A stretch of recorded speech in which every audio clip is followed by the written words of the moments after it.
Hey everybody, I hope that you can hear me okay out there.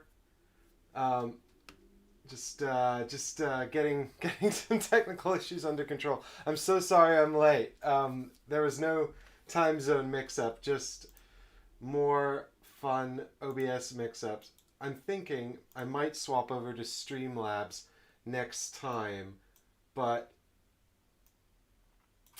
I don't know because there's so much work setting up OBS, and it was working pretty well, and then it developed some peculiarities.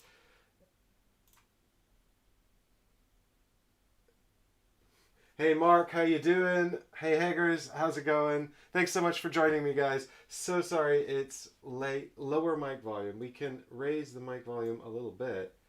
How I've noticed some inconsistencies. Haggers, who's here in the chat, actually pointed this out before on previous streams that the mic volume seems to fluctuate a little bit based on whether I'm on the main camera like this or if I'm on the table camera like this. So I've been trying to figure out what's causing that as well.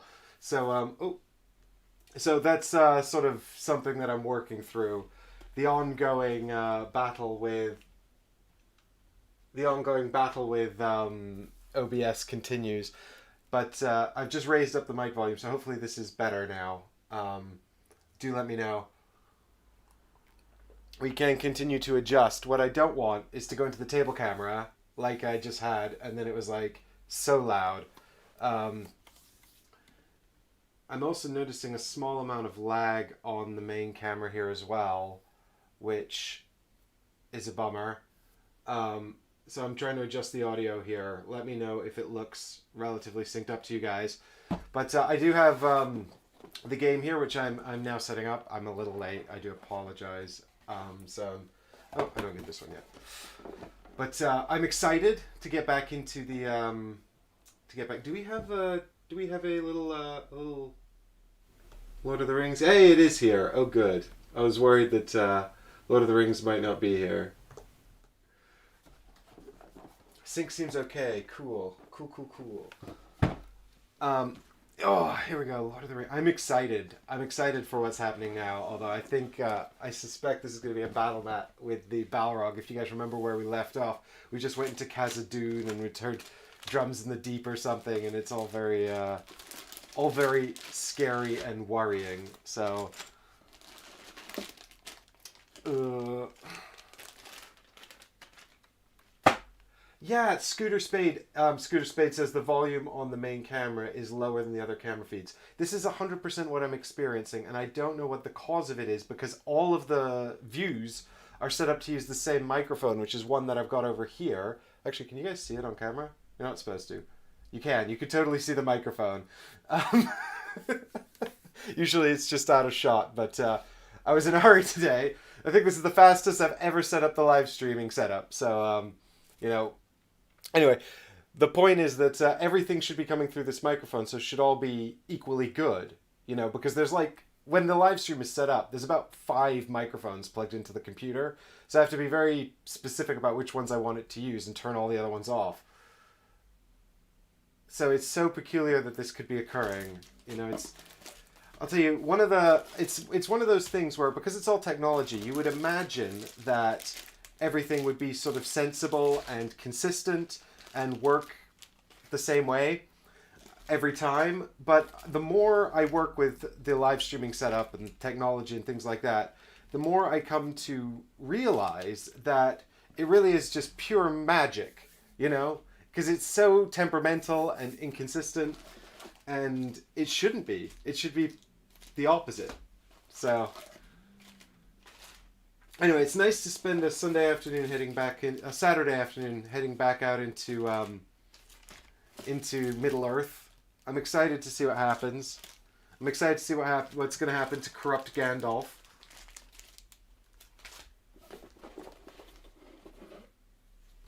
Hey Bruce, thanks so much for joining, buddy. I'm so glad that that you've been able to make to the live stream. Tried swapping cameras to test if it's the main camera or the main feed from your cam switcher.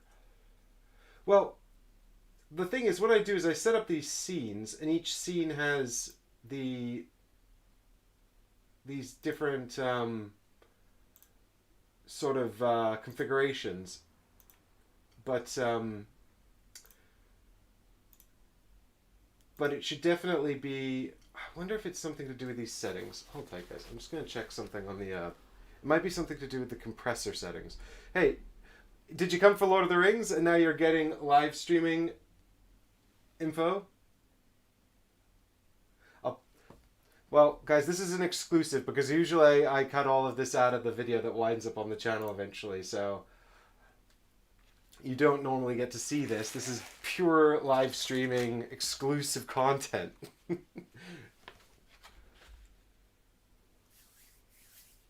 Eggers, you've missed the end of the last one?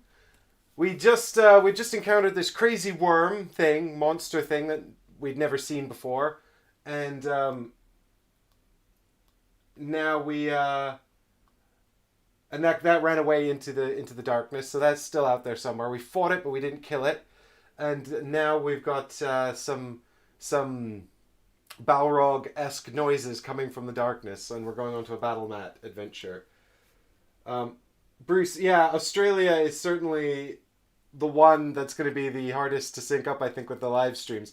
I did do some late night ones, but recently that's been much harder, just because of my work schedule and all of that.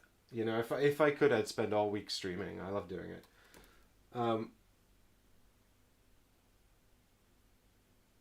Yeah, Scooter, I'm gonna do some checks in just a second with the cameras here, just to see what happens. We can go into the top-down camera now, actually, and just check the audio, and also you guys can see this horrible mess I've got laid out on the table. Here we go. Why is that so small? I'll have to sort that out too. Okay. So, theoretically here, everything should be more or less the same volume.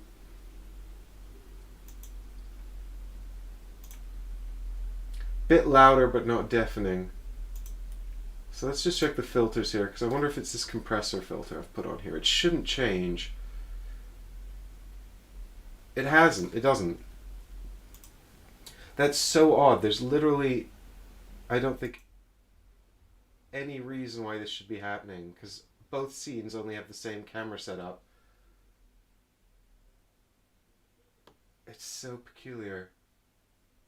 Oh, Bruce says he's been playing Robinson Crusoe and his brain is mush.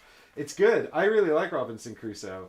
When I played it a long, long time ago. I haven't played it for a while. Back when the rulebook was a nightmare before they brought out the new one, which I think Paul Grogan worked on. But that game was a good example of a game that's that was impenetrable until they fixed the rulebook.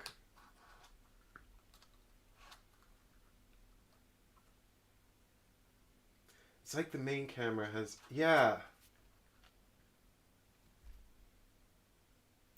But it doesn't make any sense because everything else is it's all being run through the same thing. It really doesn't make any sense at all, because basically what I do is I say this is the microphone, all scenes use the same microphone. So it doesn't make any sense at all that the only way other scenes might sound different is if I'd accidentally left one of the other mics on. Ah. Anyway, let's not worry too much about it for now, because I think people want to see the Lord of the Rings. They've come for Lord of the Rings, and what they haven't come for is Mike's tech support. The ongoing magic of life. What I need to do is just do some tests offline. It's just one of those things where, you know, it's hard to do the tests unless the whole set is set up. So maybe I'll do it after the stream, see if I can figure it out. Because what I want more than it, because audio quality is so important. Good quality audio is so important to these things to make them watchable. You know, there's nothing worse than watching a stream where people are just like, you know, they're talking, you can't hear anything. You're like, why can't I follow what's going on? The audio is so important. So I really want to make sure that that's good quality and reasonably viewable. I'm out of tiny little trays.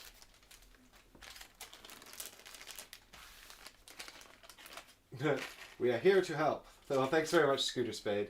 Haggers has been playing Scythe recently, practicing against the Automata before I take on... Rise of Fenris is the campaign mode, right? I never tried it. I only ever tried base Scythe. It's just one of... I don't know why. It was sort of one of those games that sort of flew under my radar in the sense that I played it once and I was like, this is okay, and then sort of never really spent much time with it after that. But people... it's beloved, you know? People love Scythe, so I guess that was just sort of a peculiarity of how things worked out for me. Baravor is not in this campaign. Who's this? Dis is not in this campaign. Don't need these guys.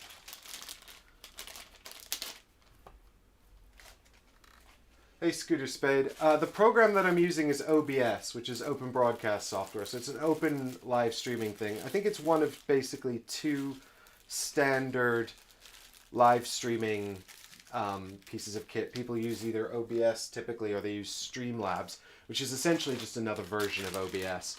I know that they're basically the same thing. I think Streamlabs has a slightly better interface. And I know it has a premium version that you can buy, which OBS doesn't have. OBS is entirely open source.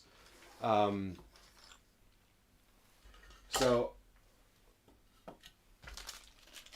and I just, I think they're very, very similar, but it did take a long time to get sort of OBS fully set up and working correctly. So that's why I'm reticent to try swapping over to Streamlabs. It also seems, I checked the internet quite a lot, and it seems the jury's out on which one's better. It seems they're basically exactly the same thing, more or less. So, I'm trying to remember what cards I put in my deck at the end of the last stream. I remember I took some... I think I was still trying to solve the problem where I wasn't quite doing enough damage to make me happy. Hey, 19 people watching. Thanks so much for joining, guys. Thanks so much for checking out the stream and hanging out. Everybody out there. Guys being the collective noun for cool people watching my stream and all of that.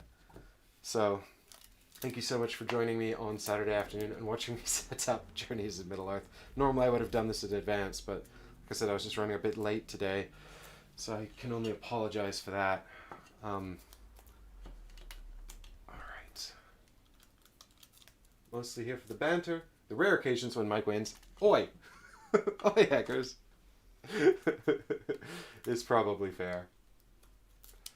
God. I swear to God I'm good at games, guys. I'm much better off stream. You'll have to take my word for it.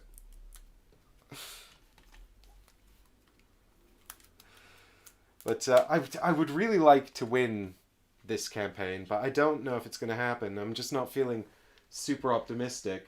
But we'll see, you know. Never give up hope, right? That's the key. The minute you give up hope, that's when you really lose. The odd. So we're almost ready, I think, to start going here. Yeah, and did anyone watch my Hope Yet Endures? Exactly. Hope endures until all hope is lost. And all hope is not yet lost. Did anyone catch my my stream with Chris the other day as well, where we did Jaipur? Because OBS has now started this fun game it likes to play where it just resizes windows willy-nilly for no reason.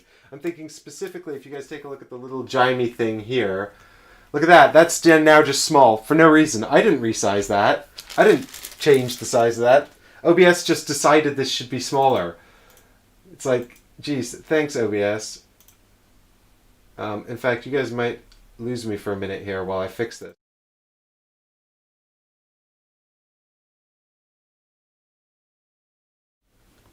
Okay, sorted. We're going to fix this table camera thing here actually as well. Another fun game that OBS likes to play is changing the configurations of this camera for no good reason. Whatever you do, do not autofocus. It will make people seasick. Stop it, OBS.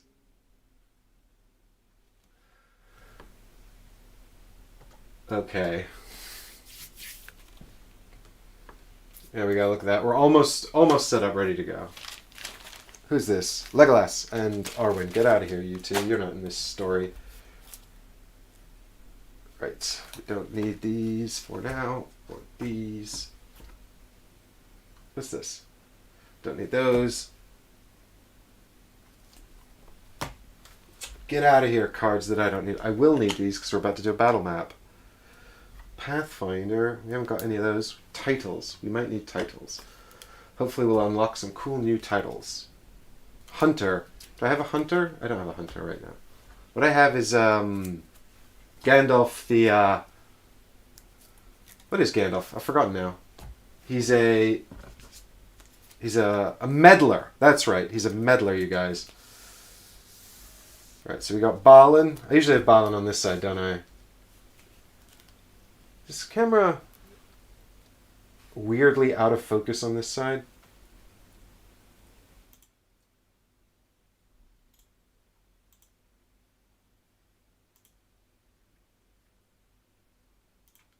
Just, oh, that's definitely worse.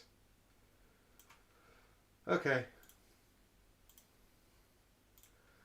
Sometimes life be like that, I guess. We'll put Balin over here. Get these out of the way.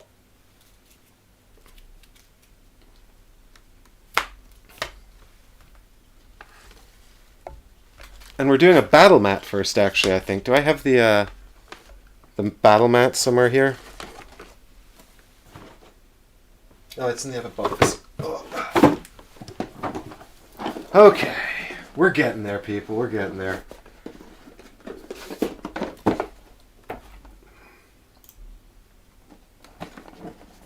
Your light source is brighter on your left. Yeah, it's true. Right.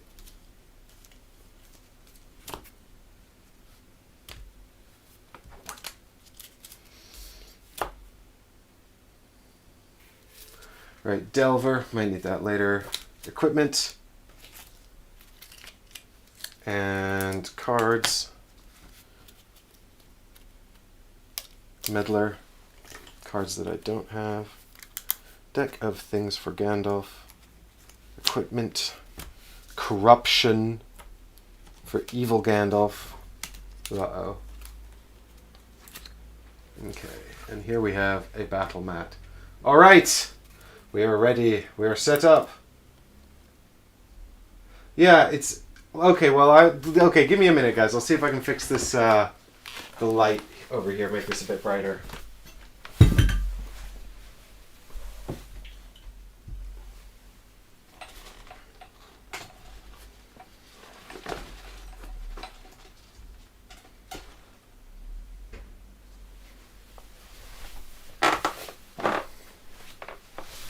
Oh, okay, let me know if that's better or if it's now just impossibly glary.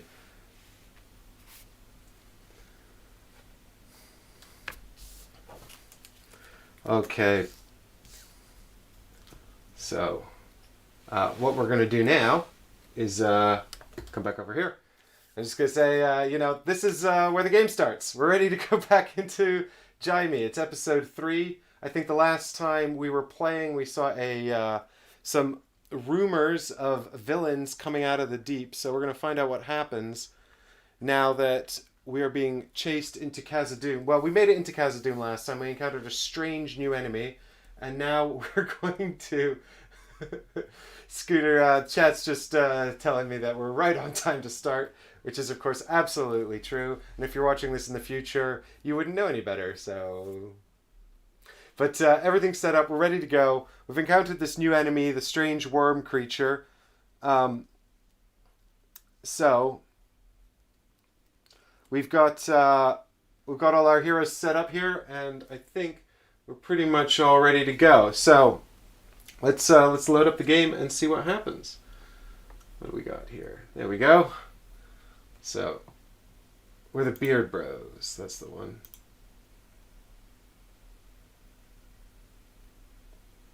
Do you guys have, do you guys have game audio? Bam. There we go. Have some game audio.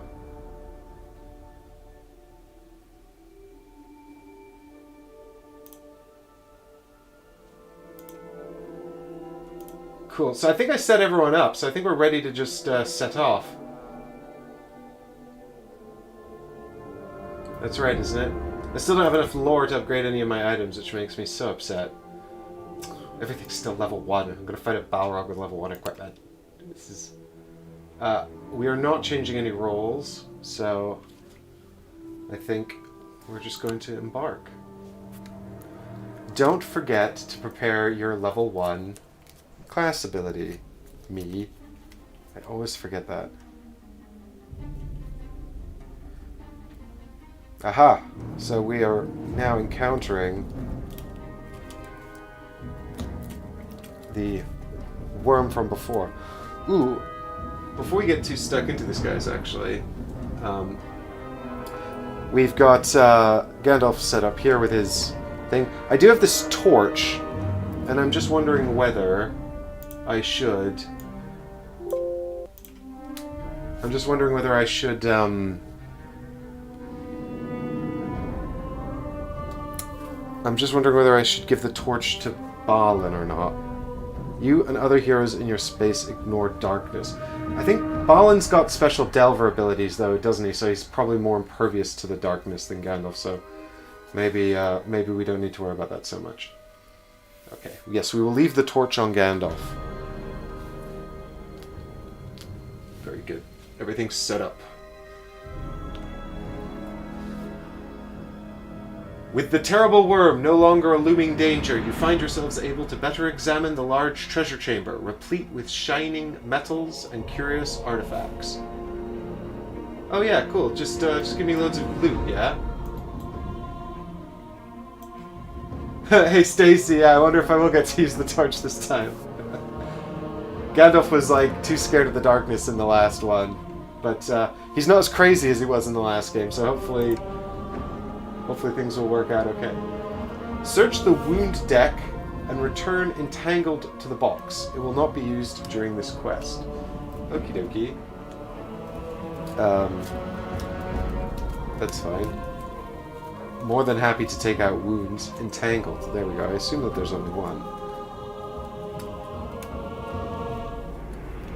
Yep. But I'm not returning it to the game box. I'm just leaving it over there. Look at me breaking the rules. Like a maverick.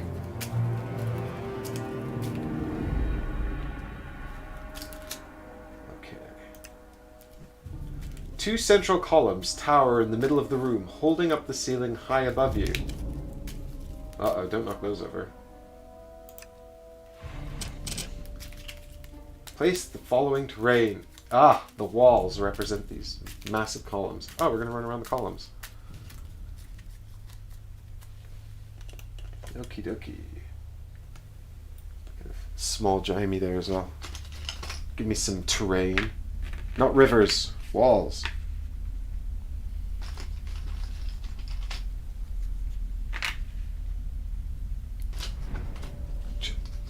Oh, epic scale.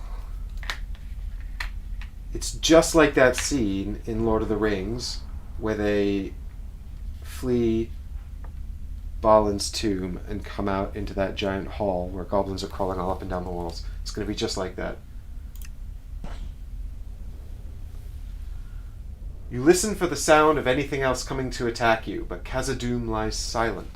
You quickly light a few sconces so that the room is not so dark as the rest of these halls.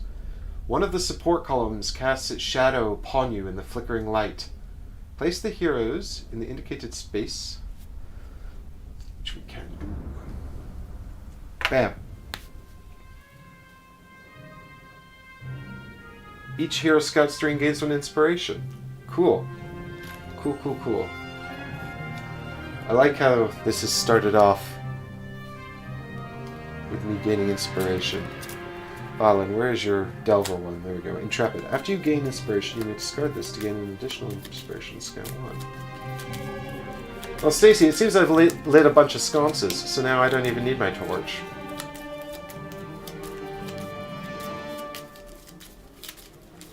And Gandalf still hasn't figured out how to use light. So once per round, you may look at the top card over here, skill that has inspiration. Just remembering how these characters play. Every single time I have to remember. When you suffer wounds after you may prepare a skill from your skill.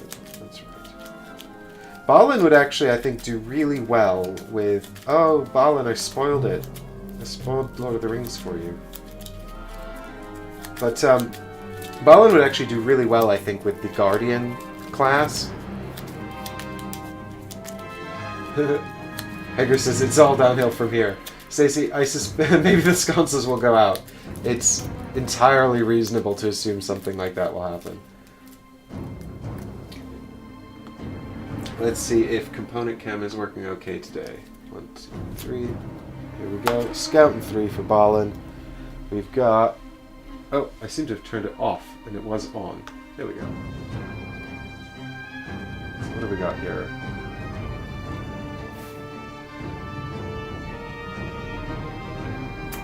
How's the focus on that, guys?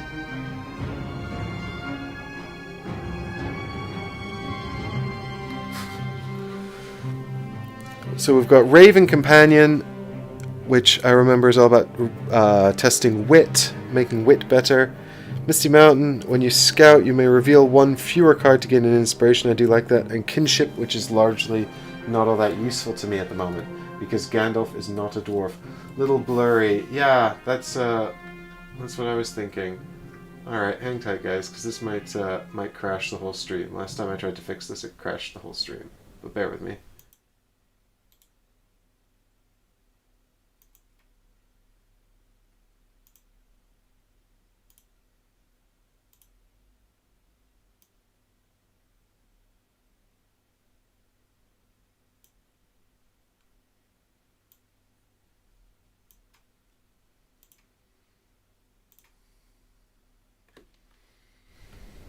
And we're back. That's better, isn't it? And the stream didn't crash, so that's good.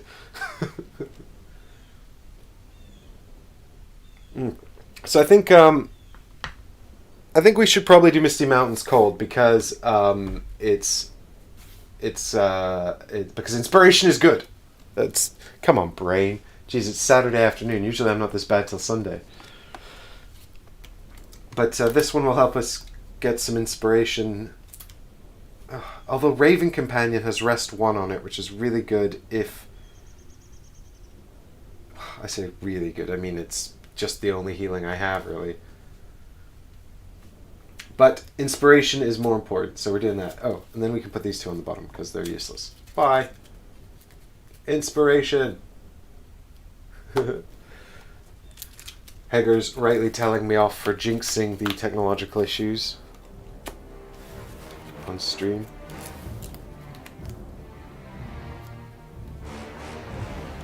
Here's Gandalf's draw. So we've got here Flame Imperishable, which I think is probably what I'm going to go for. Yeah, when you prepare this, gain an inspiration.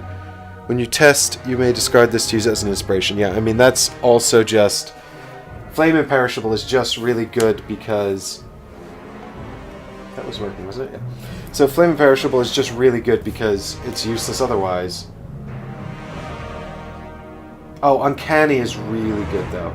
Actually, do you know what? Let's grab Uncanny, because Uncanny is really useful early on. It allows you to take the weakness out of your deck. So if we just get that out now, that weakness is done for this whole adventure, which is just super helpful. So that's going to be more useful the earlier we use it. So we'll put that one down here. And it will also give us an inspiration and allow us to scout 1. So what we can do is we can put Flame Imperishable on top and immediately discard Uncanny on Gandalf's turn. Yep, this is a good draw, starting draw for Gandalf here, I think. So I'm feeling optimistic.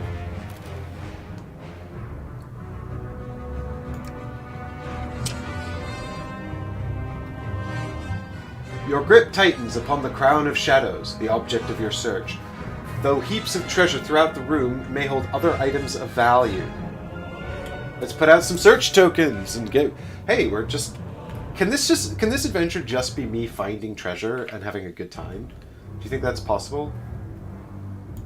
Is it possible?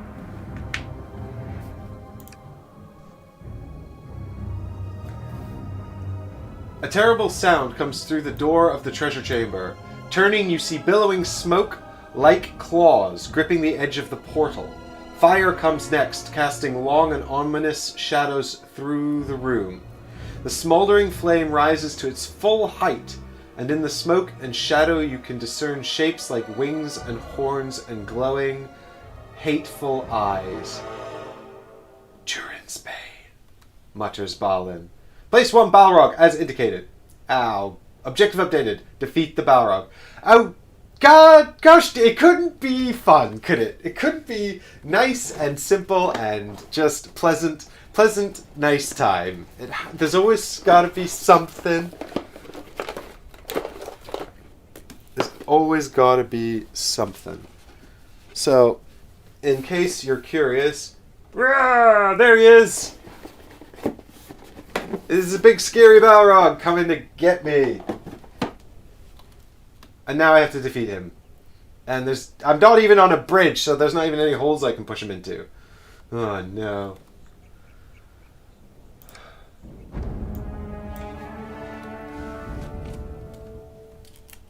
Okay. So Scooter's like, no need to worry, it's just a model.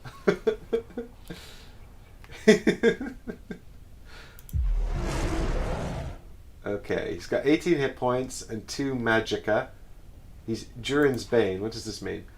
Only recently awaking from a long slumber, the Balrog is not at full strength. I mean, to be fair, this doesn't look all that bad, but I suspect his attacks are going to be pretty lethal.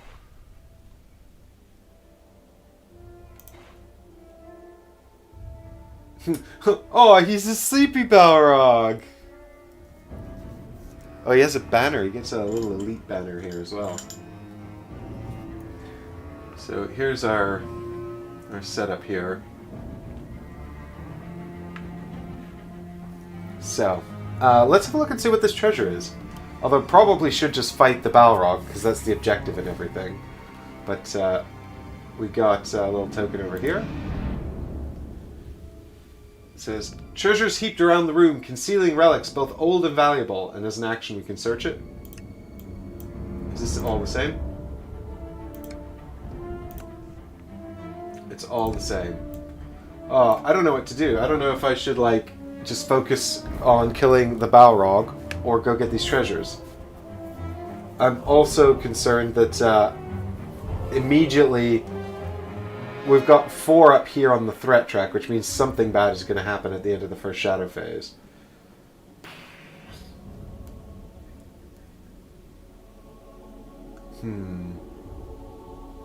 Scooter says, grab a treasure to see if it's worth it. That makes sense, doesn't it? Well, why don't we grab the closest treasure then and see what's going on. So, who's got... Has anyone got... Gandalf's got stun. We don't have anything that deals with sorcery, do we? That's smite. Gandalf does have a card that gives him smite. But I haven't prepared it. So... I still think Gandalf's probably in a better place to do fighting. He's also got stun. And if we can stun the Balrog, he won't attack me in the shadow phase, right? Scooter says it can't be stunned, right? I don't know. Usually there's a... I think it can be. Usually there's a thing that says it can't be stunned up here, right? Or can elites... So I think elites can still attack... Because stun is essentially... No, I think it can be stunned. I need Hexabeast here in the chat to tell me whether or not I'm remembering how to play this correctly. Because he plays this a lot solo, so he's very, very good on the rules. But yeah, I think we should just run in there and smack it anyway with Gandalf. So let's send Balin to look for treasure. I mean, that makes sense anyway. He's a dwarf. Oh, I've also got this table camera here, so you guys can see just how big and scary the Balrog is. Ah, big and scary. Run away, Balin, tiny dwarf.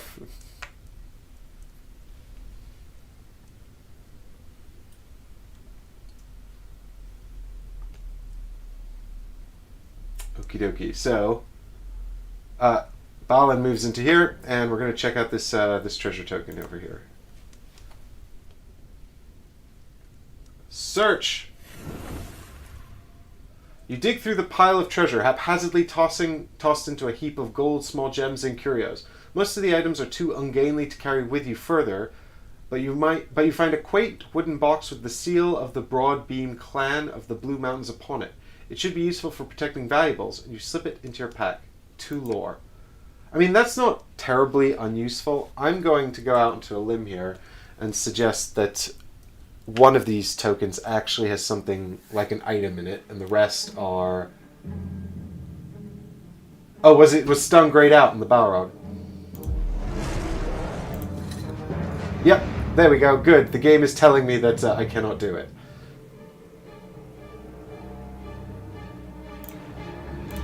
That's useful. Thanks, app. So I cannot stun him. So we've got one more point of movement on Balin. So I guess Gandalf can fight the Balrog while Balin just runs around looking for treasure, right? That's my plan. Come on, Gandalf, you can do it. You're a mighty hero, and you have tons of hit points. So Gandalf's turn. The first thing we're going to do is discard this skill to remove search. Ah. Damn it, I've messed up. Never mind. I forgot I had to shuffle my deck after I use Uncanny, so I'm not going to be able to get a Flame Imperishable card that I prepared, but never mind. It's still worth it to take out the weakness. There it is. Gandalf's lazy weakness card is gone. And now we shuffle it, and then we can use our once per round ability because we've discarded a prepared card with an inspiration symbol. We can gain an inspiration and also scout 1 card. We can also use Nosy in a minute as well, and hopefully we'll gain another. What I'd really like here is to find the Gandalf card that gives me Smite. That would just be extremely good fortune. I don't know if that's going to happen though. Seems a bit unlikely. Bruce says telling the Balrog to chill out while you go searching for treasure is probably not a good idea. I think you know. I think that we might find something super useful for defeating the Balrog though in the treasure, right? Besides, I need lore. I haven't really managed to get much in this whole game, and eventually I'm going to get to the point where the enemies are going to outstrip my weapons, and then I'm going to be in serious trouble. Which ideally I want to prevent if at all possible. Okay, so we're scouting 1 card, and it is, oh, not too bad, Fast Talking, which says when you interact with a person and test, you may discard this skill to add 2 successes and scout 1. But it's also got Strike 2 on it. That's what we really want, is we want it for the Strike 2, because we can use that to help us defeat the Balrog, which is our objective. So that's good.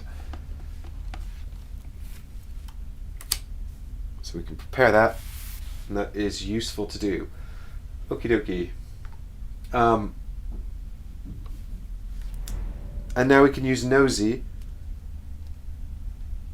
We can check the top card of Gandalf's deck, and we're looking for something with inspiration on it. Bummer. It's Flame Imperishable. Damn it. Damn it, damn it, damn it. Well, if I could prepare it if there was a person token for me to interact with, but there's not, so I can't prepare it. So I guess we're just going to walk over to the Balrog and then hit him. I suppose there's no point in stunning him, right? What? We cannot stun him.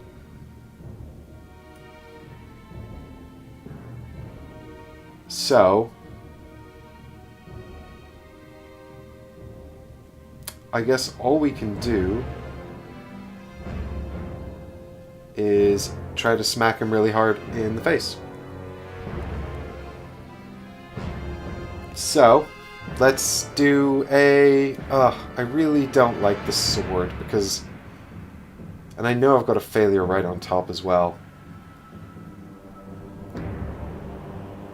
I mean, the staff, I get 4... Okay, we'll attack with the staff. So we get 4 cards here.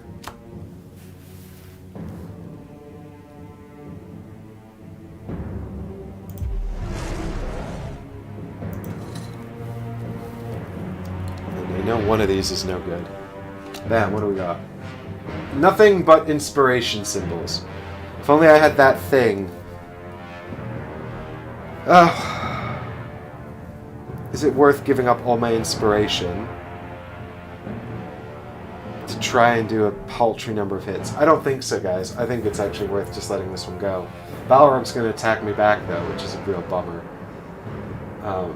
But hopefully Gandalf will prove resilient. So, gosh, no successes at all. It's already starting, isn't it? Swing and a miss. He sure can. Flame and shadow meet in the presence of the Balrog. 1 wound and 3 fear, which wisdom negates. Well, at least Gandalf's good at wisdom, so fingers crossed. Let's get 4 more cards here. I've had no successes come out so far, so there should be some in here, right? We got 1 success and 2 inspiration symbols. And there's greater wisdom, which is the thing I need for... Wait, no, where's the thing with... I don't know where his smite's gone. Any case, what is that? 4 wounds, so...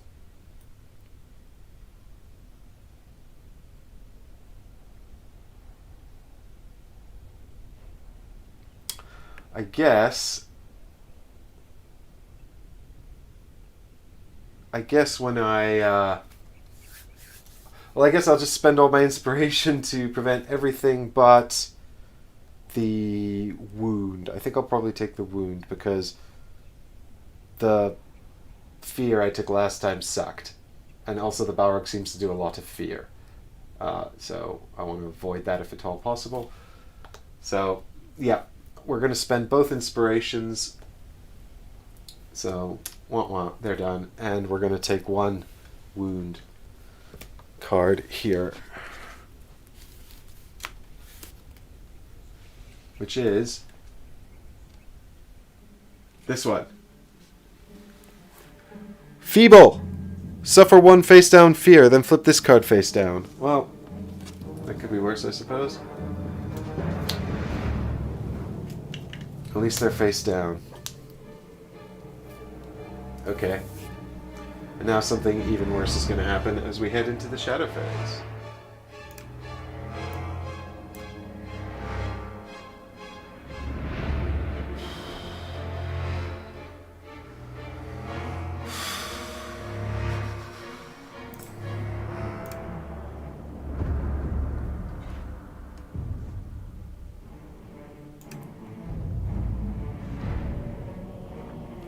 The Balrog raises it. Oh, raises. The Balrog raises its whip. The Balrog raises its whip. Flame and smoke pours from it, and with a terrifying crack, the Balrog's whip slices through the air and coils around Balin's knees. Balin tests Might 2. If he fails, place Balin in the Balrog's space and suffer a wound or a fear. Alright.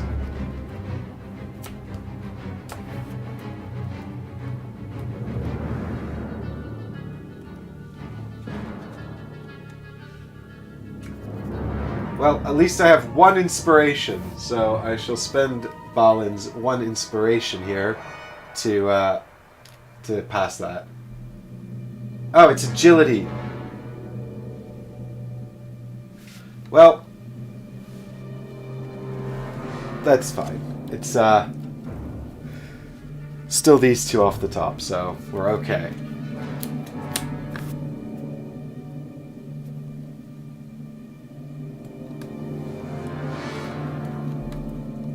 Balin has remained agile enough for now, but Scooter Spit. House rules, yeah. I choose the stat I want to use, not the game.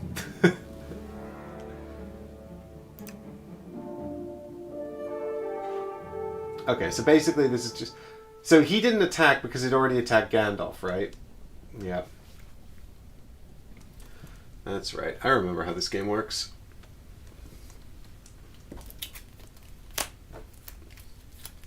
So... I think, I mean... That was not as bad as it could have been.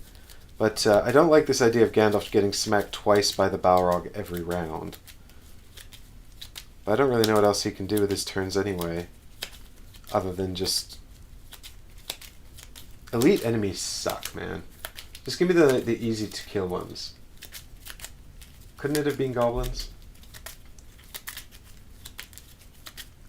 Why couldn't it have been goblins? Okay, Balin's got... Crushing Blow and Shadow Sight. Shadow Sight's the one that's good to use if we are in darkness, but currently we're not in any darkness. So I'll probably prepare Crushing Blow just to get a strike 1 at some point. Yeah, and I can put Shadow Sight on top. That's a success in case I need to do a test. Oh, I should have scouted one less to gain an inspiration. That was foolish. Never mind. Meanwhile, Gandalf is going to prepare his deck and get ready to fight. And maybe I'll find something nice to help me against the Balrog. Maybe that worm will show up and fight the Balrog. How good would that be? Maybe the worm can be on my team.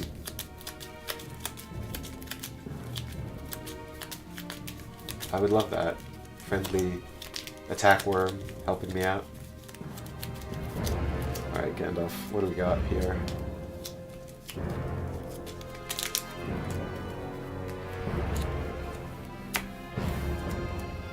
Bam. Is that flame imperishable? Oh my god, I keep finding it. That's really lucky. So we'll prepare that. Gain an inspiration. And we'll put Clever Wit on the bottom, because it can sort off. Good. Good. Okay. So Stacy, not normally. Normally you can have one trinket, but the Crown of Shadows says you can have an additional trinket. It's because it's evil, you see, so you can have this equipped in addition to a second trinket. But good spot.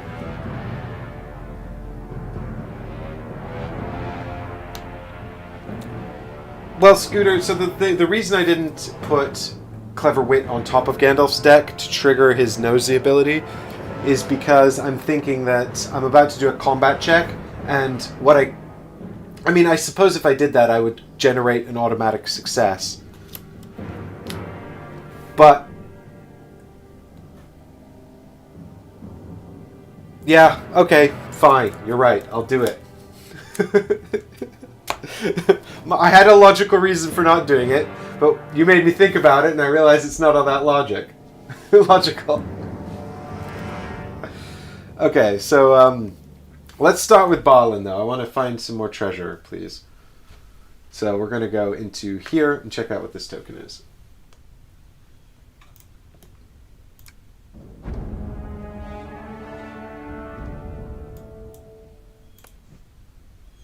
Treasures are heaped around. Okay, we know this. You dig through the pile of treasure haphazardly. Oh. Most of the items are too ungainly to carry with you further, but you find a small medallion with a dwarven "wish you well," and you decide it might be a good omen. You slip it into your pack. Lore increases by 2. I love this idea of the dwarf running around, like, basically hunting for loot, while Gandalf fights a Balrog. And the Balrog's, like, cracking his whip at Balin. Balin's just like, nope, the treasure's more important. Just gonna ignore that. Okay. Although I notice none of these things are giving me inspiration, which is extremely upsetting to me. It's now Gandalf's turn. We'll use Nosy to check the top card of the deck. It is Clever Wit, which we knew because we put there, so we will gain an inspiration. Okay. So, now we are going to attack the Balrog, I guess. It is the only thing... Exactly, these are cultural heirlooms, Haggers. They belong in a museum. We must recover them. Well, I have to defeat him, so I'm going to have to attack him.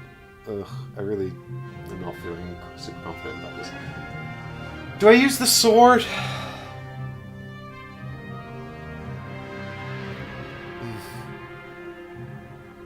Do I use the sword?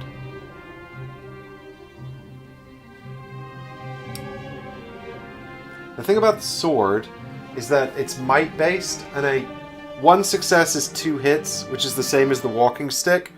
2 successes with the walking stick but the walking stick gets me 4 cards, whereas the sword I only get 2 cards. 2 successes is 5 hits, which is great.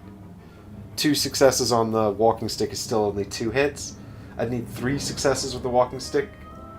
It's kind of damned if you do, damned if you don't. Well, you're going to have to deal a lot of damage because 2 of it's going to be soaked by this sorcery here, this purple bit of health is essentially the same as armor. It's just you have to smite it instead of being able to sunder it. Sunder does nothing and Pierce does nothing. So yeah, I guess we'll go with the sword this time, chaps. Let's see if the sword does any good. So 2 cards for Gandalf. Bam! Well, we've got 2 inspiration symbols. So I guess we'll just have to spend Flame Imperishable plus 1 inspiration to get the 5 hits. What I'll do as well, I think, is I'll go up Fast Talking also, because then I can strike 2, and that's 7 hits, and I think that's the best I'm ever going to do with Gandalf in terms of damage. I don't think he can't do better than that. So we might as well do that.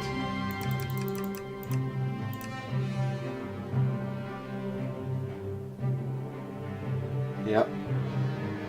Good hit, Gandalf. Good hit. Bam. It sure can.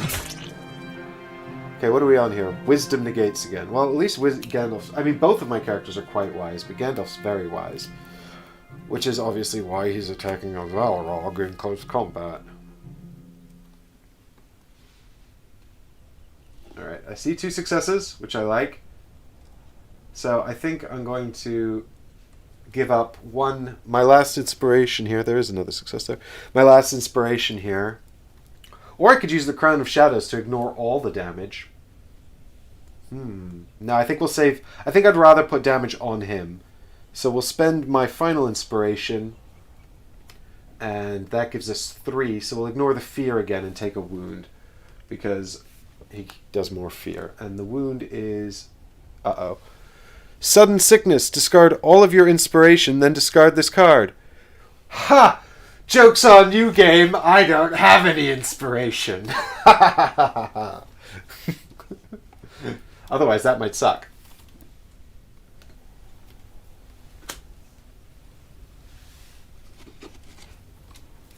Okay.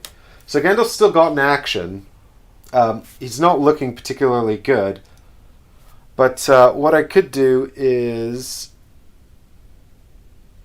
I don't think there's really anything I can do that's useful other than hit the Balrog again.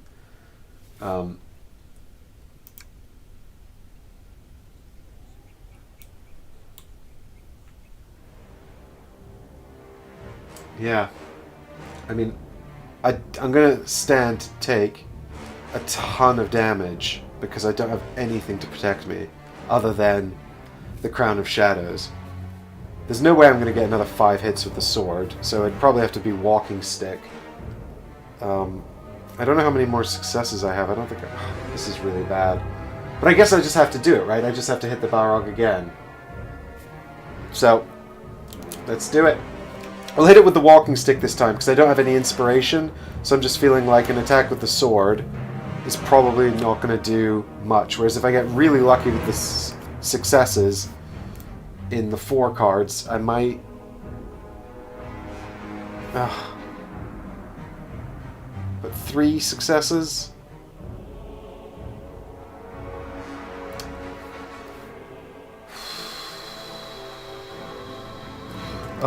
I'm saving the Crown of Shadows to protect me from this attack back.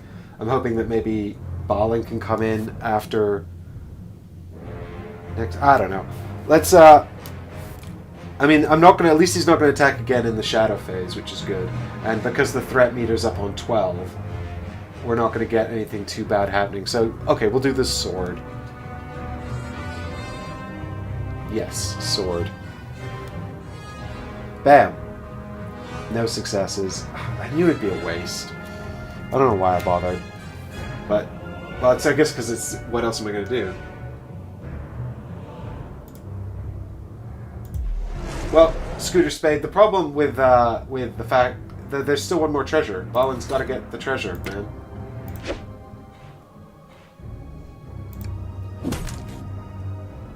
Ooh. So that's agility. I know that now. So 3 wounds, which agility negates. So we got... Gandalf's only got 2 agility. He's not very fast. Well, that's nothing. So now is the time to trigger the Crown of Shadows, which gives us 2 successes. And that's our one shot. We only get that once. So that's triggered. We'll put that away. And there we go. So 2 successes added, which means we take 1 wound. Which is going to be... it's always... Why is it all the bad ones? Deep Bruise. Discard 2 prepared cards or suffer 2 face-down wounds, then discard this card. Well, I can't discard 2 prepared cards, so I guess I'm going to take 2 face-down wounds.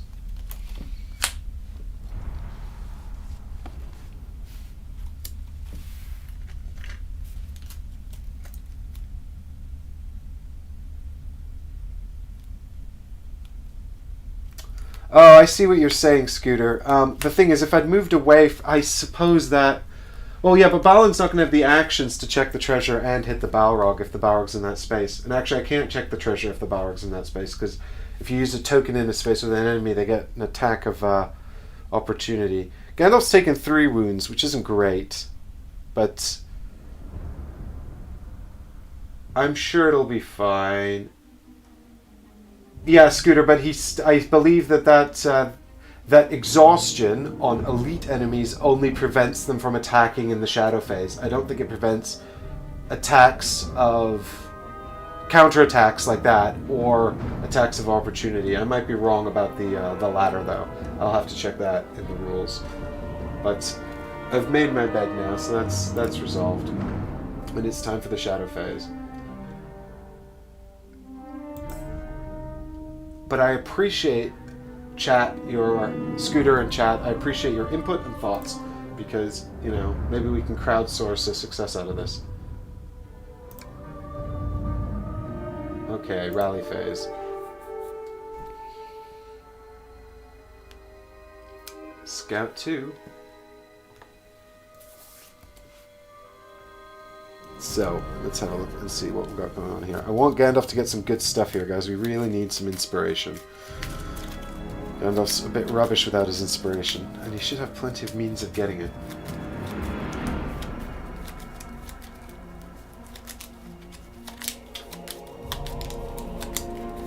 Well, the app, I think, is a little bit inconsistent, actually, with the way the elite enemies work. I found that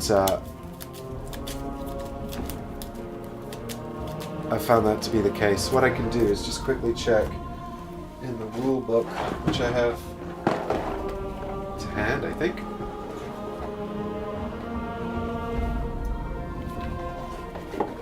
There is a very useful section on elite enemies in here. So,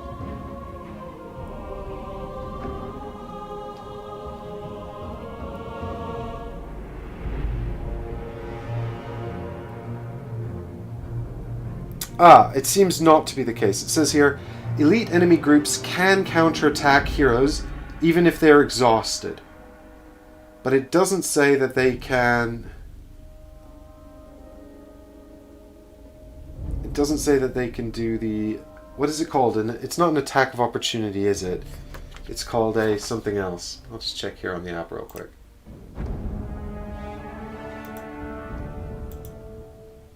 Provoke.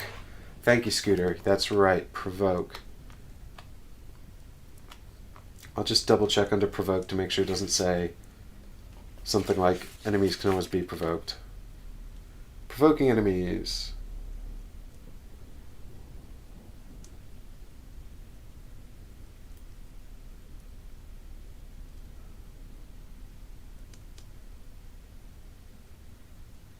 When a hero is in the same space as an enemy group, certain actions that the hero performs will provoke the enemy, causing it to attack.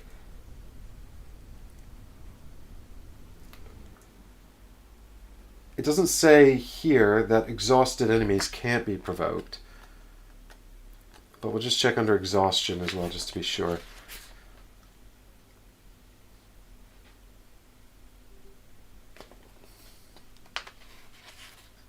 Exhausted. A readied enemy can activate during the shadow phase. They cannot activate... Yeah, they cannot be provoked. So you're absolutely right. You were bang on, Scooter Spade, and I was wrong.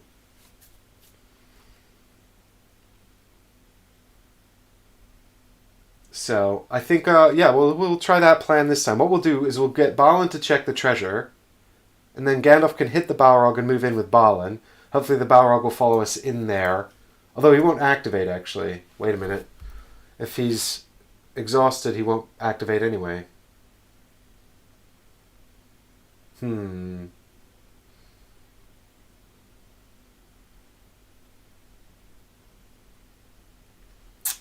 Yeah. I'm not sure if that's... I'm not sure if there's a way to manipulate him here. It's a move too late for that tactic. Well, but I think the thing is, the idea would be to get him to follow me, right? But I think if he's exhausted, he wouldn't follow me anyway, because he doesn't move, right? Unless he's activated. So, Gandalf's going to check 2 cards. What do we got? We've got Undying Might and Ancient Wisdom. Well, let's take Undying Might for sure, because that will trigger Gandalf's ability and also help us to hit the Balrog with the sword. Ancient Wisdom can go on top to trigger Nosy, and that's Gandalf. Balin's only going to check 1 card so that I can finally trigger Intrepid and everything with him. So he's got...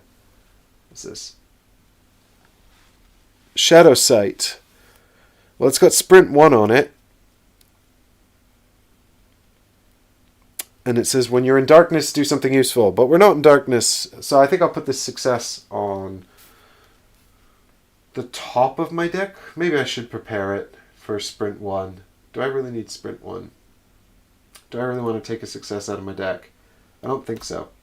But I do gain an inspiration because I only scouted 1 using Misty Mountain's Cold, which means I can also discard this to gain an additional inspiration in Scout 1. Huh. Well, I'm just going to scout the same card again. Don't know if I really... Do I... I think it's probably worthwhile having a success on top, especially if I'm going to test something on this final treasure token. Hey, Alessandro, it is a Balrog. Yep, the Balrog is here fighting Gandalf. It's scary times. So we'll have to see what happens. It's going okay, I think. It's going okay. We're not dead yet. We're optimistically not dead yet.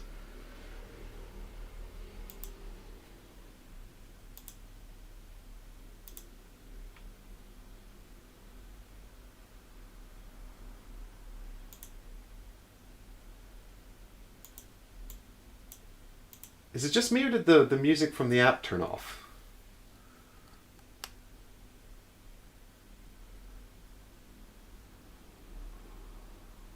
Well, the good news is, folks, I don't believe in jinxes or anything like that.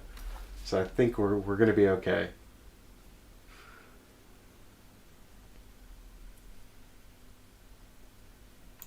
Okay. Well, what are we doing? Right. I guess Balin's got to go and check this final treasure, right? It's got to be how we do it. 1, 2. Show me something useful. Heaps of treasure.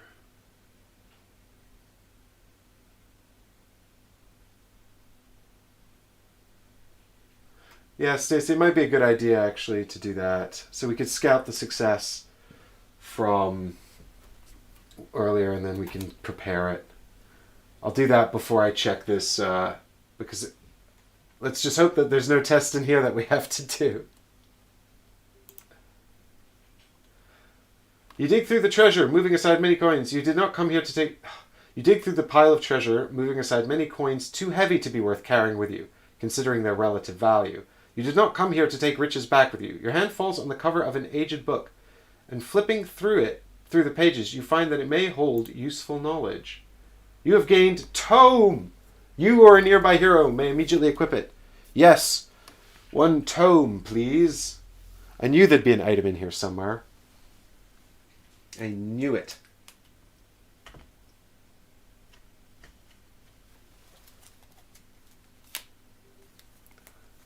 Let's have a quick look and find the tome.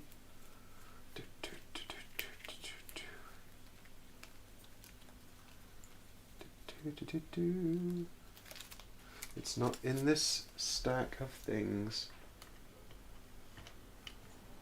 Could it be in this one? Tome, tome, tome. Give me treasure. Here it is. So this one says, when you scout, you may deplete this treasure to reveal 2 additional cards. Okay. Who do I like that more for? I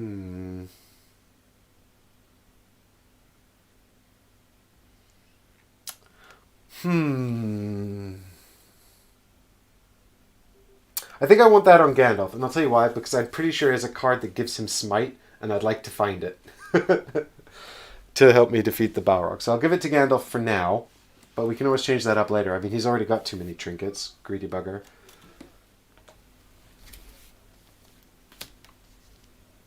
There we go, 2 tokens on that.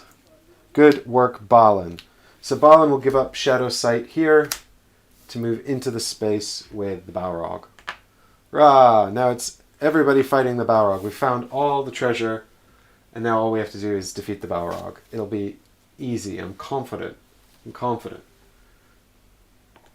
Okay. So, that's done. Oh, you've been awarded the Luck Wearer title. Ooh!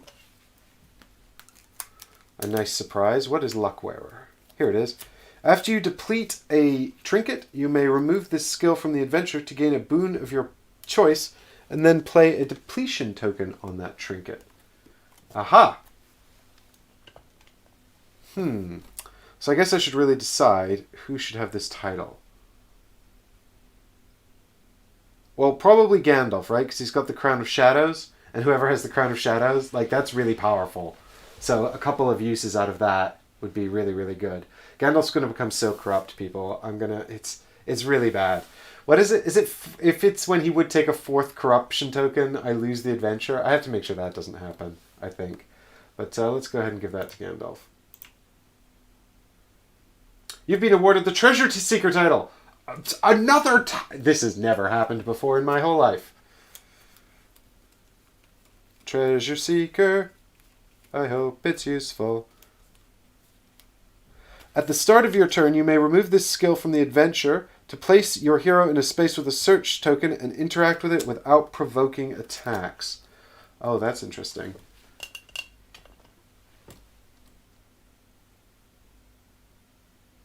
I think we'll give that to Balin, just because I don't want to give everything to the same person. Gandalf the Increasingly Grey, exactly. Did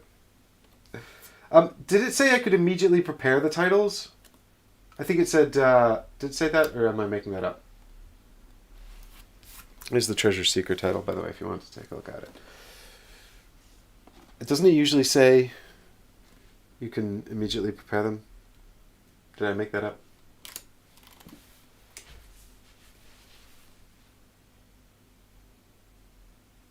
You do it as a title, like equipment.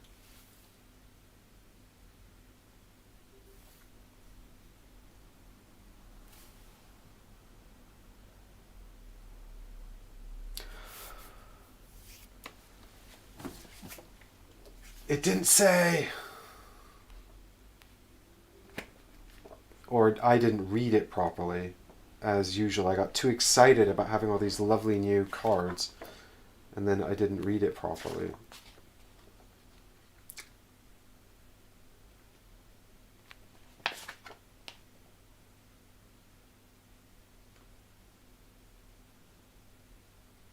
Prepare it immediately, yeah.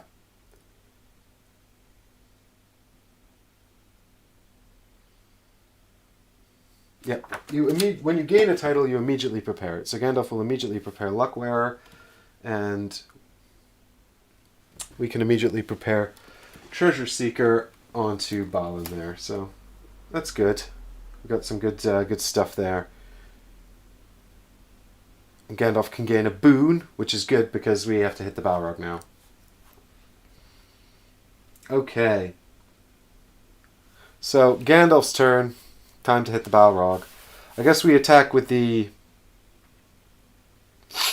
If only I'd hung on to Crown of Shadows, I could have used it with Luckwearer, but never mind.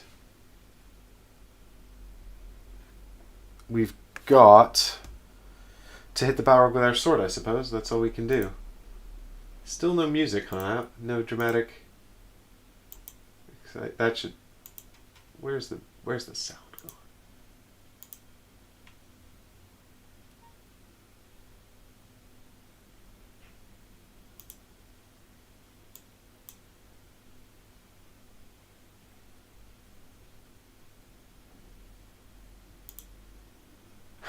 Stacy reminding me to do noisy.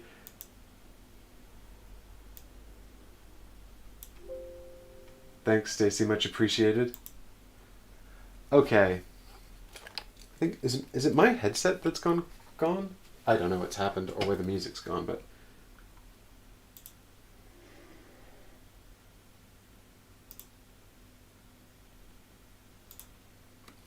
in any case, let's attack the Balrog, and we'll do Nosy as well. So I'm going to check the top card of my deck, which of course we know has the symbol on it because we put it there. So one more inspiration for Gandalf. Oh, an inspiration for Gandalf. I don't know why this audio has gone off on the streaming software. But I can play it in the... Maybe the mic will pick it up. Okay, let me know if you guys are hearing that. Now it's being picked up on my microphone here. Something's gone off with the headset, I think. And the computer audio is falling apart. But... Right, I'm just trying to remember if there's anything else I need to do. Nope. Well... And nope, this is it. We're attacking with Gandalf. I mean, I know I've got a success in here because I've got the inspiration card. So... Here we go. Attack the Balrog. It's coming through my my main microphone now, I think, guys, because the for some reason the app stopped picking up, OBS stopped picking up the computer audio. Anyway, here we go. All right, we got 3 inspiration symbols, so we'll spend 1 token and Undying Might to convert that into 2 successes. So we get rid of the inspiration, we spend Undying Might, our prepared card, to add a 2nd success. But the good news is that when we spend Undying Might, we can trigger Gandalf's ability to have an inspiration back and also scout a card. which is clever wit.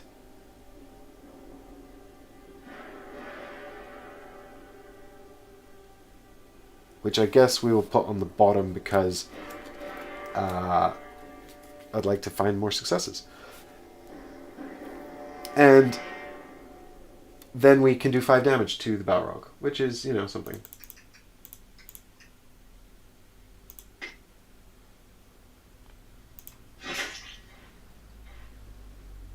He can attack. Oof. Only in the ancient tongues of the elves can the Balrog be bidden. I wish I was an elf. So we've got 3 wounds and 2 fear incoming, which wisdom negates. And if you're an elf, you can add a success. But I'm not an elf, so I can't. 2, 3, 4. Oh, I could have used the tome right there to scout 3 cards. That would have been good. Is that no successes? Oh, Gandalf. Gandalf, why? Why do you do me like this, Gandalf? Okay. That's fine, then. I guess. I mean, it's not fine. I will spend the inspiration to prevent 1 wound. This is almost going to kill Gandalf. So, let's maybe run away with our second action.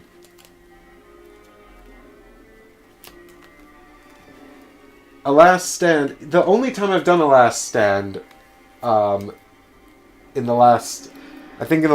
yeah. So the wounds are okay. We're okay for wounds because they're both normal. And here comes the fear. I'll do these one at a time. First one is Cower.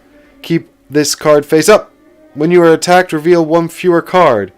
During this turn, if you are emboldened, you may discard this card. Oh, is there some way I can become emboldened, please? Oh, during your turn, if you are emboldened. Okay. Yes, I can become emboldened next turn and discard this card, which I will absolutely do. And the other one is... Oh, why are they all bad? Impending Doom. Discard 1 prepared card or suffer a fear, then flip this face down. Oh boy. I was gonna use Luck Wearer to get rid of... I guess... I don't want to discard either of my prepared cards. I've got Luck Wearer and... Nosy.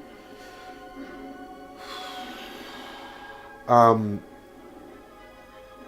was going to use Luckwearer to get emboldened to get rid of Cower, and I think that's really important.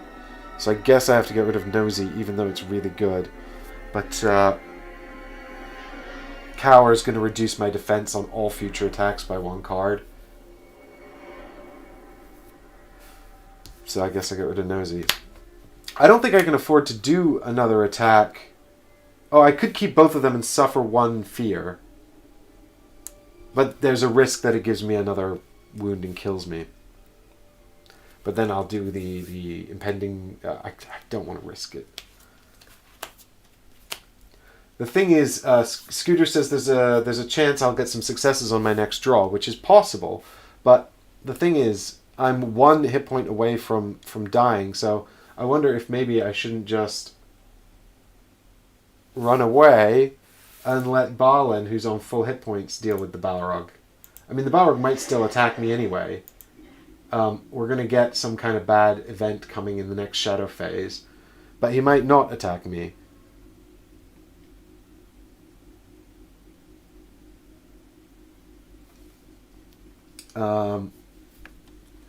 He might not attack me.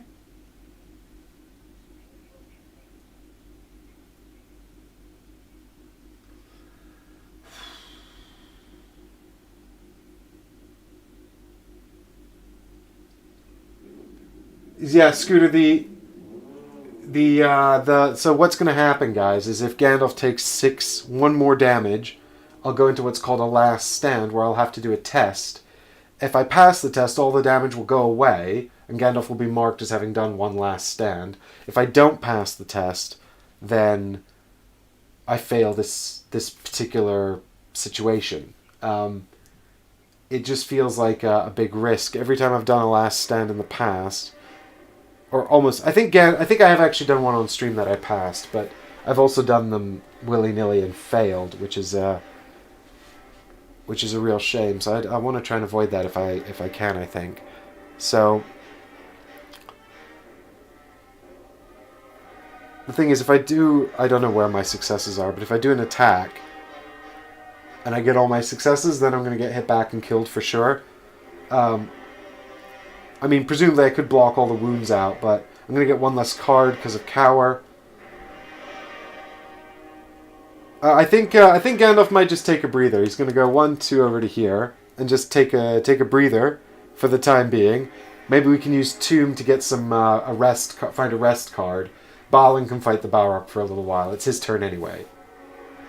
So with that in mind, that's the end of the phase. It's into the shadow phase now.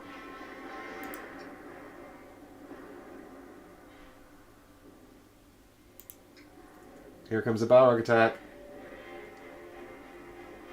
Enraged by your resilience, the Balrog bellows a wordless threat. You know not if such a creature has a language, and even if it did, you would not understand it. But the Balrog's intention is clear. It wishes for your demise. Hey, Oliver, thanks for joining into the stream. All heroes suffer 2 fear, which spirit negates. Alright, well, we'll do Gandalf first, because if he doesn't get 2... well, actually, no, Gandalf's okay for fear.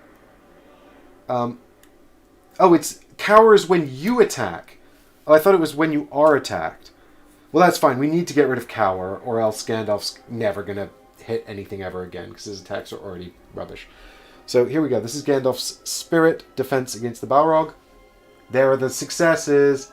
2. Okay, that's good. If they had to be in there, man. But if we'd used those on attack, then that could have been really bad. A fear card that gave us 1 more damage would have caused a last stand. You did call it, Scooter, but I'm glad I used them now to save myself rather than previously to be fair, the objective is kill the Balrog, isn't it? Anyway, here's Balin. Hopefully Balin's got some successes. Nope, Balin has nothing, but he does have inspiration. He's also rubbish at fear. So I guess we give up both of our inspirations to take no damage. So Balin's got no more inspiration left, but at least we've avoided all of that nasty fear. Alright, we've basically... I think now all we've got to do left is just wail on the Balrog. Oliver says, yeah, the Balrog! There he is. He's very angry at me, Oliver. He's like, I'm gonna get you. He's angry at Balin and Gandalf for not dying yet. It's true. Alright, so here we go. I'm gonna only scout 1 card with Balin because I would like an inspiration. Please.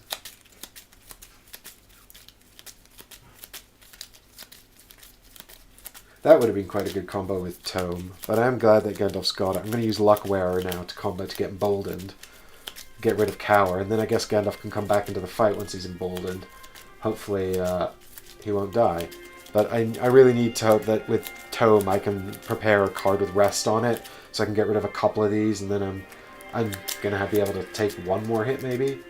Between the 3... How many successes does Gandalf even have in his deck? Not enough, Stacy. Stacy asks how many successes, and the answer is not enough. Okay, here we go. 1 card, Balin. Find a good one. We've got Intrepid. Oh, good. After you gain an inspiration... Can I use this right away? When you scout, you may reveal 1 fewer card to gain an inspiration. After you gain an inspiration, you may discard this skill to gain 1 additional inspiration and scout 1. Yeah, I'm just going to pretend I can use this right away. It sounds right.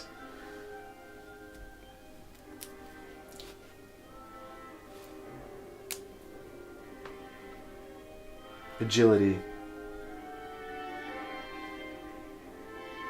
Well, I don't see any reason not to just prepare that. Okay.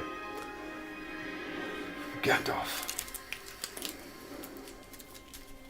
I'm going to deplete my tome in order to scout 2 additional cards.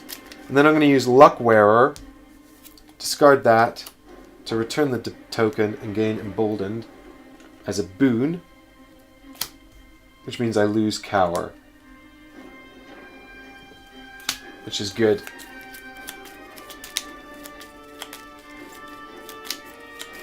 Yeah, he doesn't have many successes. He really needs ways of getting inspiration. So losing Nosy was a big deal, really, because now I don't have any.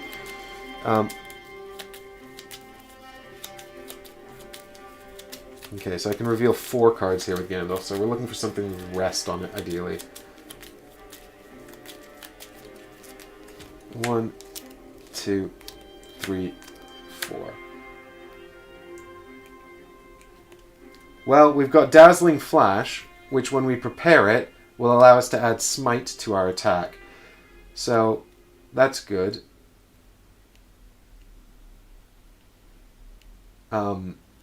Yeah, so let's prepare Dazzling Flash. And when we use it, we'll gain an inspiration. So that will help us with our attack. Maybe what we'll do is we'll let Balin hit the Balrog twice and see if Gandalf can come in and just like finish it off with Smite. That would be potentially really good. I don't have Nosy anymore, so I'll just put these 2 on the bottom, and I'll put the success back on top.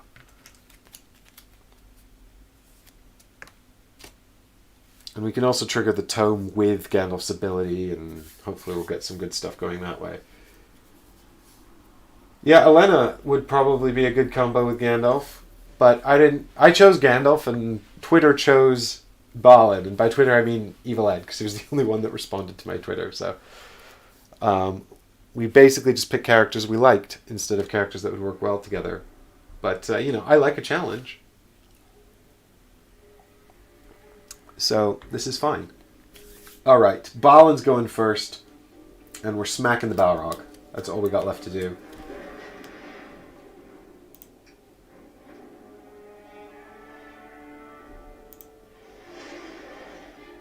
Okay, so Gandalf could feasibly do like 2 damage. So ideally I need 8 damage, and the sword. I'm not going to be able to do this. Okay. But here we go. We're going to attack with our hatchet, with a might attack, I guess. I do have honed agility. If I do an agility attack, I only draw 2 cards, but I can add a success.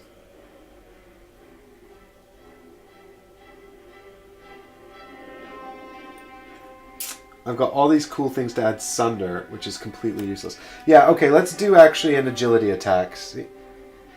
Seeing as how that we've got one prepared agility card as well. Bam! Oh, look at that! 2 successes right off the top of the deck.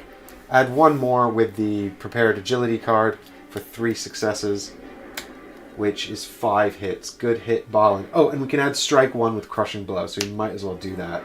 Because of the way sorcery works, it's better to do the big hits. That's 6 in total, plus Sunder, that does nothing. Cool, good hit, Balin. He didn't even use any inspiration. I'm extremely impressed with you, my friend.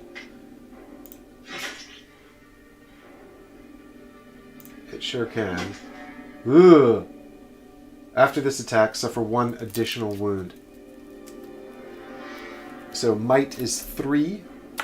Well, I don't think I'll find many successes in here because I just used them all up. It's true. In fact, I've got 1 inspiration symbol. Oh dear. That was a big hit on Balin. Okay, so I've got my shield, which can prevent 1. So I'm just going to... what I'll do, I'll get rid of this for a minute. So I'll just invert that to show that I've used it. I've got the Travel Garb, which will prevent face-down wounds. But I don't think that that these are face down. I need something that turns them face down. Damn it. So I guess I spend 1 inspiration, and I've prevented 2, so now I'm going to take 3. God, that's a mighty hit. The Balrog is angry. He's so angry. And it's really painful. Okay, here we go. So 3.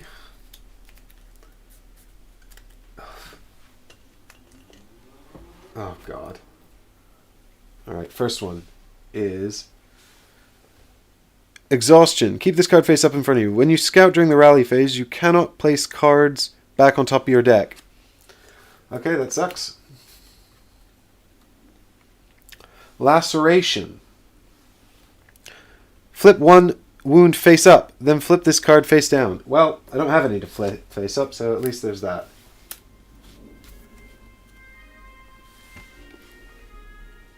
And weariness. This is just nothing. Flip it face down. And so, I can now prepare a card for my discard pile, because that's Balin's ability.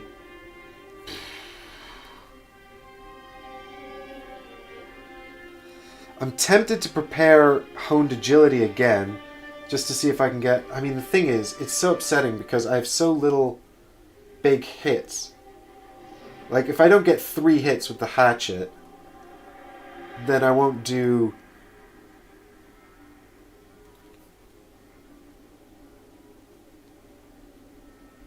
Oh, do you know what? We should probably prepare Loyal Friend. Because that would let me test Spirit and gain an inspiration. Yeah, let's do it. This we're going for broke here, guys. I don't have like any defense, but I'm just hoping I can maybe kill the Balrog this turn. Braz asks, when should you add Shadowed Paths to your game? I suspect that it's okay to incorporate it from the beginning. It's a separate campaign, so even though the base game might use some components from Shadowed Paths to modify the base game campaign, it would be very minor. I think the story would largely remain the same. So really it will just add slightly more random elements to the overall campaign. So I don't think that there's any reason not to add Shadowed Paths right away if you have it. But I also don't think that if you haven't done the base game campaign and you're not sure whether you want to buy this yet, I don't think it's like a must buy, you know, to enhance the game. I think you can probably get a pretty good you can get a very similar experience from the base game whether or not you have this. Selkath says the best defense is a good attack. Yes, this is true. So with that in mind, we've resolved this. And now it's Balin again. So we're just going to attack again. And hopefully Balin won't die. I can take 3 more wounds, which is not great. So we've got... we're going to give up Loyal Friend here as part of our attack. I don't like how this is covering up Balin. We're going to give up Loyal Friend here as part of our attack, which says that you may test Spirit instead, and also you gain 1 inspiration. So we're going to gain an inspiration. We're going to draw 4 cards to test with the hatchet. I mean, realistically, we still need 3 successes here.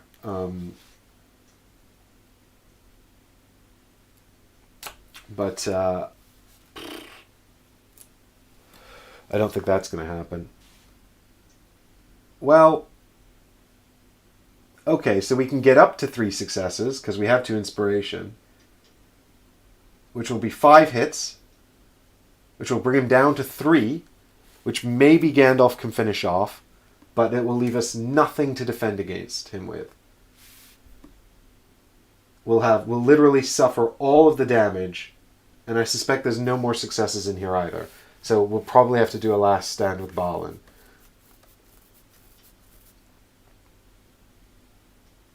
I don't know how I feel about that. Well, I say we risk it, because otherwise we're just going to be trapped here forever, and we're never going to kill this thing, and we're just going to keep taking these attacks. It's only going to get worse. Yep.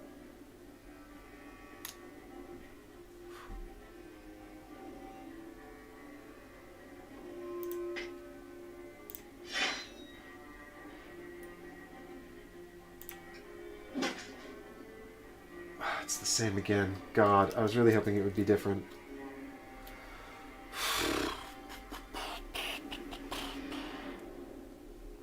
One success. Okay, well that's 3 damage, so we're going to have to do a final stand with Balin. Oh, this is really bad, you guys.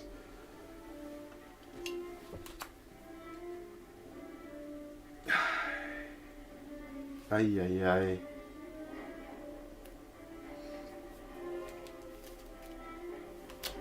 Okay, here come the wounds.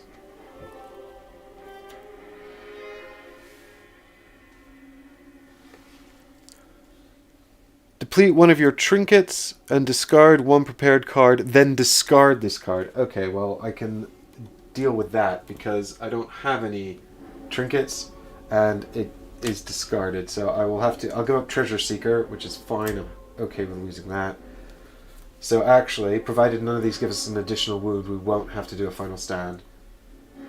Well, I'm going to have to reshuffle anyway. Balin's out of cards. Right, if I got the... So next up we've got Crushed Injury. Keep this face up. If you would discard a face up wound, flip it face down instead. That's not good. Cursed Injury. But... Okay, come on, come on. What do we got here? Weariness. Okay. Well, because we discarded 1 card, we're okay. Which is a big relief and a bit of good luck.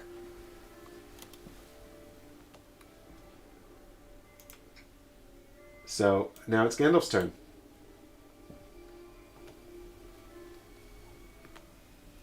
Gandalf goes a 1-2 into here, and he's going to smack the Balrog. Get up, Balrog. Alright, if Gandalf doesn't kill him, we're probably going to die. Because Gandalf can only take 1 more wound, and then he dies. But the good news is we can add 2 hits, because we're emboldened, and we also have Smite. So, I think I'm feeling pretty good about this. So, what we're going to do is we're going to attack the Balrog with our walking stick, because we're going to get 4 cards out of it. And we're going to discard Dazzling Flash. So it says when you attack, discard this to add Smite and Stun to your attack, which is great. So actually, I'm going to discard that and then when I discard that, because it's got Inspiration on it, I'm going to be able to gain an Inspiration using Gandalf's ability, and also scout 1 card, but I'll give this up to scout 3. Unfortunately, I have drawn the 4 cards for the attack. I would have revealed them first, but I'm doing it slightly out of order for dramatic effect on the stream. But what this means is I can't scout the cards using Gandalf's ability before I do reveal them for the attack, because with Dazzling Flash, I have to reveal the cards first. I believe that's the order of the attack, so...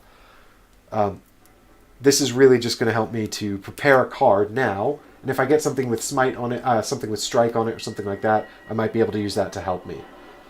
But what we've got here are the 3 cards. We've got Undying Might, which is not actually all that helpful. Guidance. And Gossip. Well, Gossip is very useful, because it's got Rest on it. But those are the ones I drew with my scout ability just now. I've done a check with Wisdom, so Undying Might's not particularly useful. Guidance is quite useful, really, but Gossip, when you or a nearby hero tests Wisdom, you may discard this here for that. Well, I think I'll do Gossip, because it's got Rest on it, and that would save my life. So prepare that, and we can put Guidance back on top and Undying Might on the bottom. Okay, here we go. These are the 4 cards for the attack now. I can add 2 hits, and I've got Smite, so I really just need, like, any symbol here.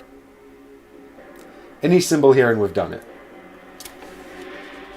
Hey, look at that. A success and an inspiration. Boom. You know what that means? That means we've done Smite. We've also got Stun on here, but we can't add it. But we've done 2 hits for Emboldened and 2 hits for the success. Yes! Good job, Gandalf! Thematic. Remove Ron Balrog. You or a nearby hero gains an inspiration. I'll give it to Balin because he has none and he's almost dead. Haha! Jace, I've removed the Balrog. He's gone. He's flown away. For now, but he watches from on top of his tower. He's a scary man. Boo!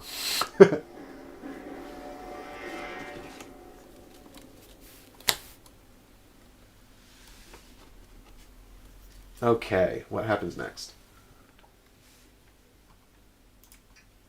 Do we win? You deal a mighty blow to the Balrog. Sparks and embers fly from the beast as it wavers unsteady. Surely it is about to fall.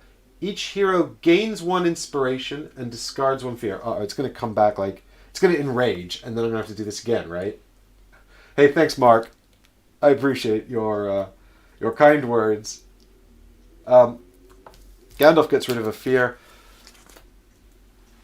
We ain't got any fear on Balin, though. With a quaking rumble, the Balrog rises back to its full height. The fire wreathing it burns hotter, and the shadow around it becomes somehow blacker. Oh, balls.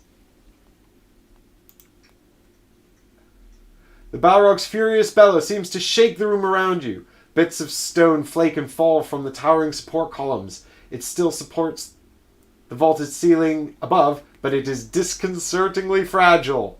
These walls have a unique mechanic in addition to being normal walls. Fighting the Balrog seems only to enrage the mad spirit. Your might alone cannot win this battle, but perhaps your wits can help. Objective updated. Destroy the fragile column. Okay, so the fragile column is this one over here.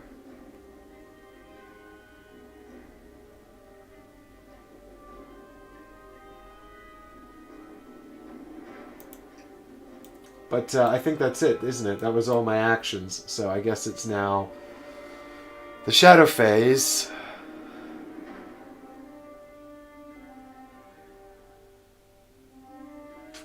How's he looking now? Well, he's exactly the same. No, I don't think I could do that again. I've lost too many hit points. Hager says the Balrog is getting serious. Yeah, well... all we've done is piss it off.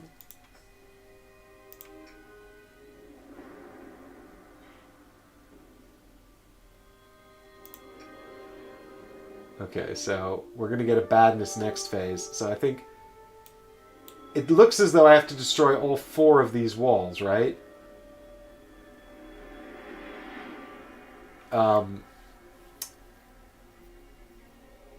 Which is not going to be possible in 1 round. So someone's going to get hit by the Balrog. I guess I just got to hope that it's Gandalf. Because I can use Gossip. Hopefully... oh God, guys, I think this is going to be fine. We've got this.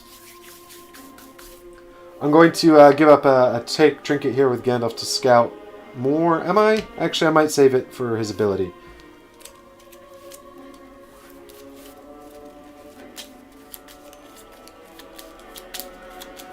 Yeah, hopefully, Scooter, I only have to destroy a single part of the wall and not all 4 parts of the wall. We'll find out. Someone's going to have to run past the Balrog, though, because unfortunately, this is the wall I need to destroy. And the Balrog's right here in the way. So someone's going to have to run through that tile and provoke the attack. I don't see any point in attacking the Balrog, because it's clearly not... well, it's not my objective. And... that would provoke an attack anyway, and it would just be wasting an action. So someone's going to run through here, deal with this wall, and then at least he'll be exhausted, because... wait, actually, if I provoke an attack, does that exhaust him? Or is that only when he counterattacks? Actually, it might be better for someone to run in here and distract him. Let me just double check that, guys, because that could be the difference between success and failure. Does provoking exhaust an enemy? Actually, I don't think it does, you know?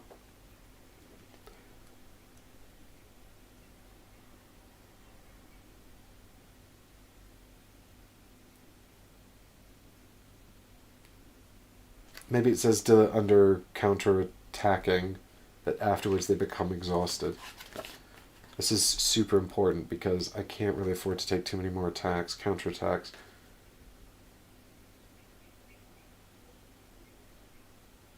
Enemy groups can... yeah. Da-da-da-da-da-da-da.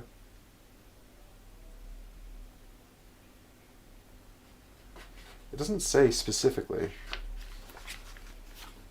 Why are the bits never in the bits where I need them to be?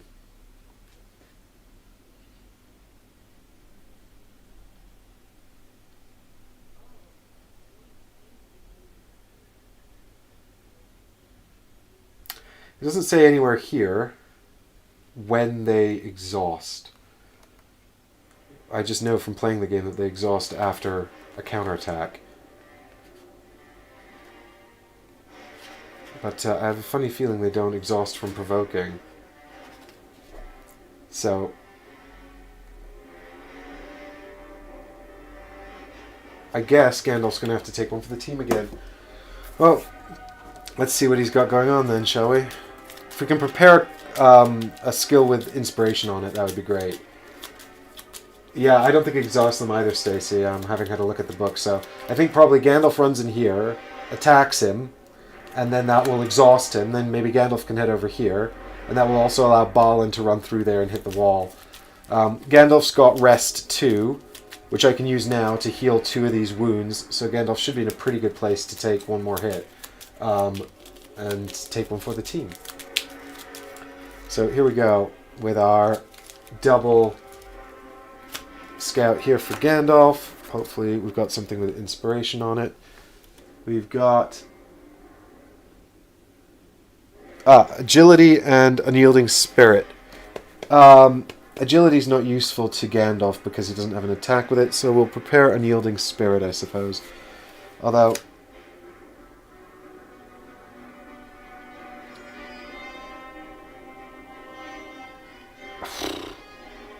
either one of these I'm not really going to get to use, which is a bummer.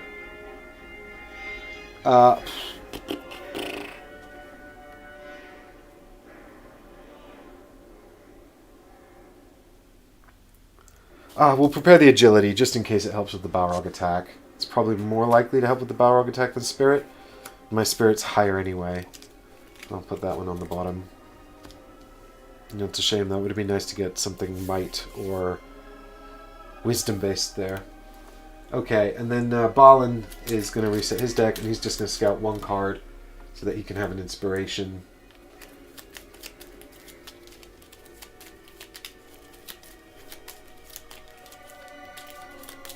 Okay. Okay. And hey, Jonathan, thanks for checking in. Dun,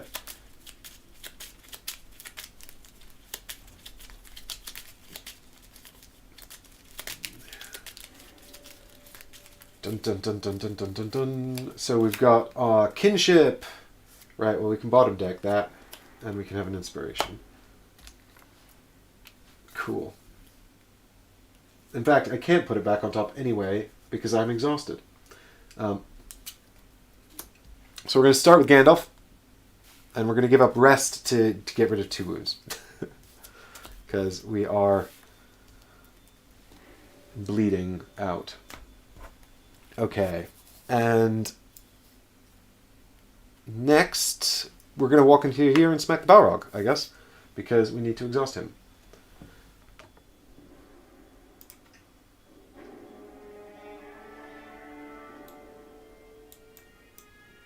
Dun, dun, dun, dun, dun. Alright, so we're going to attack with We're going to attack with the sword, because I don't actually really care about doing any damage here. It's mostly just about exhausting him so that Balin won't provoke an attack against him. So withdraw 2 cards. And we've got... no successes! Well, that's fine. We don't care. Womp womp. Yep, he sure can. Oof. Hey, wisdom! Well, at least I have 4 wisdom.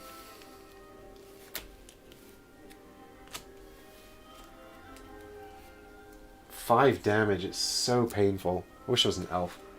Alright, we got one success and 3 inspiration. So I guess we spend our 2 inspiration from the table here. And that means that we're going to take 3 damage. No, 2 damage. So I guess we take the fear because Gandalf's... oh, I could have added 2 hits with Emboldened, but it wouldn't matter because it would have just bounced off his... sorcery anyway, and we lose Emboldened now. But you know that was going to happen anyway. So 2 fear, I think, because I've still got the 3 damage, so I don't really want to take any more of that. I've got 1 fear, so hopefully these ones aren't too bad. Gloom, that's fine, that's nothing, and another gloom. Okay, that's lucky, lucky, lucky. So Gandalf will move 1 more space over to here, I suppose. And Balin will go 2 into here and interact with the wall. And if Balin gets attacked, he's pretty screwed. So destroy the column! You take a fallen stone and smash it against the column. Test might. If you have a weapon with Sunder, you may convert an inspiration to success. I do! Balin, good job, buddy. So we've got 3 here, so hopefully. So we... ooh... oh, just 1! Okay. And I can convert that to a success. If you have a weapon with Sunder, you may... sugar. That's not... 1 is not enough. That's a terrible draw. Balin, why? Why you do me like this, buddy? Bits flake off as the stone comes loose, but the column is still stable. Okay. Something bad's gonna happen now.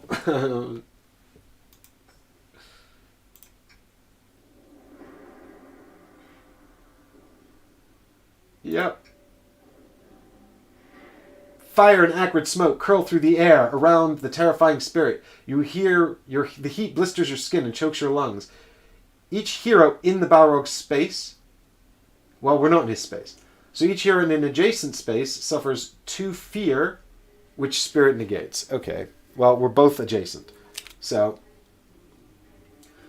Jonathan says he's really interested to see if this ends the same way his did when he played it.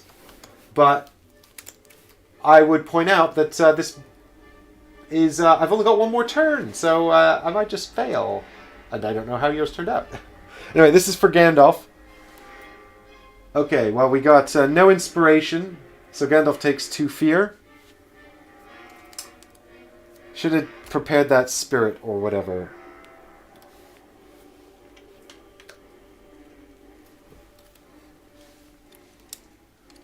Okay, we've got Rage. Keep this card face up. You cannot prevent wounds when you attack. Add 2 hits. Gandalf is really mad. And we've got Troubled. Keep this card face up. After you or a nearby hero suffers 1 or more fear from the darkness, suffer an additional fear. Well, the good news is that there's no darkness on this one. And Balin now, he's got 4 spirit as well.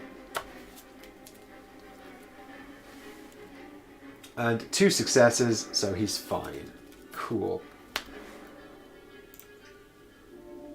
Alright, well, I've got 1 turn to win this, so I can ignore the Balrog, basically, because I don't know if I have to destroy all of these walls, Jonathan. But I've not got time, so if I have to destroy all the walls, Having real trouble. So we'll start with Balin, because he can hit that same wall again. And fingers crossed.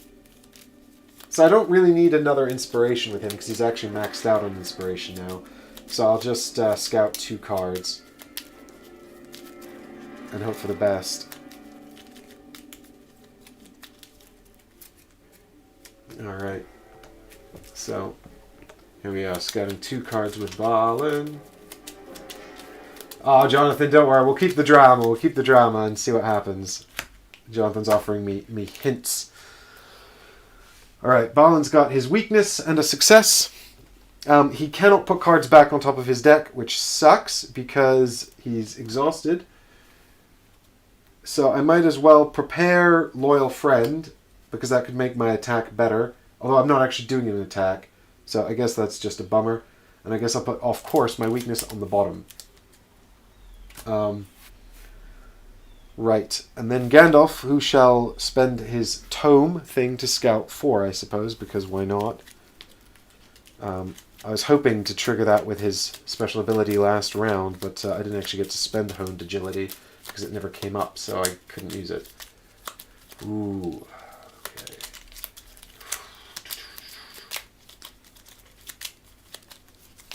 Alright, here we go. Scouting 4. Show me some useful things, please.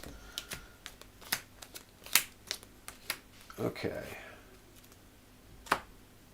Well, we've got Dazzling Flashback, which would be useful when we're fighting the Balrog, but it's not right now. Uncanny, which is, again, not all that useful because I don't have any inspiration. And Fast Talking, we don't have a person token, and I don't think Strike 2 is particularly useful either. So I don't think any of these are particularly helpful, to be honest. Gandalf's going to be bad at this anyway because his might is hot garbage.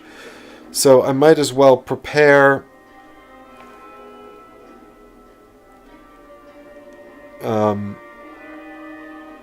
I don't know. I'm trying to think if there's something I can prepare here that I could actually use.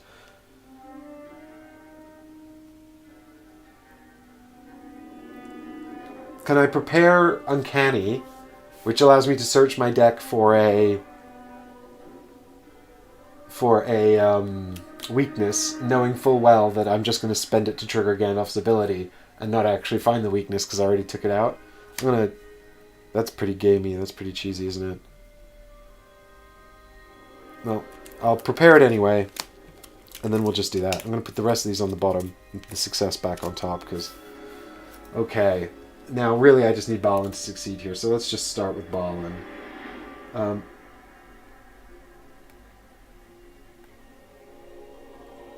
So we'll do check against the wall. Destroy the column! So I'm going to test might for this first one. Oh no, I can't even use Loyal Friend here because it's an attack anyway and I'm not attacking. Okay. Bam. That's just one. Again, what is happening? Why is this deck so bad? Part of the column crumbles away. Bits and pieces falling. Remove the wall. Place a rubble. This is not over. I'm going to lose this because I've run out of time. I've not been fast enough.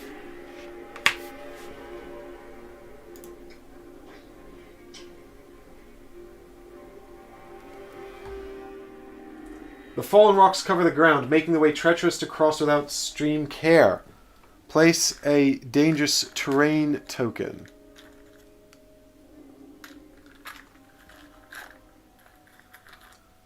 Well, we can do that. Or difficult ground token. And a rubble in the middle as well. Okay. I'm not putting out the right tokens here. These look like boulders, not rubble. Where's the rubble? There it is.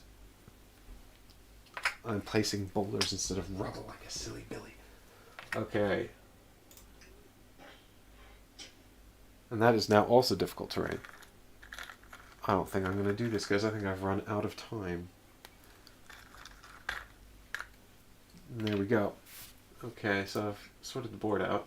Part of the column crumbles, spreading rubble around the area. You'll wager you need to knock down 2 more walls to get the job done. Well, I don't have time for that. Yeah, that's a shame. Even if Gandalf knocks down his wall, that's only 2. We'd have to knock down the walls and survive another turn, but we don't have another turn. We're out of time. We're 1 turn short. Oh, sad. Oh well. We'll keep going anyway. Hey Eddie, I'm just about to run out of time by a turn. Gandalf's about to test might, which he doesn't have. Aha, but I shall discard Uncanny to gain 1 inspiration and also scout the first card on my deck. It's Guidance. I knew it was Guidance because I put it back there. Okay, so hopefully... Okay, so we've got 2 successes. Because I can spend the inspiration I just gained. Which is going to knock down this wall. Oh, Gandalf only had Sprint 1. If I had Sprint 1, I could do it. I say I could do it. He'd fail the second might check, and then it wouldn't matter. Which is a real shame.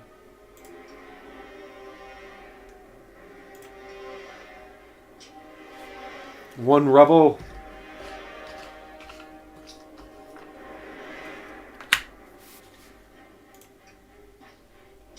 One dangerous terrain token.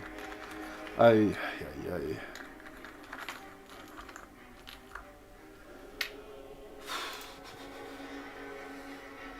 Another chunk falls from the column, showering you with debris. You only need to knock down 1 more wall. I just sit here and have a little moment while I've got no more actions. I only need to knock down 1 more wall, but I've got no... Well, Gandalf has 1 more action. Gandalf has 1 more action, but he's not able to do it. He's not able to do it because he's too far away. Oh my god.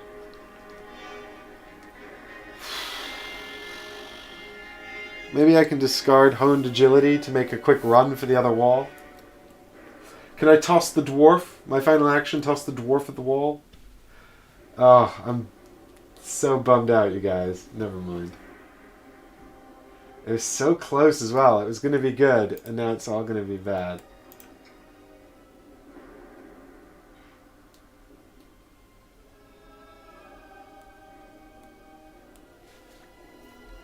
So the Balrog moves 1 space to attack Balin. God damn it, Balrog. And there he is, sneaking up on Balin like... Balin's like, hey, what's going on? The Balrog's like, I gotta get you. Attack. Oof, this is going to kill Balin as well. After this attack, each nearby hero suffers 2 face-down damage. That's appalling. So, here's Balin's Might Negates check. We might actually be able to do this, to be fair. We've got our shield. If we have 4 symbols here, we can actually survive this. Bam. Nope, that's 2. God damn it. So that's 2, and we can use the shield to prevent 1 more. Oh, I've got Loyal Friend, which has Guard 2 on it, so I'll just give up this to prevent the damage as well. That's sensible. And then Gandalf will take 2 face down fear, which is actually not too bad because he's only got 3. Sorry, not fear, wounds.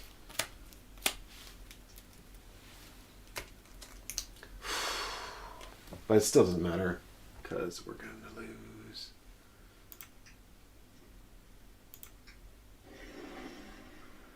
The Balrog's furious attack proves too overwhelming for you. You have not the power to battle against it, and whether it is protecting the Crown of Shadows or merely lashing out at anything that intrudes upon its territory is a mystery. As the Balrog raises its sword for a last mortal blow, the floor, weakened by the nameless thing burrowing beneath it, collapses under your feet. dumping you into the dark, deep caverns beneath Khazad-dûm. The heroes lose. Each hero receives 3 experience, and lore increases by 2. The Black Pit.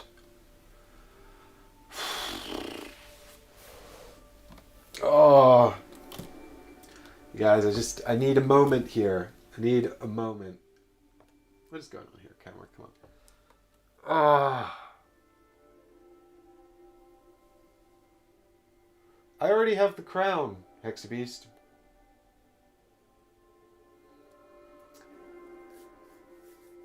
I've got the crown, so I guess the Balrog was pissed off that I took the crown, right? He was just protecting it. Yeah, I was 1 turn away from actually doing that. I'm so upset.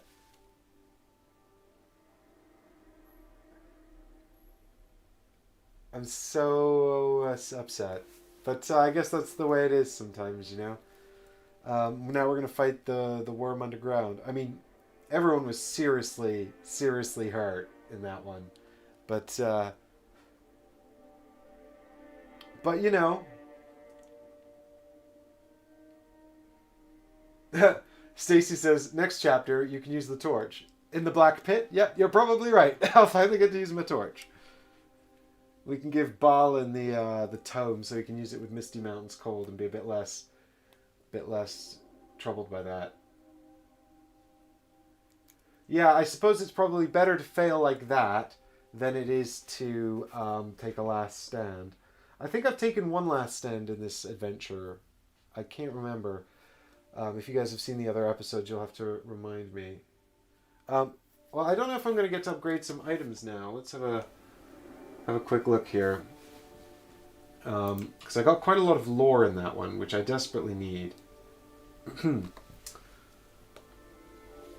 After narrowly escaping the terrifying power of the Balrog, you find yourselves deep below Khazad-dûm. Somewhere in the mines of Moria as they have become known, a name meaning the Black Pit. You have the Crown of Shadows in hand, but your journey here will be pointless if you cannot find a way back out of Moria. Somewhere in the distance, you hear drums. The next adventure will be a journey map.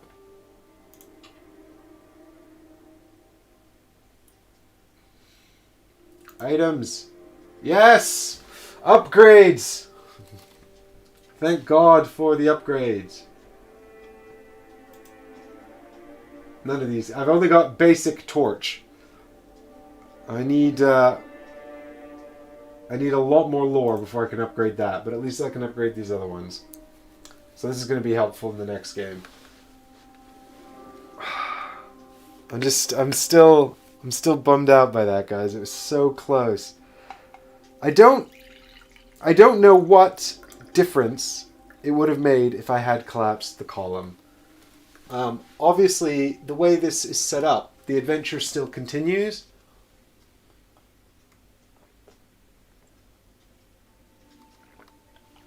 My torch has but 1 depletion token, Hexabeast, I'm afraid. So let us have a look. Balin can upgrade his travel garb to Westmarch garb or Greenwood garb. So we can at least get some better armor here. Haggers says, I think you still would have been in the pit regardless. I think that's true. Ooh, has someone else got my Westmarch garb?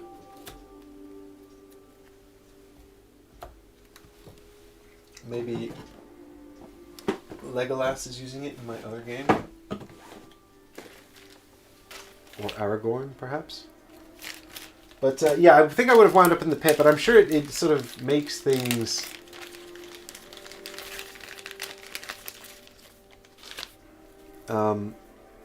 Cloak? Nope, not Legolas. So I've got here the Greenwood garb, which is one option. Which says, increase your fear limit by 1, which my current cloak already does. Before you suffer face-down wounds, you may prevent one of that wound. After you explore tile, you may spend 1 inspiration to scout 2. I mean, that's okay. I find that I'm very rarely taking face down damage. So the other one is actually here in Aragorn from my game I'm playing with Chris, which we haven't picked up for a long time. But we would be playing if we could, but we can't. Increase your wounds and fear limits by 1 before you suffer face down. So, I mean, Balin's already got... So it doesn't have the bonus of the scouting effect. Balin's already got 6 wound capacity. So I don't know if I really need to increase his wound capacity. And I'd prefer to do something about this prevent face down damage thing. But I can't, so... Yeah, I guess I'll take the other one. I guess I'll take the green thingy garb as well. And hopefully I won't be too...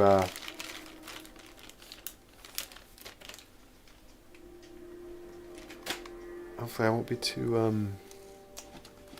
Hopefully I'll be able to get some good use out of that.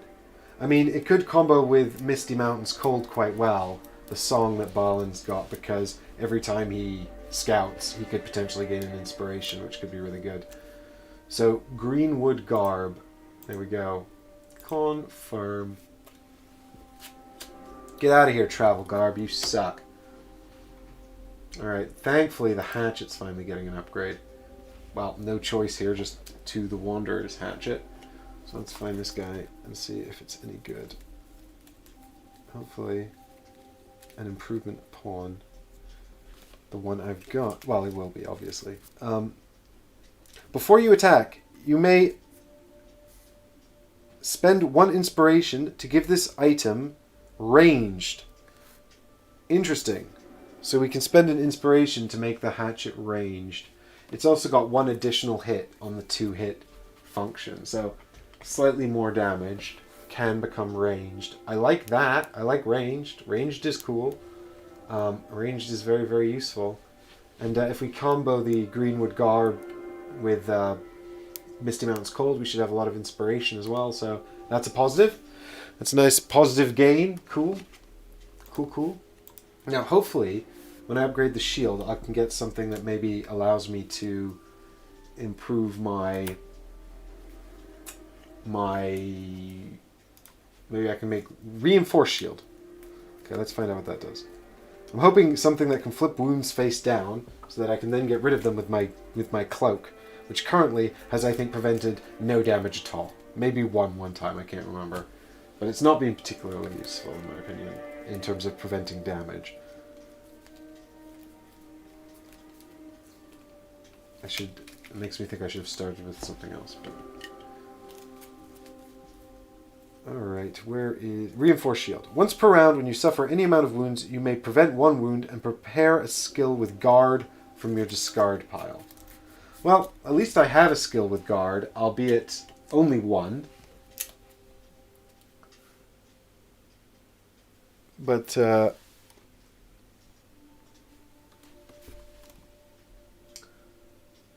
yeah, I suppose if I got the skill with Guard and I used it to prevent damage, I could then immediately trigger the shield to prepare it again, which could be really good. I could get double use out of that.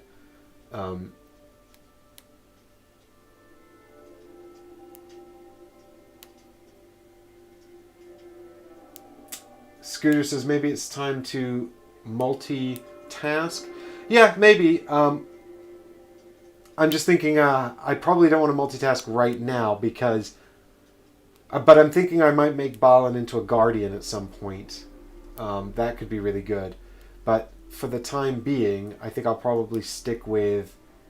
for the time being, I'll probably stick with Delver just because I know I'm going into the Black Pit. And that's probably where the Delver will excel.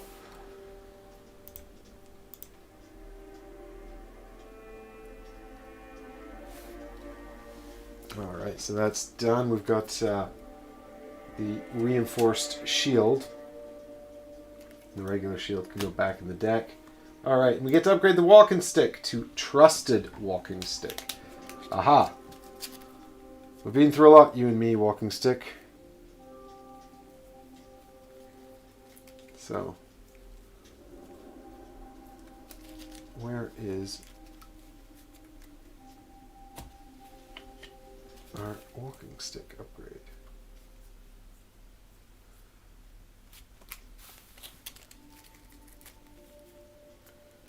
I mean, it's got cleave on it, which I really like. Actually, this is quite an upgrade. It's got cleave on it, it's got an extra hit on it, and it ignores, Gandalf ignores difficult terrain. So, I like everything about this. This is a great upgrade. Brilliant. Well, I'm feeling a bit more confident about the next game now, guys. I am. We're going to give the tomb over to Balin as well, because Gandalf's got too many trinkets now. You greedy Gandalf. And I still think he's probably better off with the torch. I'm hoping level 3 has the jewel on it to beat darkness. Yeah, I don't know if it's not. I don't think it's Gandalf's staff though. I think it's just a walking stick, you know.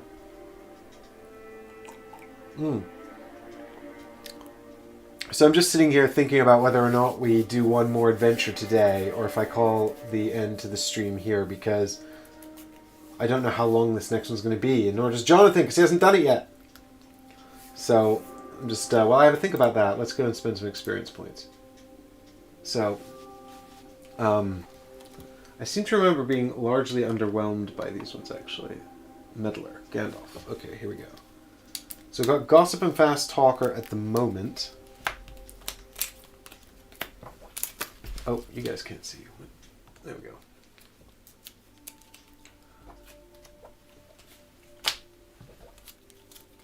And right, those are the ones I just got rid of. So Gandalf's deck has become a bit not good, though. I think I don't.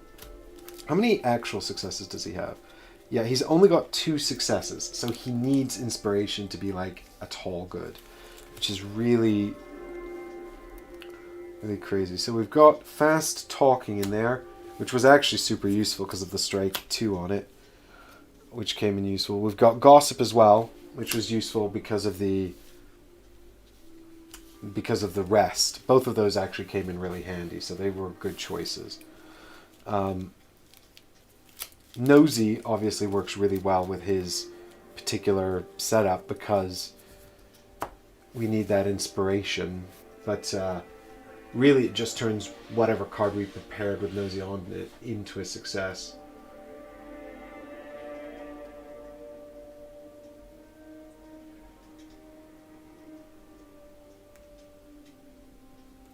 So let's have a look and check out Ancient Legend or Interfering, because we'd basically be swapping a card out for one of those at this point. So we've got Ancient Legend, which says that during your turn, you may discard this card to swap your deck and your discard pile, then shuffle your deck. And I'm just thinking, like, is that useful? Is that only useful if I track exactly what I've spent and what I've used? Like, is that super situational? I mean, it would be useful for triggering Gandalf's ability.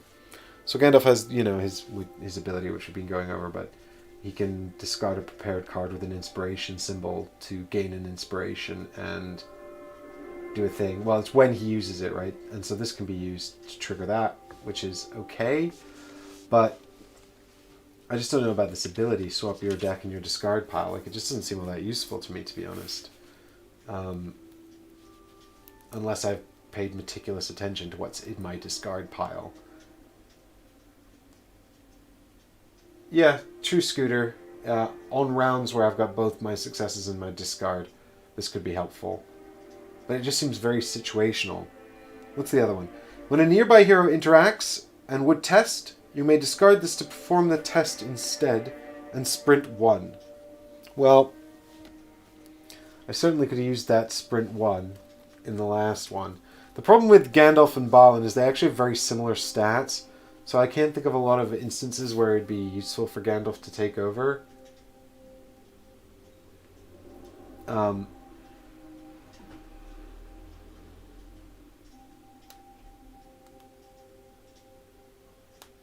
I'm also just thinking about what I would get rid of. Because the problem with Gossip and Fast Talking is they're just really good because they've got Rest and Strike 2 on them, both of which have proved invaluable to me. So I don't know, I think this is a bit of a bummer that I'm not really interested in these next upgrade level cards, you know, for the Meddler. I don't really think I like this roll very much. And I'd have to get rid of one of these. And I could get one of those. Yeah. Well, I guess we should give it a shot, right? So, presumably we want to take Ancient Legend. See if we can make some use of that, I suppose. So the question is, do we give up Strike or Rest? I think we give up Rest because, although I like healing damage, that's very useful. If we can kill our opponent with Strike, then we won't have to heal damage, right? That's my thinking on that one.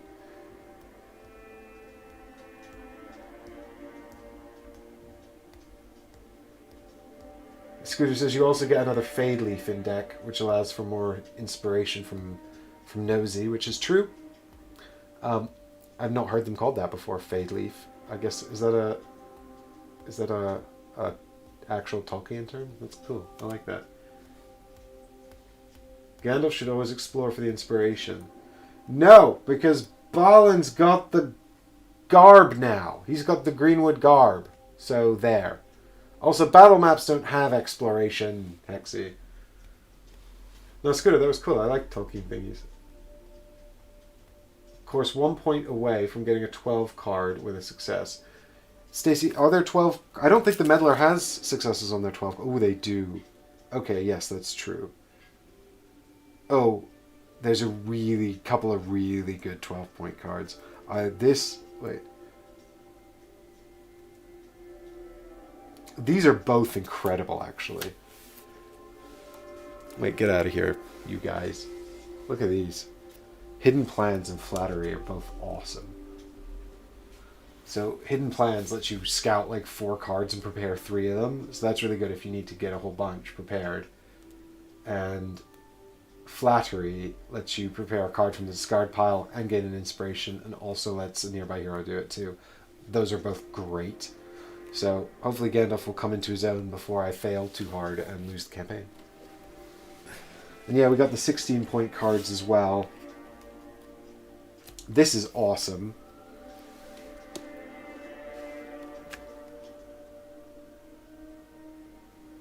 You can strike 3 and add 2 effects. That's great.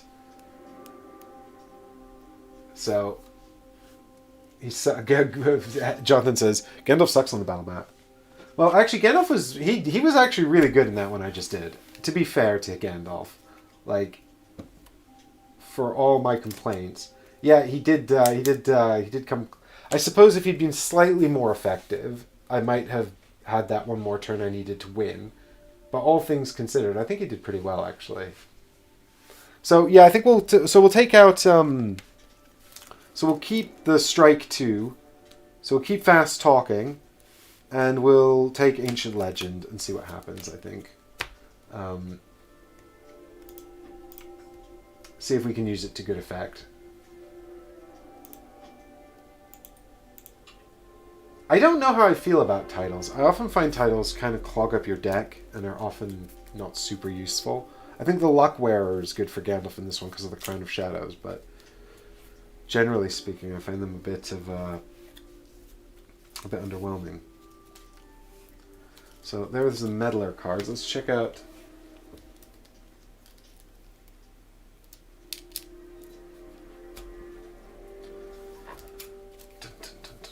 Let's check out Balin's Delver cards, see if he can do something useful. So we could grab Boasting, or we could go get a 7-point card. So Boasting is, when you test Spirit or Might, you may suffer a face-down fear to convert all of your... Oh, you can't read that for shit. To convert all of your Fade Leafs to successes. I'm using it now, Scooter. I like it. I'm stealing it. We can also give up one of our current ones, Wiles and Crushing Blow. So let me find those and remind me what they are.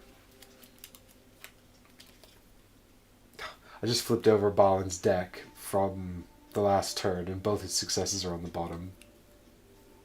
I say both, he's got 4. Which is way more than Gandalf, who only has 2. Wiles and Crushing Blow. Where's Crushing Blow? There it is. So Wiles is, at the end of your turn, you may scout X, where X is the number of shadow cards you have prepared. I don't think I used this once. If you do discard the skill, it's also got Hide on it. Crushing Blow, I did use.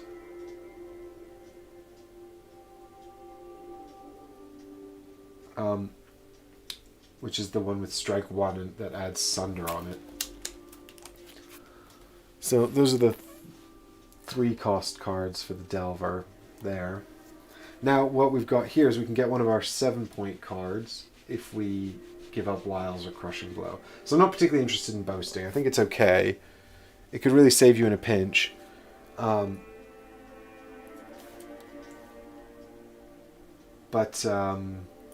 I don't like the idea of taking Fear. I can take 5, but what we've got is Forging Ahead. At the start of your turn, if there are no nearby heroes, gain an inspiration. So that one's quite, and it's got Sprint 2 on it, so that one's quite good if we run off on our own. After a tile is placed, this is Spirit of Adventure. You may discard this skill to either Scout 2 or prepare a skill from your discard pile. So these are all kind of helping with exploration and things like that. We've got No Stone Unturned. At the end of your turn, if you are in darkness, you may discard this skill to interact with a token in your space. Didn't I take this at some point? There's 2 copies of this.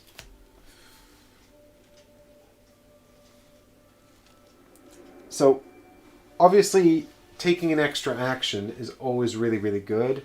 1 extra action, depending... I mean, it depends on what it is, of course, but like this one wouldn't have made a difference in that last game. I would have. Well, except that I wasn't in darkness. But if I was in darkness, I could have used... Oh, well, it's got Sprint on it, actually. If Gandalf had this, I could have won that last game, potentially. I mean, he might not have destroyed the wall, you know. There was every chance that he would have just failed that. But the point is that these extra actions and Sprint 1 and stuff can be the difference between success and failure, so I'm quite keen on that. What do these other ones do again? At the start of your turn, if there are no nearby heroes, gain 1 inspiration. That's also good. Spirit of Adventure. After a tile is placed, you may discard this skill to either Scout 2 or prepare a skill from the discard pile. That's not bad either. But I think I like the I like this one. Let's give Inspiration is always good, so let's try Forging Ahead. It's also got Sprint 2 on it, which is useful as well. So we'll take out... We've got to take something out. We'll take out Wiles, because, you know, get out of here, Wiles. Alright, cool. Cool. Alright, do we do one more? Do we do one more game? Stacy says, you could drop everything for a 12-point card. Can I? I don't think so. Nope. I only have 11 experience points, Stacy. Sorry. Otherwise, that would have been a great idea that I didn't even think of.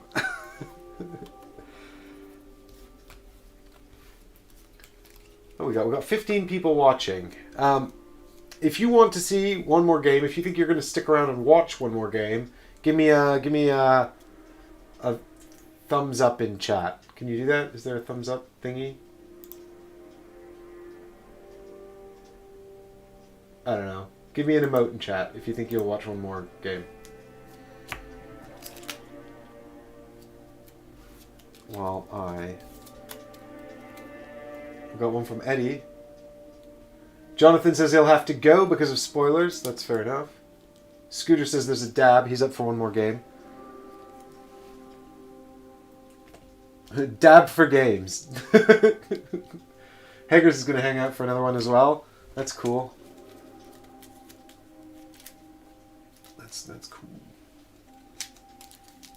Because I'm thinking as well, like if I don't keep plowing on with this. We're never going to get it done, you know, and I've just started the Untold Stories of Nemesis as well, and there's so many more adventure games coming and all that kind of stuff, so we need to make some progress here, you guys. Right, forging ahead. That's in here. Did I just take out... Yes, wait. What did I just do with the Delver cards? Right. Crushing Blow. Keep that.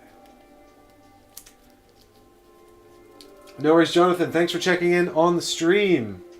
Stay hexy.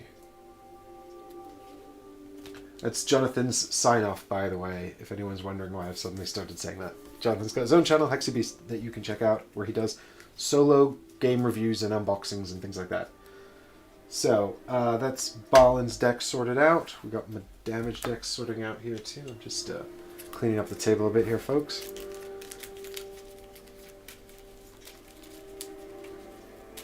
Alright, well, we've got at least 3 people who want to see one more adventure, so I think we should carry on and see what happens in the Black Pit.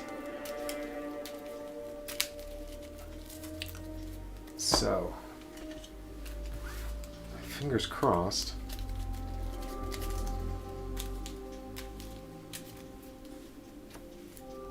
Now, we can't start with titles prepared, can we? I don't know. I think I just made that up because I want it to be true. In fact, I'm 100% sure I just made that up because I want it to be true. I don't think titles are very good in this game. You know, I get excited by them when I get them because they automatically are prepared. But I think that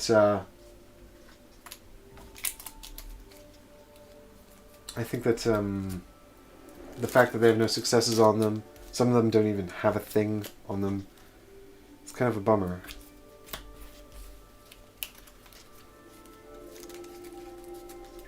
It's a thing. Some of them don't even have a fade leaf on them, and that's kind of a bummer, you know, because it just clogs your deck up with these things that aren't super helpful. Where are the shields? Wow. What should you call this? Mistwalker title is awesome. Is it? What's that? That does sound awesome. That sounds super cool.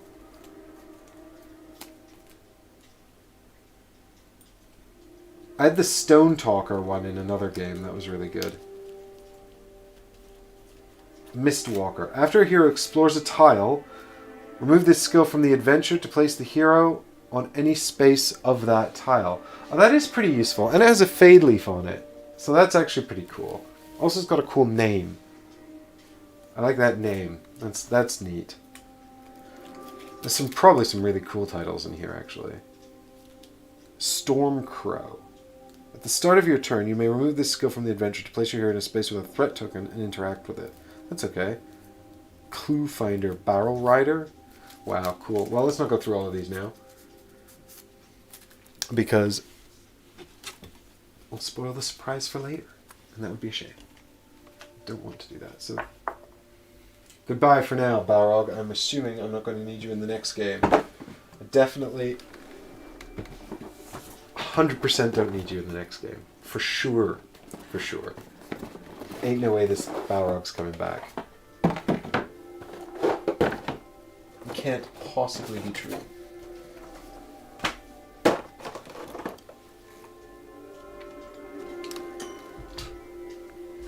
And it's a journey map, so we don't need any of this terrain either.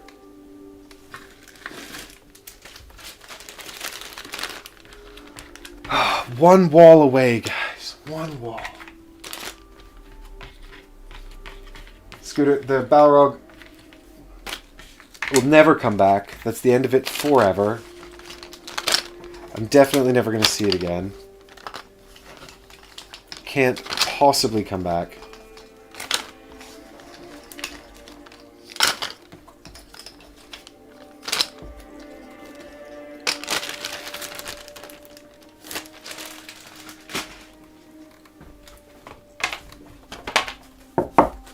Get out of here.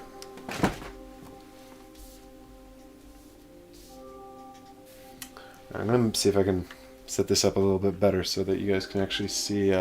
Probably need these, a bit more than the other ones. Get out of here. See if I can set these heroes up a bit better so I'm not constantly covering up Balin with the with the Journeys in Middle-earth screen.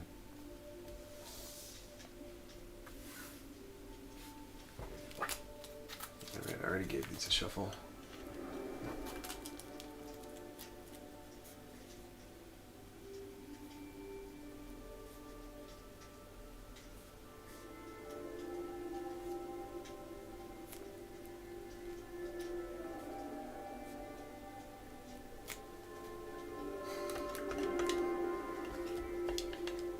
I think they say, we will meet again when I'm upgraded.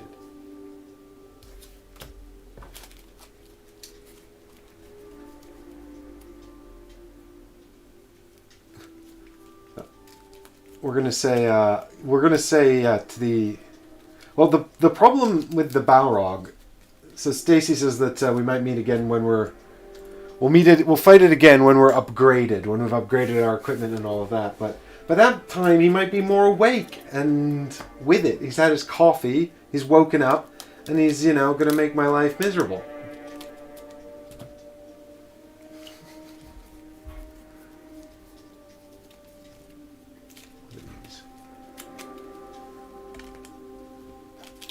Where is the shield? How have I lost the shield in here?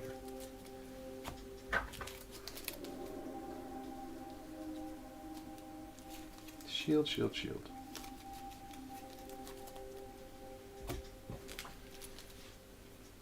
One would have assumed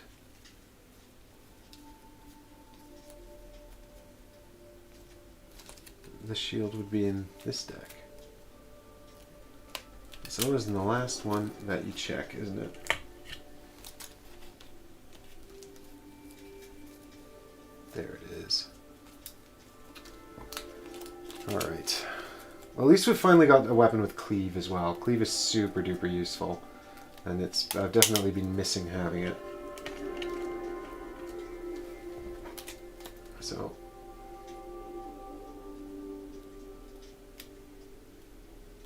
the next time we fight the Balrog, he's going to be like... Well, to be fair, we're the ones that fell in the pit. I was actually going to make a joke about how, because the column fell on him, the next time we fight him, he's going to have like cybernetic parts, like they had to rebuild him. So he's like Robo-Balrog, and that's going to be way worse. But actually, we didn't drop the column on him, we failed. That's what happens if you succeed in that mission, though. They have to rebuild him stronger and better. So the next time he comes back, he's a cyborg Balrog. This is legitimate canon. Alright, so if I put Balin over here, then hopefully this will not obscure him. Okay, that's better, at least. Okay, now prepare your first card.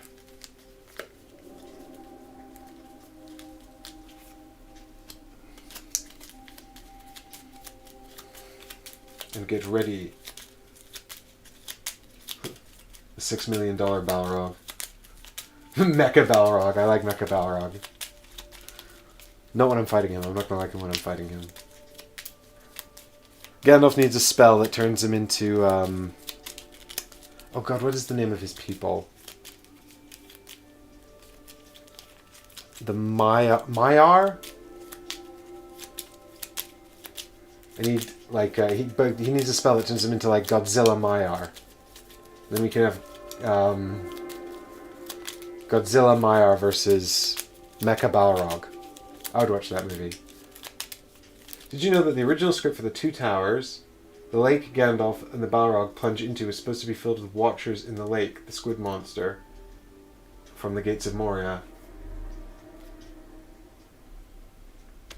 That's interesting. I did not know that. Did they cut it out for financial purposes? Financial reasons? It's different in the book, isn't it? I don't remember in the book exactly how it happens, but I'm pretty sure that they don't. It's not that scene's different in the movie to how it is in the book. I'm pretty sure. Oh, why am I shuffling this one? I haven't gotten the card out yet. Dope.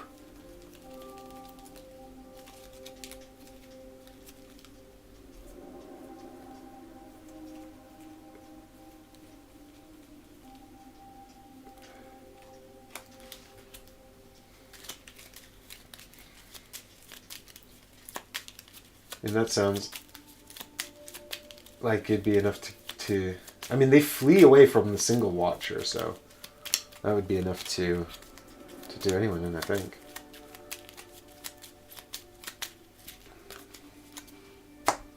Okie dokie.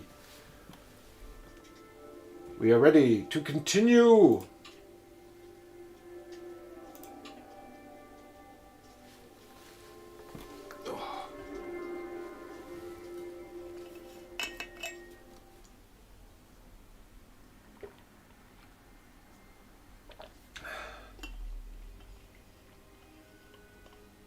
They cut it out because they said it would have been distracting. It's a very short shot as well, isn't it? Where they just like fall from the top right down into the cave. The dust from the cave-in the dust from the cave-in you started is still settling as your eyes adjust to the darkness. You feel you have come far deeper into Khazad-dûm than you had planned. The cold stone of the floor looks like it has not seen dwarven boots for many hundreds of years, a longer time than the high levels. So there could be lots of treasure down here.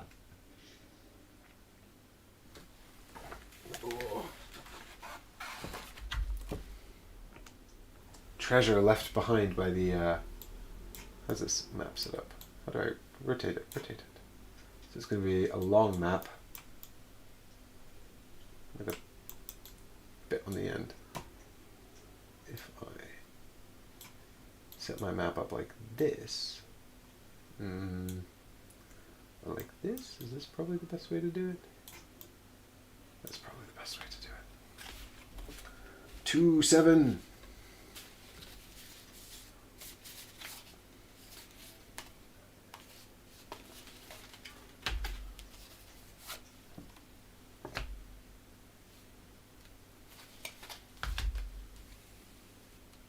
Okay.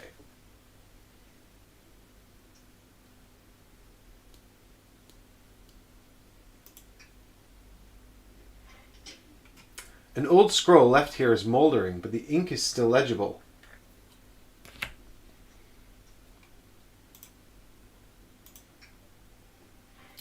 A book with cracked and aged binding is lying on the ground. Oh, magic book, tell me your secrets. Everything's darkness. God damn it.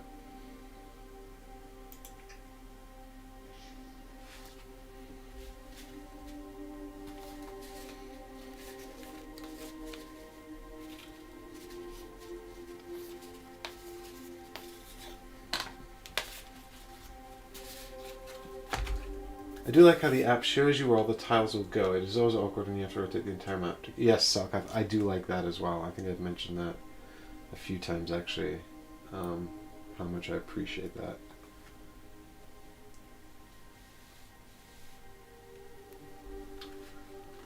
Mark, I don't understand your comment, but I like it. Mark says, 100 bequest.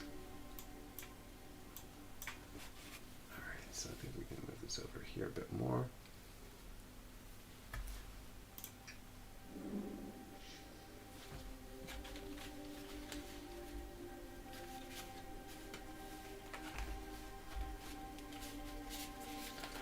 Dun, dun, dun, dun, dun. A nice chill hangout session in the cold, dark underground of Moria. That's what we're doing today, folks. I didn't quite manage to defeat the Balrog by dropping a thing on it.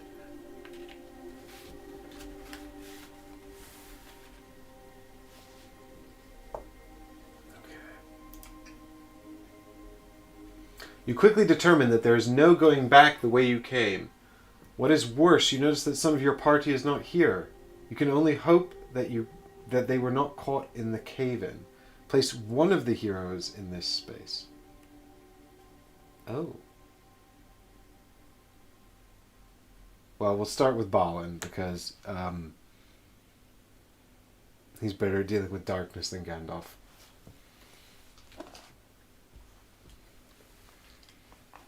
Ugh.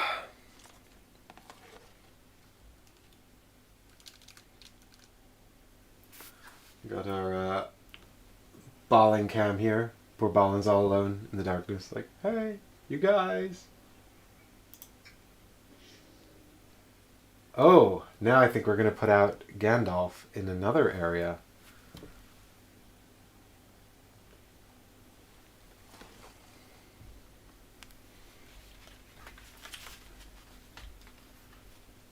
Uh-oh.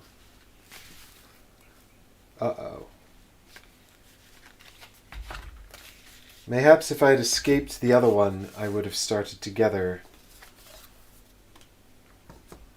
and been less in danger. Don't like what's going on this tile. I can't tell what the art is showing, but I just don't like it. It just looks like nests of insects or something. I don't know, but I'm not feeling good about it. Where are we in relation to everything else? Somewhere over here. The nameless thing slumbers in the tunnel. At least you think it slumbers. You feel that it is waiting for something to rouse it into action.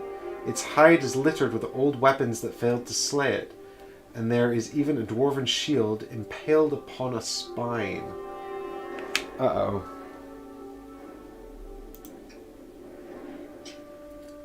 Oily smoke rises over a ridge. It is a worrying sign of trouble, but poses no immediate threat. Okay.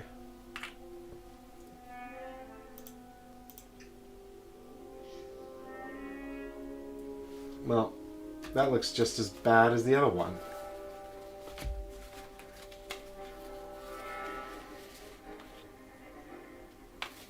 Oh my god. Okay, another area full of crazy, maybe, yeah, just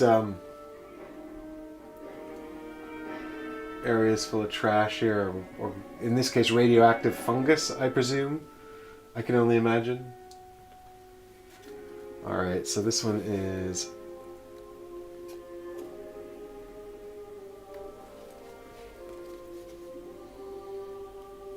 in here like this.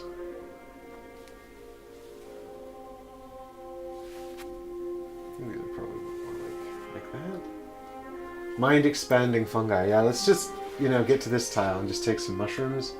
Not worry about the giant worm, nameless thing, or anything like that.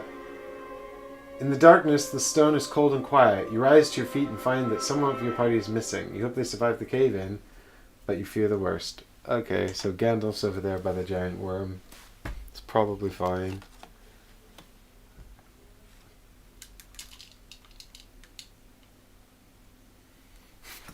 And Gandalf's like, Balin! Hey! Hey, Balin! Where are you, dude?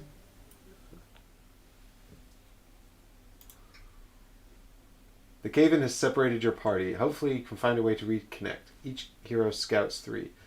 Where did I think I got an inspiration last time. I didn't get one this time.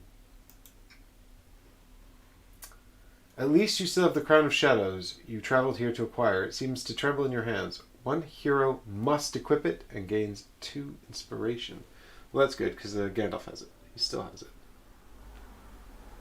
So 2 inspiration for Gandalf. We're going to scout 3 as well. Come on, Gandalf. Let's find some useful things. Useful things to use and prepare. What have we got here?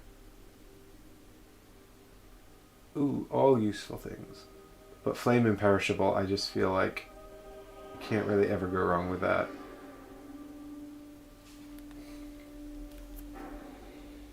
Strike 2 is good too, but flame imperishable is useless if we don't prepare it. So we shall prepare that, gain an inspiration, and put these other 2 on the bottom. No, I've got nosy. We'll put undying might on top. And we'll put fast talking on the bottom. And Balin will scout 2 so that he can have an inspiration. No, I can't do that yet because I don't have the song prepared. So never mind, I shall scout 3. What have we got here? Crushing blow.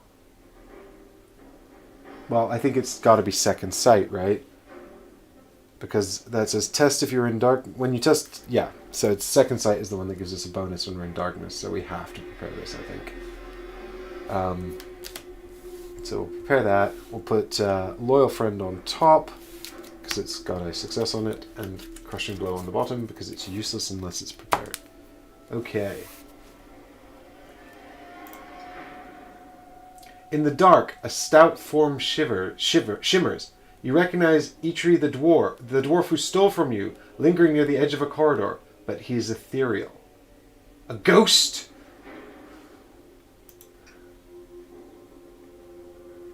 You approach the dwarf. He sees you, but in a manner of speaking. You approach the dwarf. He sees you in a manner of speaking, but his ghostly gaze passes through you. Now you can be sure he is indeed merely a shade. Your hand could pass through him as easily as it might the air. I can't remember the voice I gave Eitri. I seem to have lost my way, he murmurs. This is far deeper than I've ever been. Eitri sounds confused and lost. You aren't even certain he realizes what has become of him. One hero in this space... Well, there's only one hero in that space. Tests wisdom or spirit. Well, I should test spirit because I have 4 spirit.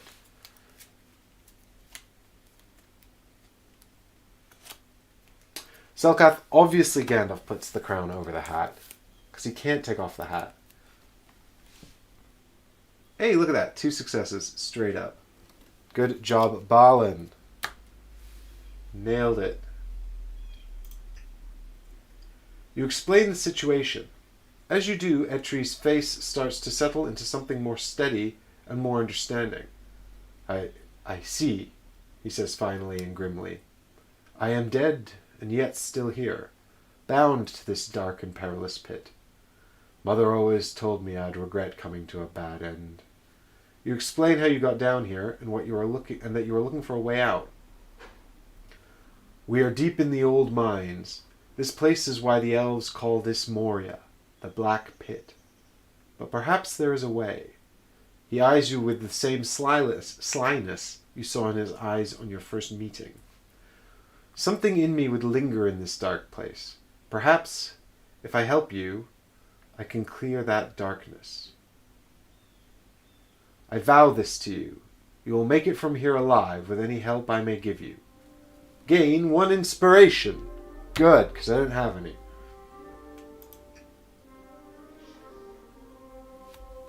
New tile.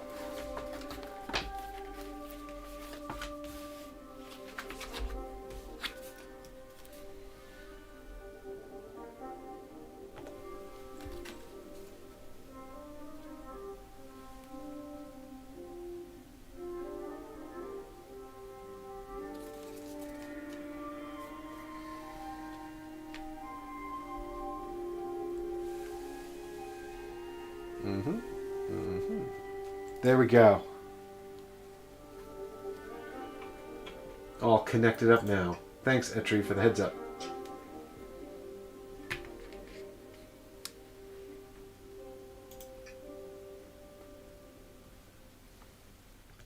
There is a way to the surface from this deep, Eitri explains. It is called the Brothers' Gate. It may be sealed after all this time, but if it can be opened, it would be nearby. Find the Brothers' Gate.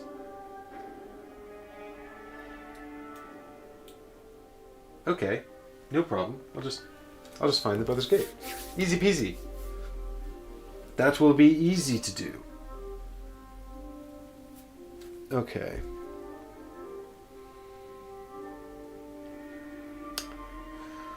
What happens if I interact with this worm token? I'm immediately like, I need to deal with this threat token or else I'm going to get threat on the bar.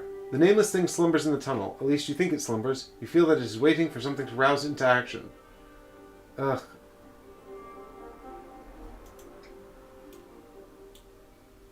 Should Gandalf just go and poke the worm? Seems like a suitable and sensible course of action, right? Maybe if I search the worm I can find something useful.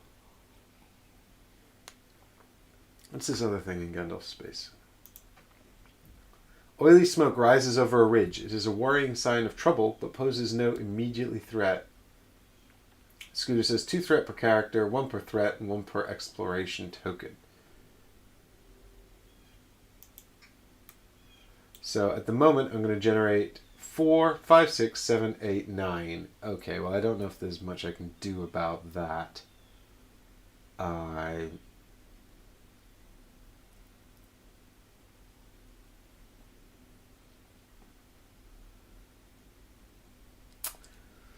don't think. But I could get rid of 2, buy myself 1 more turn. Because I could send Gandalf to search the worm and explore this area. And Balin could go and explore this area as well. Go and poke the worm. Okay. We're going to do it. We're going to poke the worm. Why wouldn't you? So, ooh, where's my little camera down here? This is gonna... So there's Gandalf off to poke the worm. Do it, Gandalf. It can't possibly end badly. Is there anything he needs to do? Oh yeah, we'll use. We'll very quickly just use Nosy there to check the top of his deck. There is of course a symbol, I know, because I put it there, so we can have 1 more inspiration, which I'm sure we're going to need if we're going to be poking worms. There's no difficult ground here, is there? There's not. Okay. Good, good, good. The nameless thing slumbers in the tunnel. At least you think it slumbers. You feel that it is waiting for something. Oh yes, I've read this.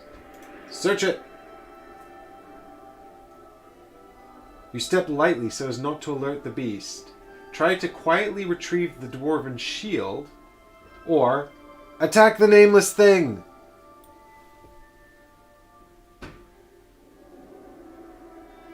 Huh.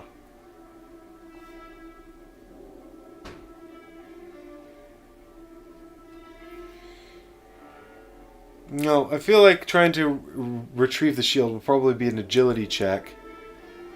Or maybe a wit check. Both of which I'm pretty bad at. On the other hand, I don't think attacking it's a good idea. It's sleeping. Let it sleep, man. Also, don't I want a shiny treasure? Edgar says go for the shield. He was the first one in chat, so we shall try to quietly retrieve the shield. Look at that. Test agility or wit. Man, I nailed that. I just nailed it.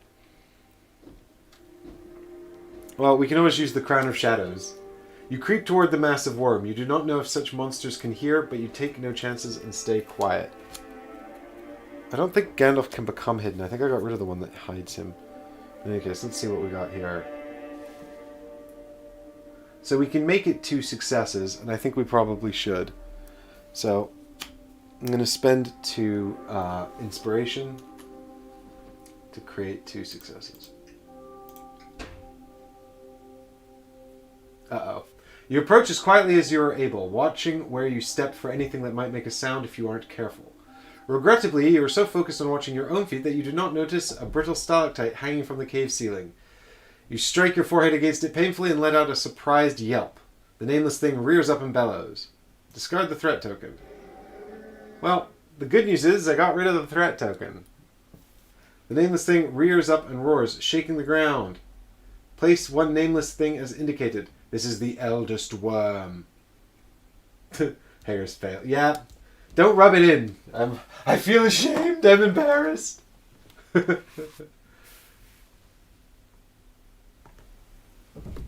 Ah! No!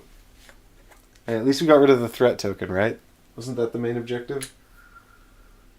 Shame we didn't get any fun treasure, though. I never get any fun treasure.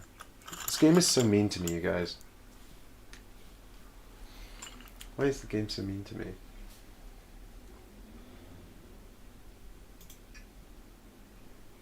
Well, Gandalf's only got 1 thing left. He, ooh. Time has rendered the ancient beast's hide nearly impenetrable. It's only got 1 armor. That's hardly nearly... Oh, it can't be sundered or pierced. Okay, well, I suppose that's a thing. Well, Gandalf has one movement point left. If I leave, I'm going to provoke an attack, so I guess I'll just stand there and get hit. Come on, Balin, you can't fail as bad as that. So, what is this thing? A book cracked with aged binding is lying on the ground.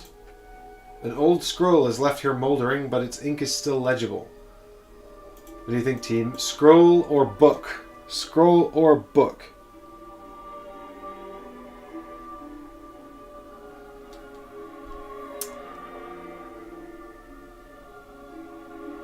Personally, I quite like the idea of... Selkat says book, so we're doing book.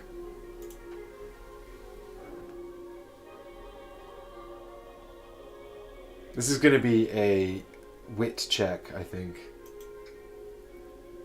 Oh, it's wisdom. Almost. You pick up the book and the leather binding crackles under your touch. Alright, here we go, folks.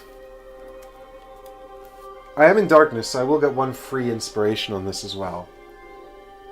So I've got one. I might as well spend an inspiration to get two. Oh yeah, because it's pass-fail, so yes, we will do that.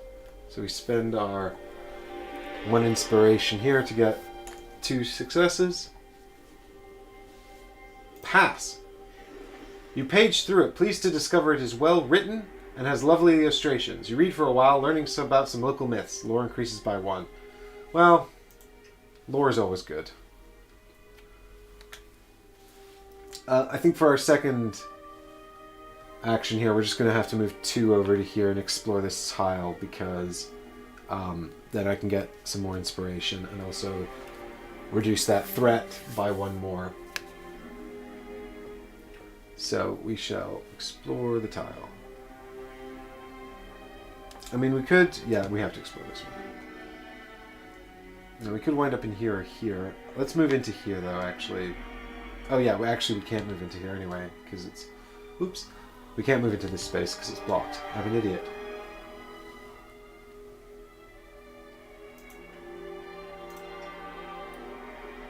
Mouldering beds, some shelves, and an old stone well lead you to believe that this was once a dwarven infirmary. Discard the exploration token and gain 1 inspiration. So what I'm going to do here is I'm going to gain that inspiration. I'm going to give up Intrepid to gain another inspiration and scout 1 as well. And it is another shadow sight. Well, I might as well prepare it because I'm going to discard it to sprint probably in a second. I'm not testing again this round, so I don't need it there. Although I am testing against the darkness, I suppose. Okay, yeah, let's put it back on top. At least then we know when we test for darkness in the shadow phase, we'll succeed. A tattered sheet of parchment shows faint imprints of an unknown origin. And your journey continues. Well, okie dokie. I forgot Balin has the tome, but I'm kind of saving that for when I get the song out. The song of the Cold Misty Mountains. Okay, I think that's the end of our action phase, so shadow phase it is. Gandalf's going to get hit by a worm.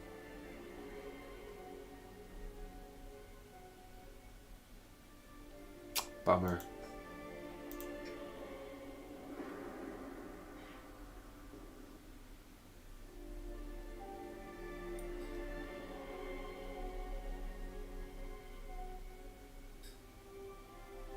Attacks Gandalf. With large gnashing pincers, the beast lashes out, seemingly at random. Wit negates this attack. That's stupid. Why is wit negating this attack? It should obviously be wisdom, because I'm better at that, and I want it to be wisdom. We got a success and a blank. So I guess we spend 1 from here. We can actually spend 2 inspiration to ignore all this damage. because of the cloak. We've got this cloak ability that we haven't actually like ever used with Gandalf. But I think that's probably a good thing to do, so we'll trigger the cloak ability as well. And now we have no inspiration left. Grand. Into the darkness! So each hero in darkness suffers 2 fear, which spirit negates. I'm trying to think of a reason why I wouldn't just use the torch now. The only reason would be if I'm nearby Balin later. I can use it then and we'd both gain benefits.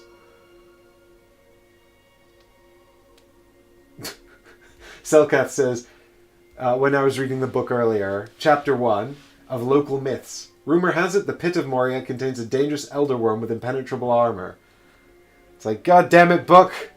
Well, actually, Balin's like, interesting, probably not true. Meanwhile, Gandalf's like, help me! There's a giant worm. I think I will actually wait on the torch, just in case I can use it later. I mean, Balin's pretty good at passing this darkness, but I do remember he did take 1 damage from the darkness previously, so... And we don't have any magic missiles either, so we can't. So there's Gandalf's check. He's got no successes at all. So I will spend Flame Imperishable to get 1 success, and he takes a fear. This is already off to a great start, isn't it? It's just gloom, though, so that's not too bad. And Balin will pass because he gets 4 cards. He gets 1 free conversion, and I know 1's a success as well. There we go. So he's got 2 there. Good job, Balin.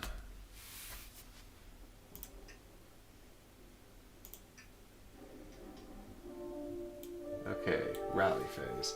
I think Gandalf should boop this worm on the snoot and then run away, so that we don't provoke an attack. You know, because here's the deal. I don't really want to stay there fighting it. I guess I don't have to kill it. It's not my objective. My objective is just to leave. And Gandalf could get some inspiration for exploring. That would be good. Although I'm sure there's going to be something that's going to come along and make my life more difficult later on. It's never simple with these games. Just like you have to knock the column onto the Balrog. I was so pleased when I beat that Balrog. I was so pleased with myself. And then I didn't beat it. It just came back tougher. And harder than ever. Okay, cool. So Balin is going to scout 2. Come on, Balin. Let's find something useful.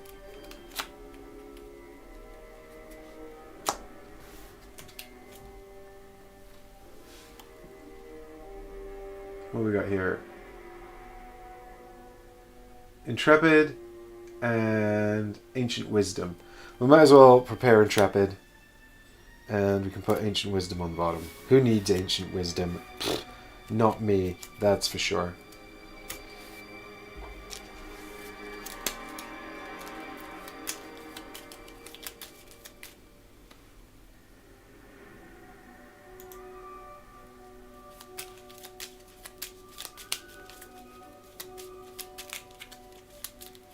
Yeah, so Scooter says that the fact that this threat bar goes up to 100 on this map indicates that there's probably a lot more that's going to happen in this adventure, which you're absolutely right about. My concern actually is that I don't... You know, if we're going up by 7 threat a turn, then we've got 93 left. That's over 10 turns. I don't know if I can survive 10 turns in the darkness. Everyone taking a fear every potentially 2 fear damage every round. Like, that seems really difficult. Alright, so Gandalf scouting 2 here. And we've got, what have we got? Uncanny and Ancient Wisdom. Okay, well, we want to prepare Uncanny so that we can use that to get rid of our weakness. We'll put Ancient Wisdom on top so we can trigger Nosy with it. That's some good starting for Gandalf.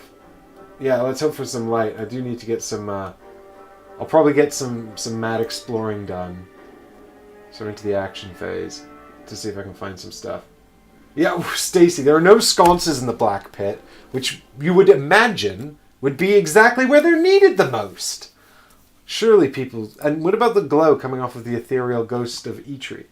Surely he should act like a nightlight. So I've got some tattered papers lying around. Probably just more opportunities to gain lore. We definitely don't want to miss our opportunities to gain lore. So I think I'll start with Gandalf. And we can use Nosy to reveal this card to gain an inspiration, because Gandalf needs it. We can give up Uncanny, which will allow us to gain an inspiration and scout 1, but we'll do that after we've first gone through here, taken out our weakness. Bye, lazy, you suck. We will also gain 1 inspiration, and then after I'm done shuffling, we will scout 1. Good opening round for Gandalf here. I like it. I like it. Could try burning the worm. Probably has a lot of fat from eating orcs and dwarves. Selkath says, yes, that is true, Selkath. I should try burning the worm. Let us set it on fire. Burn it right down. I don't know if you guys can still hear the music for this reasonably okay. It's just kind of playing in the background. Okay, that's enough shuffling.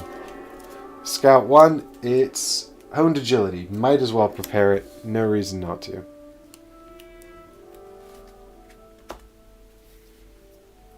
Cool. I'm glad that the music is probably not sounding as good as it normally does. Actually, I should plug this in as well. Oh, I'm not... Hang on, just...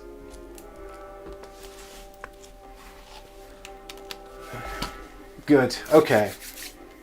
All set then. I guess, yeah, let's just boop this worm on the snoot and then run away.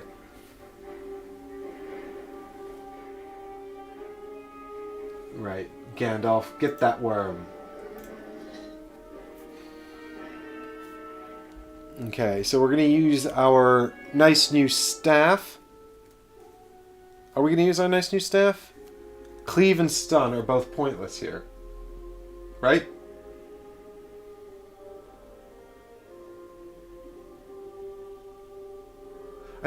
I definitely... Stun is good. Stun is good, yes.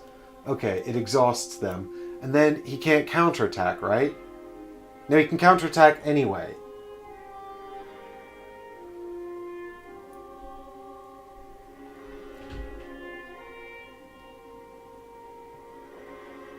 I remember looking this up last time, how stun works with elite enemies. And I had to look it up last time, and I've still forgotten exactly how it works. He can't counterattack, but the Balrog was counterattacking every time, even though he was exhausted, because elite units can, right? And this is an elite unit. And then after they count... No counterattack with... So it's stun that stops the counterattacking, not being exhausted. Right, yes. Thank you, team. Well remembered. Here we go. Gandalf, do it! Okay, well... that's not ideal, Gandalf, but at least you've got two of the inspiration. So here we go. 2 inspiration. That's going to be 3 hits and stun for 2 successes there. Bam. Okay. Yes, and now it doesn't even prompt me for the counterattack. Cool. Well-remembered team. Alright. And then I guess we run away, right? Or do we just stay there and keep attacking it? I kind of feel like we should run away and try and find some... try and team up with Balin and maybe gain some... Maybe gain some inspiration back? Yes. High five, chat. Thanks, Scooter. Oh, Greater Power is so good. I don't know why I don't get that card more often. Prepared. Okay, so Gandalf will then explore this tile over here.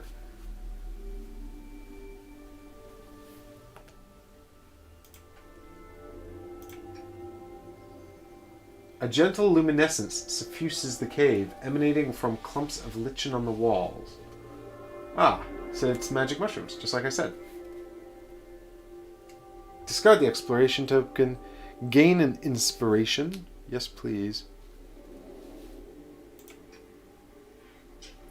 A strange burbling is coming from this area. A sulfurous smell hangs in the air.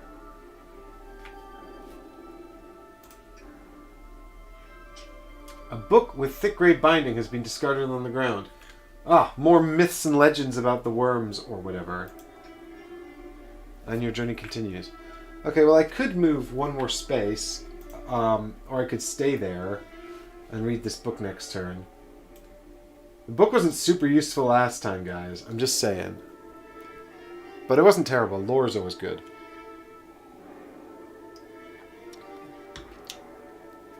That worm's going to come in here. But I could just boop him on the snoot again and read the book. Ooh. I don't really care about this sulfurous smell. This doesn't sound like anything even remotely useful. So, I guess we will, I guess we'll stay here and look at that book. Meanwhile, Balin will continue his journeys over here. Probably just going to explore the next tile so he can gain some more stuff. I've missed out on this scroll over here. There's a thing here.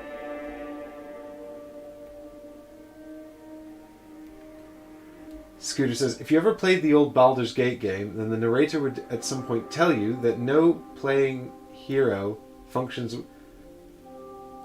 without... Yes, so in the old Baldur's Gate games, which I think I actually talked about Baldur's Gate on the stream with Chris, because I was quite excited for the new one coming out, and I'm hoping it's good. But yeah, I would say that we must take time to eat and drink, because if we stop playing the game, then everybody in the game ceases to exist. Or whatever. You know. So we need to keep ourselves healthy and fit. Maybe there's a bookworm title. Yes! Oh, you guys are on the ball with the bookworm puns. I love it. I love it. I got, maybe there's a bookworm title that I can gain for reading the book. And Eddie says maybe the elder worm is coming for me because it's a bookworm. This is all true. All true. So we're going to have Balin go and explore this tile here. And let's find out what happens. Confirm.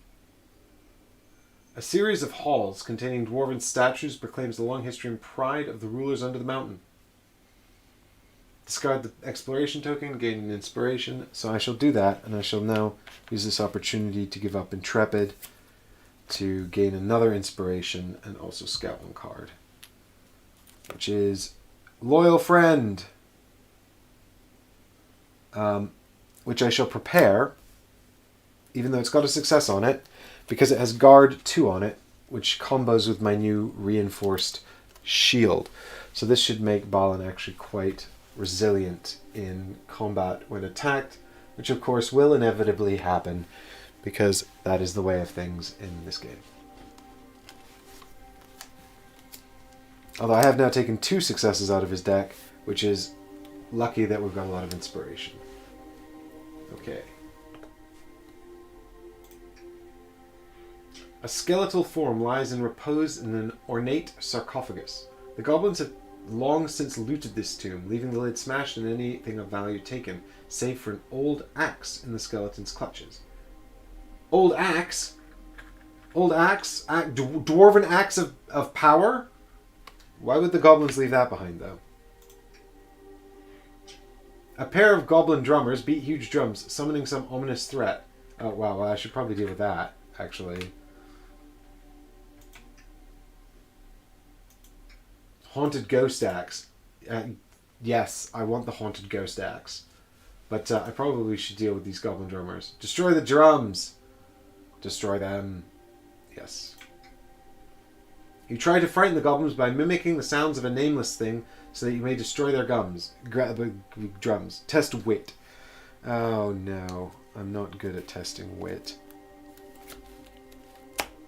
I only get 2 cards. Please just have symbols on, because I have lots of inspiration. Oh, look at that!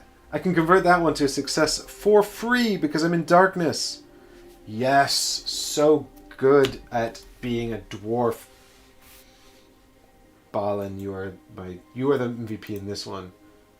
Your efforts drive the goblins away, and you smash their drums so that may beat them no longer. Discard the threat token. Yes. Goodbye, threat token. I've discarded it. We have 1 more space of movement, so let's move into the space with the magical ghost axe so we can find out what's going to happen with that next turn. I mean, this is quite a detour, actually, but I don't care. I want to know what the ghost axe is. And with that, we're back to the shadow phase, where something bad will happen.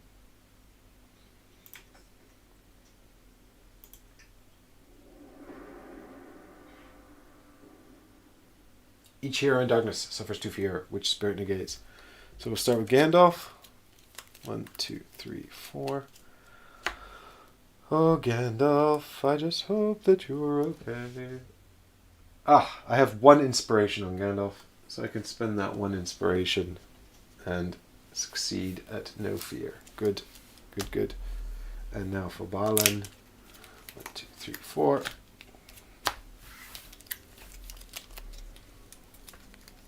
Dun, dun, dun, dun.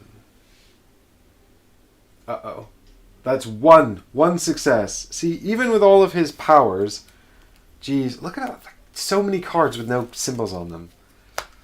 So, 1 fear for Balin. And it is. Can you guys hear that? Someone's screaming in the street. Totally distracted me. Hopelessness. Discard 2 prepared cards or suffer 2 face down fear and then discard this card. Ooh. Oh. God.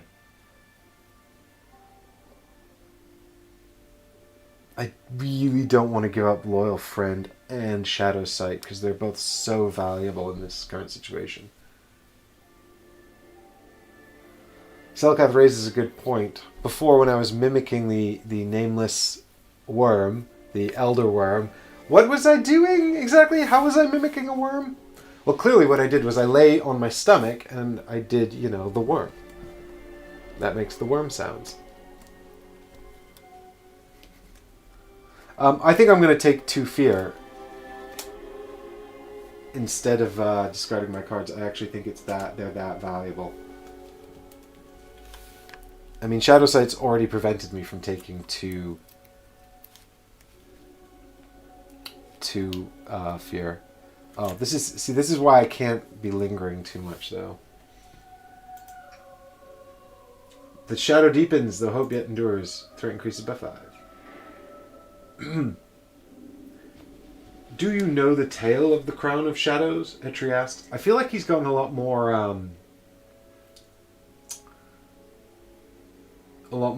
I feel like he's changed with death. I don't think this is the voice I gave him in the earlier episode, so I apologize. Do you know the tale of the Crown of Shadows? Etri asks in a tone that tells you he is going to regale you with the story regardless. Vestri, a craftsman, made it as a gift for a king of men. The stones set into it were some of the rarest removed from these mines, from tunnels that were among the last excavated before Durin's Bane awoke. Some even speculate that the stones' uncanny quality was because of Durin's Bane, stones forged by the fires of the dread spirit. You raise a hand for him to stop. You listen closely, just as you thought. A sound. The earth grinds and an ill wind blows through the corridor, heralding the arrival of foes who might try to interfere with your quest. The Crown of Shadows seems to silently ask if you want its help to turn them away. The hero with the Crown of Shadows may gain 1 corruption to delay this event. Would you like to delay this event? Nope. And you know why? Because that would be corruption number 3, and corruption number 4 would end this game, I think. Isn't that how it works? Isn't it 4 corruption and you're done?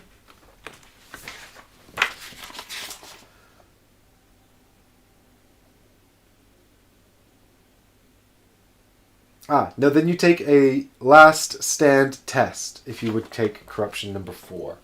I'm not comfortable with it. I'm not going to delay it. Stacy knows what's going on. She says last stand. Exactly right. Would you like to delay this event? Nope. Spirits emerge throughout the catacombs. Uh-oh. Place the Shadow Man on the indicated space. Oh my god. I've not seen these before, but I don't like them already. Is it this one? Nope. Got a whole box of enemies. Too many enemies to fight. Here we go. This is the Shadow Man. He's spooky scary. And he's coming to get ballin'. And he's elite. Why is everything elite? I feel like I haven't fought any normal enemies this whole time.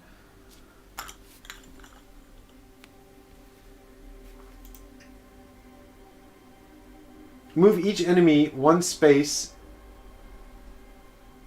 Move each enemy. I suppose that's each Shadow Man. One space toward the hero with the crown of shadows. That's away from Balin. Am I supposed to do that?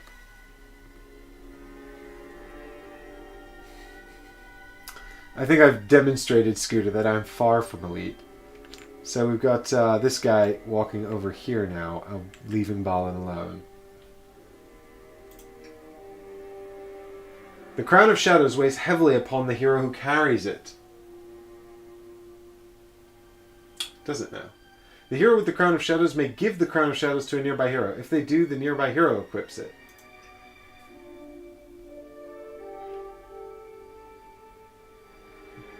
Each hero resets their deck and scouts too. We're back to this.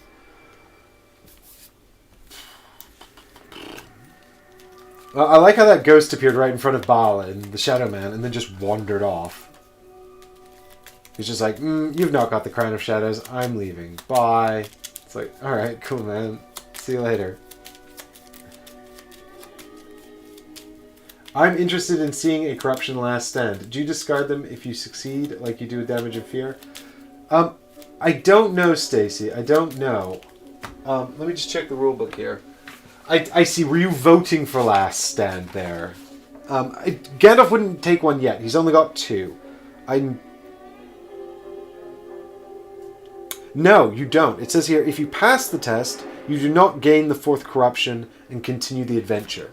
So, presumably, once you get to 3 corruption, you're then in danger of constantly taking more, of constantly having to do last stands. But as we've just discovered, you can swap the crown between the 2 characters. So this would actually be an instance where it'd be useful to have more players, because then each character could have fewer corruption. Okay, so here we go. So what is it? I'm doing Balin. Scout 2, please find the Song of the Misty Mountains. Although, to be fair, I have a lot of inspiration, actually, on Balin. He hasn't done much yet. We've got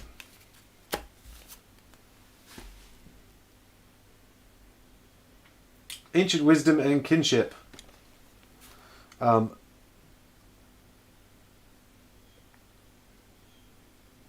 mean, Kinship, I might as well prepare Kinship, because it's basically pointless. And I can't. It does have a function. I'll put Ancient Wisdom on the bottom of the deck. Do you think we're going to need Wisdom for the Ghost Axe? Oh, it doesn't matter. Actually, yeah. Do you think we're going to need Wisdom to check this Ghost Axe out? It could be Wisdom. Okay, we'll put Kinship on the bottom and prepare Ancient Wisdom. There we go.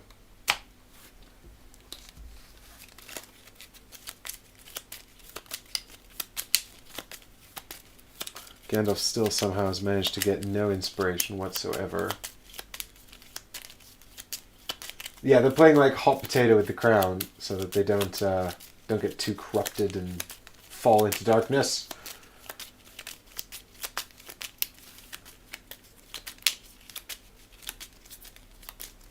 Okay.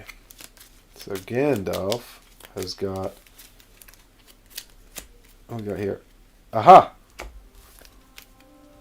Undying Might and Ancient Wisdom. Well, I think we should prepare Undying Might with Gandalf, because he needs it for his sword to be remotely effective. The sword that's still not upgraded, actually. And I'll put Ancient Wisdom back on top so I can check it with Nosy. There we go. Okay. Please continue the adventure. Action phase. Alright, what's this guy like? What's his deal? What's your deal? Terrifying. When this group attacks, its fear is increased. Oh god. I don't like this one bit. I need my Dazzling Light. I need my Dazzling Light that doesn't actually create light. I need Dazzling Light prepared on Gandalf. I should have given him the tome. What was I thinking? Alright, what am I going to do this round? Am I just going to derp around reading books and finding axes? Yes, I am. Well, actually, Gandalf can check this token and then just wander 2 spaces over to here, where he will then be promptly attacked by the Shadow Man. But at least... So I think the worm buries underground, actually, so I don't think I can get far enough away from it anyway to avoid its attack. Gandalf's going to get mauled by literally everyone. I don't like that. That's no good. I don't know what I can do about it. I suppose Balin could go and hit this Skelly Man. I could at least sunder his armor.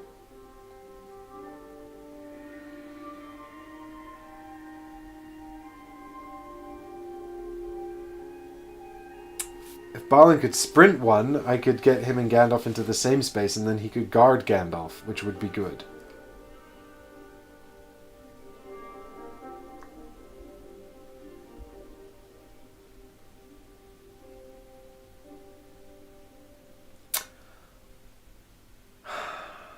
Yeah, I've got to choose the Haunted Axe or hit the Shadow Man. If I hit the Shadow Man, I could exhaust him so that he won't then go and attack Gandalf, and Gandalf will take 1 less attack. But I'm not going to be able to come back here and check out the Haunted Axe again. What do you reckon, chat? Shall we check out the Haunted... I'm so tempted to check out the Haunted Axe, but Gandalf's going to get potentially quite mauled if I do.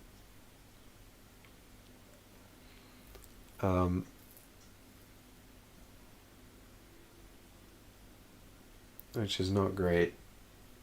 Not great at all.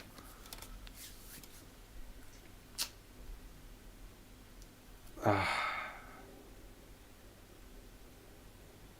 mean, of course, if Gandalf doesn't stop to read the book, then that's actually not going to change anything at all.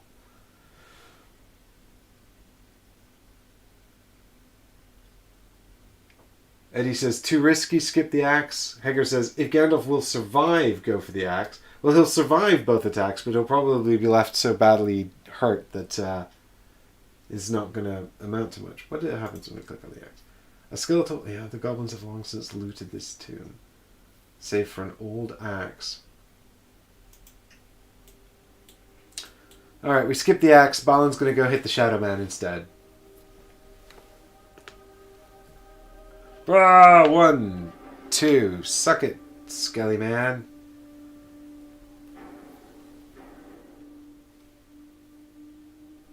Scooter says, how many times have you actually found new usable weapon? Well, you raise a good point, Scooter. Never, not once. Not once has that ever happened. But I live in hope. I live in hope. Hope yet endures. Okay, so we're going to hit this Skelly Man. And hopefully we'll be okay. We're definitely not going to be able to kill him. But we can sunder... Oh! I can ranged attack him. Oh yes, this is a much better plan. So we're going to stop in this space here and give up an inspiration to ranged attack him, so he'll be exhausted when we move into his space. Yes, and then he cannot counterattack. Ha ha ha! Yes, I forgot that the new hatchet had ranged on it, which is awesome. So here's the attack. Okay, we got 1 success on there. Now this is an attack with might. So I think we should bump it up to 2 successes. Actually, we can, because of Shadow Sight. We can bump it up to 2 anyway with Shadow Sight. And that's 4 hits and Sunder, which is good because that'll take care of that armor forever.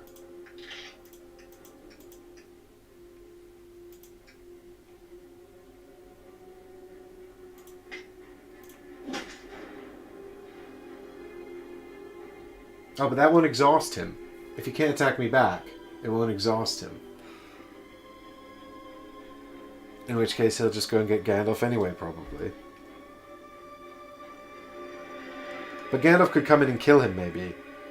No, because Gandalf can't move that far. Damn it! Okay, I think, yeah, I do have to move into space and just let him hit me. Alright, I'll take back my inspiration. We're not doing the ranged attack anymore. Yes, he can attack. A ghostly light around your foe is painful to behold. Spirit negates. If you suffer any fear from this attack, shuffle 1 weakness into your deck. Oh god, that's awful. Okay. Oh, this is super bad. But it's okay, because I've got Guard 2 here on my Loyal Friend card. I'll be okay. So what do we got there? We got 2 symbols. So 1 becomes a success with Shadow Sight. And then we can give up 1 inspiration to get 2 successes. And then we give up Loyal Friend here, which has Guard 2 on it. And Guard 2 will allow us to prevent 2 damage. So that's all 4 prevented, which is good. And then it says here on our shield, once per round when you would suffer any amount of wounds, you may prevent 1 wound and prepare a skill with Guard from your discard pile. Well, we don't have any wounds, so I guess we just put Loyal Friend into the discard pile. Which is, I think, fine. We protected ourselves, and that's what's important. So, fine. Cool. He's exhausted now. So, over to Gandalf. Oh, and to go in there, I had to explore this tile as well, actually. Confirm. You enter into a large cavern, crisscrossed by other tunnels, where a dozen ramshackle dwellings cluster around a monument of stone and bone. Fires burn and drums beat. You see the forms of orcs and goblins and trolls. This must be where they live, deep beneath Khazad-dûm. Oh, balls. You recognize the orc you saw leading the drumming trolls. His face is now painted like flame. His old burned scars seem to bloom from the paint, as if it had the heat of true fire. He stands in a place of prominence upon the monument. His voice is loud and a raspy echo, each word of black speech drawn out with an extra emphatic syllable. Place 1 orc taskmaster as indicated. This is the supplicant of Morgoth.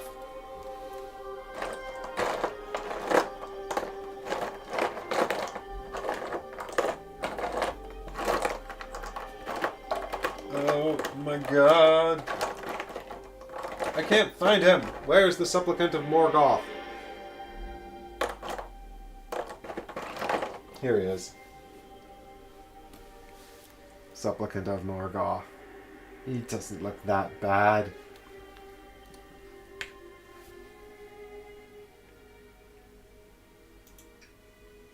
But he's also elite. Why is everything elite? This is not fair. It's not fair.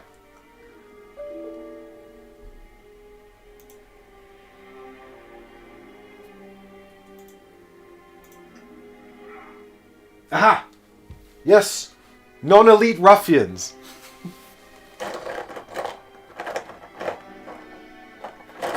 Where are they? Where are my ruffians? Okay.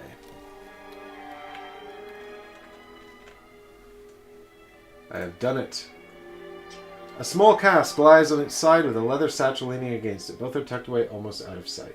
Great, I'll just find some time after I've murdered all of these people to go and check that cask, yeah?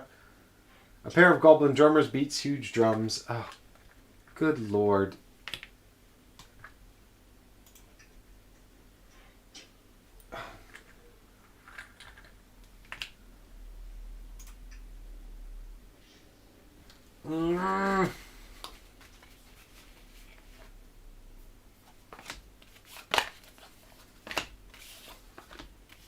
They're all elite from having trained against the Balrog this whole time. You're probably right, Eddie.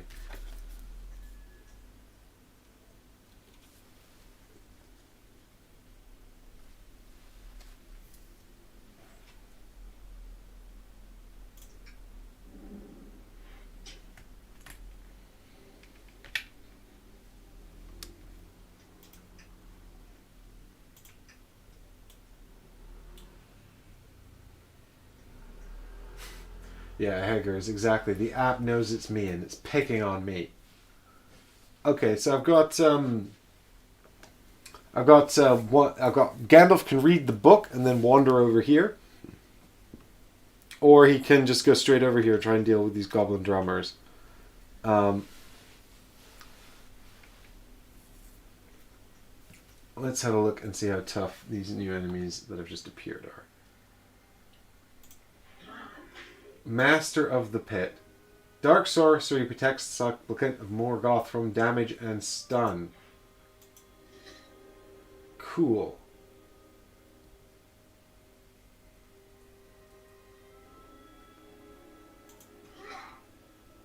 At least these ruffians are fairly easy to kill, he said.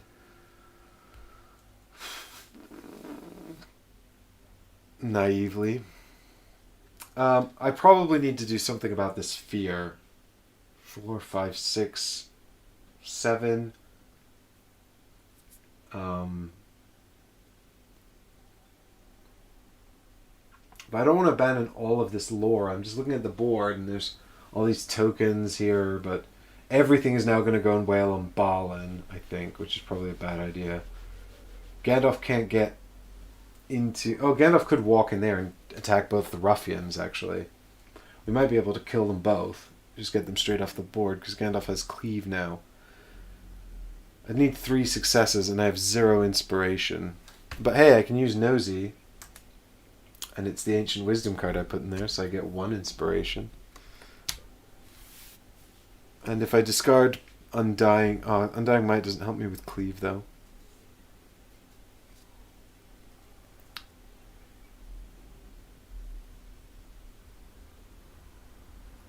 Yeah, I don't think I'd be able to kill them with 1 swing.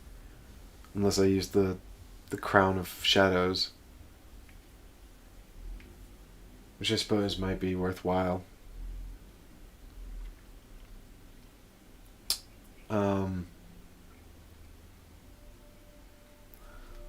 Hey, you guys, what a puzzle. What a puzzle, what a puzzle. I think we either take out the Goblin Drummers or we'd need 3 successes on 4 cards with the Trusted Walking Stick. We're not going to get it. Gandalf doesn't have 3 successes in his whole deck. He's only got 2. Chances, if we're lucky, we get 1. So we'd have to use the Crown of Shadows. We could use the Crown of Shadows to take out both the ruffians. I just wonder if that's really worth it. How bad are 2 ruffians?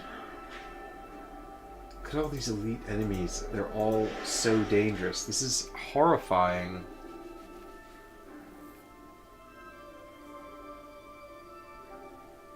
Just a fool's hope. Yeah. Yep.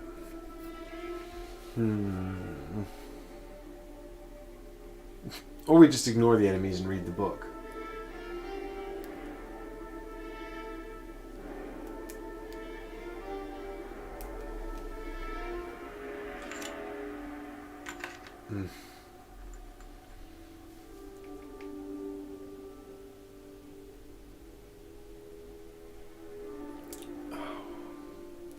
Okay, I think we can. We can't stun this guy anyway. So the only reason to attack him would be to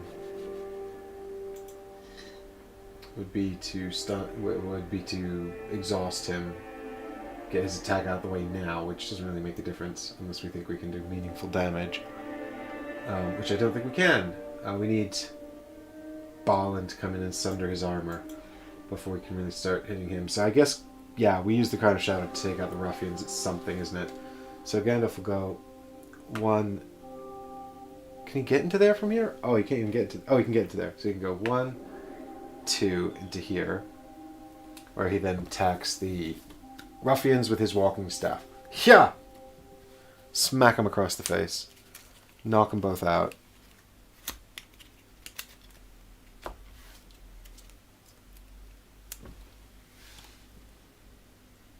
Yep, cool. So I spend my 1 inspiration token and the Crown of Shadows for 3 successes, which is 5 hits with cleave and stun. Grand. And now I've got no defense at all, but the ruffians will be dead, so at least there's that.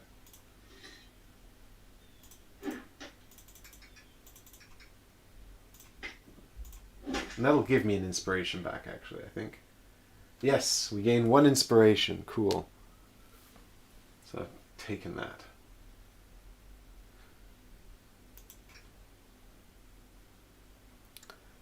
Well, that's that. I guess we can use, if we use agility in our defense, we'll get another inspiration, which might be useful, I suppose. But for now, we are done, and it's time for the shadow phase.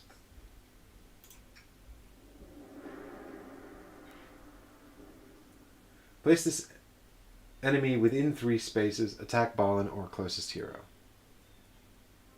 Yeah, so he doesn't actually care about walls. He just, I presume the whole point of saying this, place this enemy, rather than, move this enemy, is to indicate that he doesn't care about the cave walls, which we all have to work around.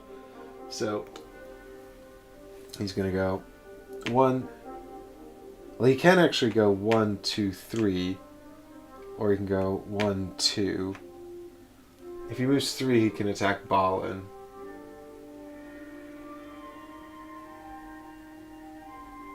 Do we know, does he prioritize Balin?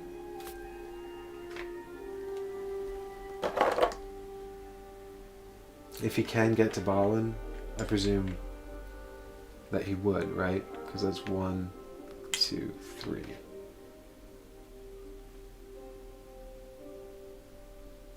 A space within 3 spaces. I'm going to presume yes. Attack! The ground around... Well, I wish that he'd attack Gandalf, because Gandalf has his honed agility ready, and Balin does not. The ground around the beast roils and shifts. Well, we got 1 inspiration there, which becomes a success thanks to Shadow Sight, so we're going to take 2 damage. I'm going to use the shield to prevent another damage and prepare my card with guard on it.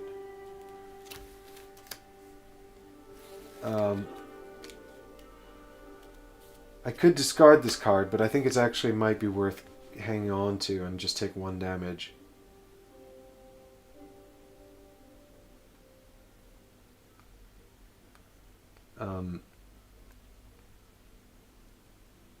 Yep, we'll take the one damage, and then we can also prepare another skill from our discard pile as well, which could be worth it.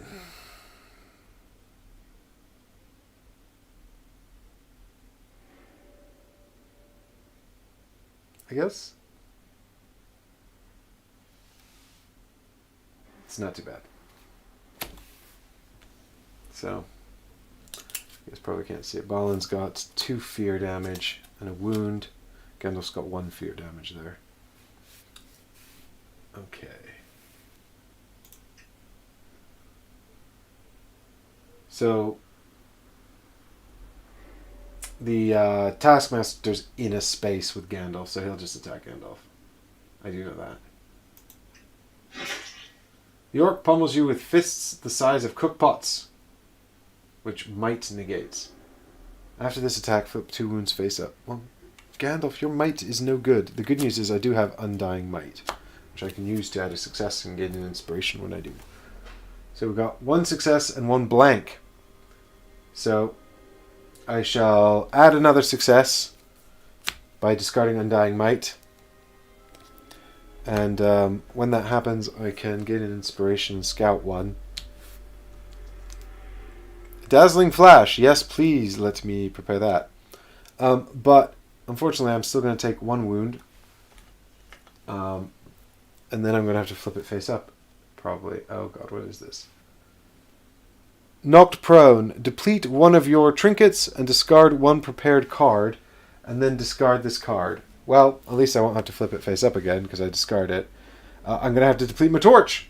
Looks like I'm never going to get to use that torch, Stacy. I was actually thinking now might be a really good time to use it because I'm next to Balin. So, sigh. Never mind. God. Discard one prepared card. I guess I'll discard Honed Agility because I really want to keep Dazzling Flash so that I can gain Smite. I know! No! And now we're going to do the Darkness step. And Gandalf goes first. One success. I'll spend an inspiration to prevent the other one. And then it's Balin.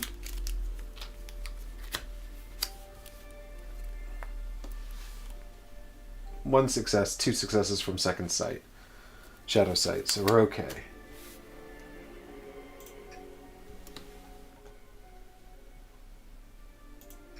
Threat increases by 7. And we're back to the rally phase.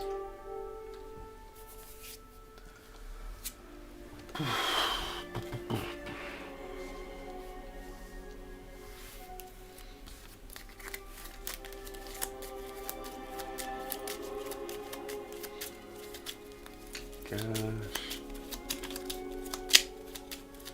Well, I seem to just be in a mess here, just fighting all these super tough enemies. Just, you know, just a bit like, what is... How's this happened? Am I supposed to just kill all these things? It says I'm just supposed to find the gate, right? You know... So, is it worth killing all these things? I'm not sure if I'm going to, I'm not sure, I can't be running around just trying to ignore them the whole time. Hager says he's heading off to a D&D game. Enjoy your D&D game, Haggers. I hope you roll many 20s. Thank you for hanging out and watching the stream. Alright, Balin, what we got going on here, buddy? Weakness and success. Let us put the success on top and the weakness on the bottom.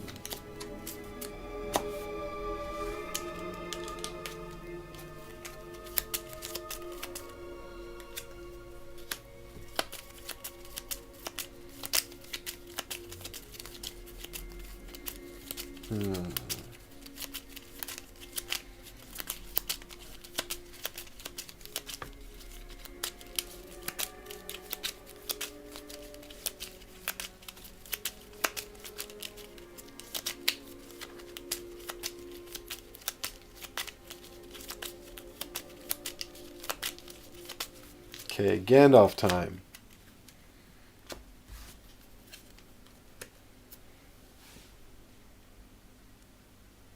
Uncanny or Clever Wit?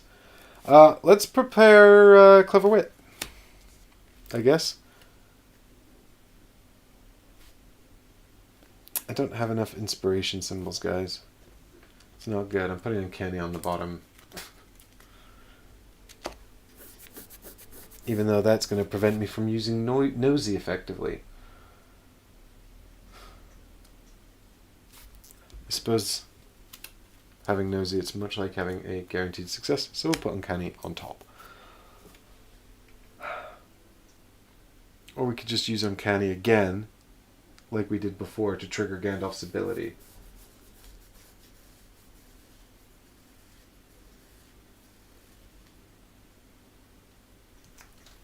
Mark says he has to go in an hour. Well, I hope I will not. I hope that this stream will wrap up in less than an hour, Mark. Let's put Uncanny into prepared and put Clever Wit back on top. Now the question is, how are we going to approach this murder? I'm getting hungry, guys. I'm getting peckish.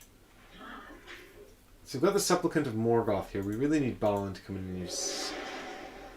See, this Shadow Man, Gandalf could kill him now that he's got Dazzling Flash, but I still need to get away from this guy. Everyone's in the wrong spots.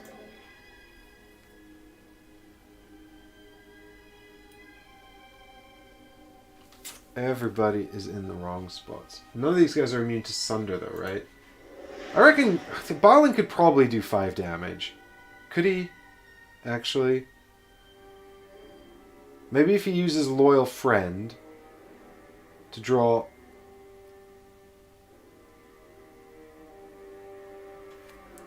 Well, but I need the guard, really, to keep me safe. Yeah, because it's unlikely I'm going to get 3 successes with the Wanderer's Hatchet. Without...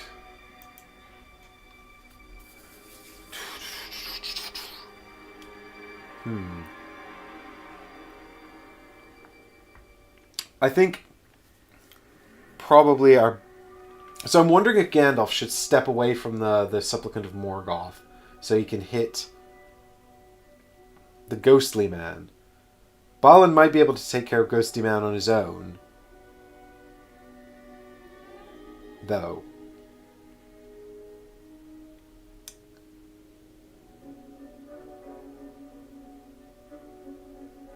I might just have to sort of... I mean, the thing is, if Gandalf doesn't do that, he's just going to stay in this space and hit this guy. But the problem is this 2 armor. Gandalf can't really do very much about it. Unless he's got... No, Gandalf's got nothing that can help him with this. So I might just have to step away from this guy and sort of take the provoke.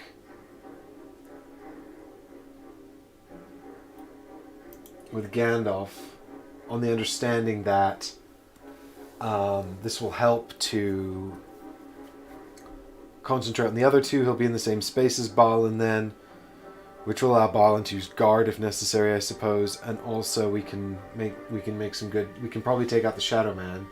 We can maybe make some good hits on the Worm as well.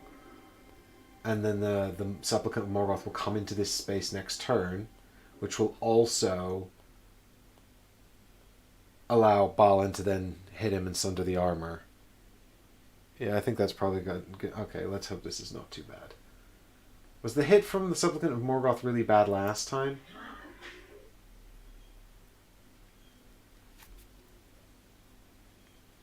The other option would be for... Balin could attack the Supplicant of Morgoth from his space, because he can use ranged. I don't think that provokes an attack because I'm attacking. I'm pretty sure you only provoke when you move out or interact with a token. So long as Balin's attacking, I mean, it's basically going to leave him in a space with Shadow Man and Worm. There's no way he's going to kill this guy. But if Balin hits him a couple of times with the Wanderer's Hatchet, he can sunder the armor. And then Gandalf can maybe finish him off, and then Balin's going to get absolutely mauled by the other 2. But at least he's got guard and shadow sight. Yeah, actually, let's do that. It's going to cost like so much inspiration as well, but I think it's probably a better idea rather than Gandalf soaking a hit. Let's do it. So what we'll do is we will spend a inspiration on Balin here to use the Wanderer's Hatchet with ranged against the Supplicant over here.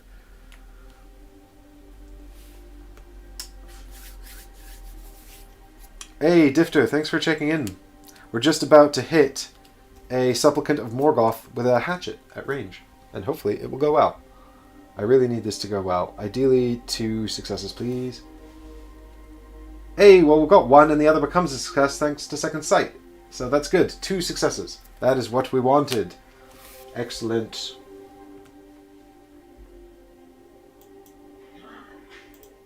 So we've got 4 hits and stun and sunder.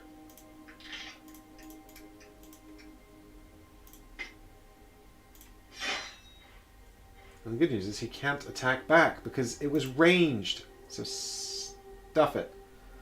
Well, and then I guess we just do that again because, you know, what else are we going to do, right?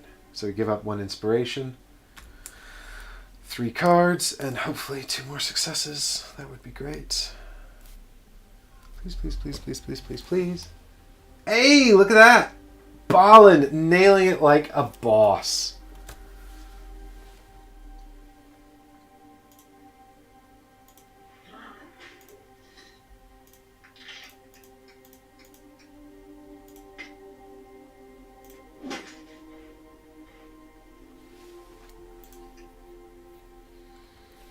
Okay, so I think we try and finish this guy off with Gandalf. So we're going to start with Gandalf checking the top card of his deck. Is that it? Yes. It's Clever Wit, which we knew because we put it there, so we gain 1 inspiration. And then we can discard Uncanny Wit to search our deck for a card we know isn't in there. So we just give it a shuffle. We're going to get 1 more inspiration, and we're going to scout 1 card. And what we'd really like is Luck Wearer, so we can regenerate the depletion token on Crown of Shadows, but we probably won't get Luck Wearer, unfortunately. But you never know, you never know. Could get lucky. Okay. But I think we're in a pretty good place to kill the Supplicant of Morgoth. I think, actually, it's still going to be close. I wouldn't say no to an Undying Might.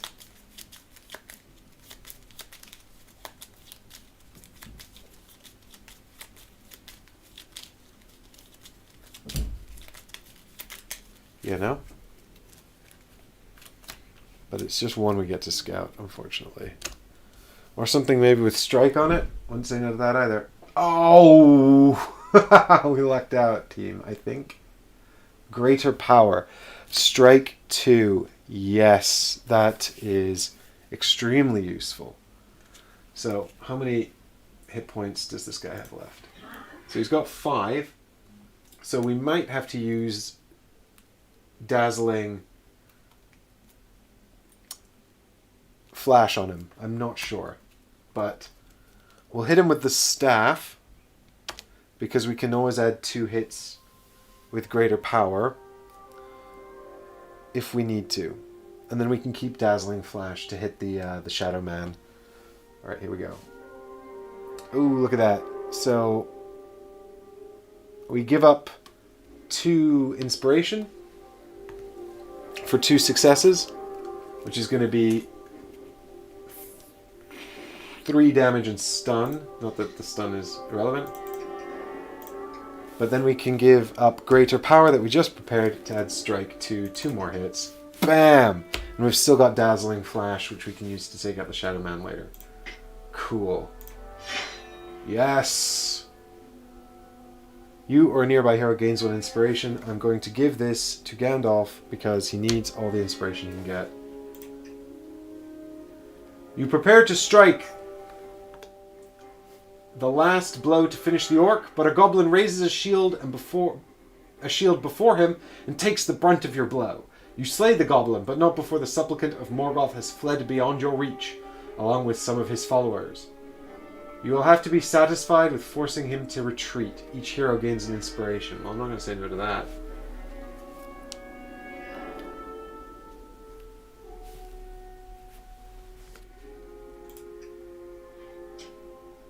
As the orcs and goblins scatter, you find at the back of their camp a large doorway. The door is old and heavy and scarred by crude words and etchings by the goblins of Moria, but the craftsmanship looks dwarven, and you suspect it must have been from a time when the dwarves still worked these depths. Objective updated. Investigate the door. The Brothers' Door.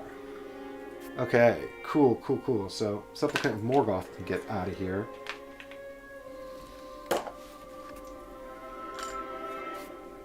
Okay. Well, Gandalf has 1 action left, doesn't he? Yes, because he just did the 1 attack. So, unfortunately, because I don't have ranged, I can't help Balin with either of those enemies. I could just walk in there, but I don't think there's any point in that. The only reason to walk in there would be some of them might attack Gandalf instead, but I'm feeling probably both of them attacking Balin is not a terrible idea. So I think Gandalf should just investigate the door, because that's the objective. Feels like the best use of his time. So let's do that.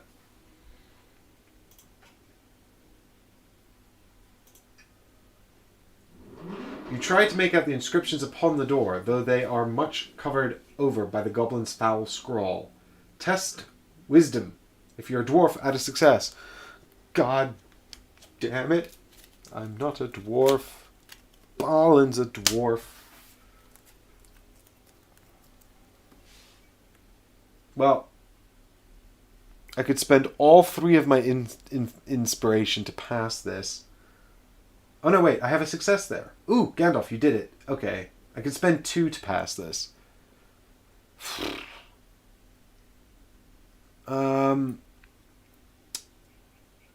Yeah, probably should. Complete the objective and all that. So we'll spend 2 inspiration, leaving Gandalf with just 1, but we'll pass the check. Though time and vandalism has rendered some of the inscription unreadable, you can glean some details from it. The door was erected by 3 brothers, Nostri, Austri, and Vestri, who were chief among the miners, craftspeople, and warriors who dwelt so deep here. Even in the best times, tunnels this deep threatened to stir the nameless things beneath the earth. The brothers sealed the gate so that only together could it be opened, as each brother knew a different word needed to open the gate. In this way, they would protect these tunnels from outsiders. Images of the brothers show one with an axe, one with a shield, and the last working a forge. Without knowing the 3 words to open the door, you will not be able to escape from the mines of Moria. You cannot hope to simply guess them. You must rely on the chance you can find them somewhere in these tunnels. On the door, images of each brother hold different objects. An axe, a shield, and one working with a hammer and anvil. Find the keywords. Yeah, okay. I mean, should have... The haunted ghost axe, guys! Yeah, should have checked the haunted ghost axe, right? God. I wasn't going to find a useful weapon, but I was going to find a key objective word. Knowing my luck, though... Well, yeah. And the other one's on the shield, which is on the damn worm, innit? If I'd found that shield earlier... Oh, you guys! I came so close to 2 of the keywords, having them already, and failed on every account. Let's try not to be... It's fine. It's fine. We can... we'll be fine. Yeah, but in the meantime, it's time for Shadow Phase, whereupon Balin is going to get absolutely mauled.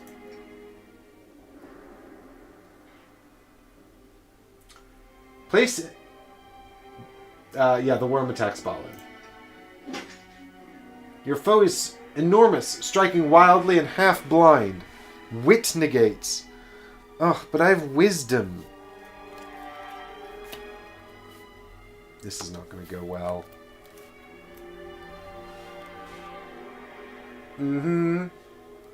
So I'm going to give up 1 inspiration for 1 defense. And I don't have anything with guard in here, do I? I do. Okay, here's what I'll do. I'll track the reinforced shield to prevent another damage and prepare a card with guard on it. And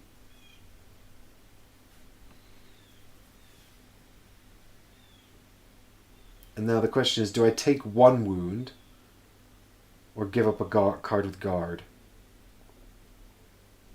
I don't even need to spend that influence because I have second shadow sight.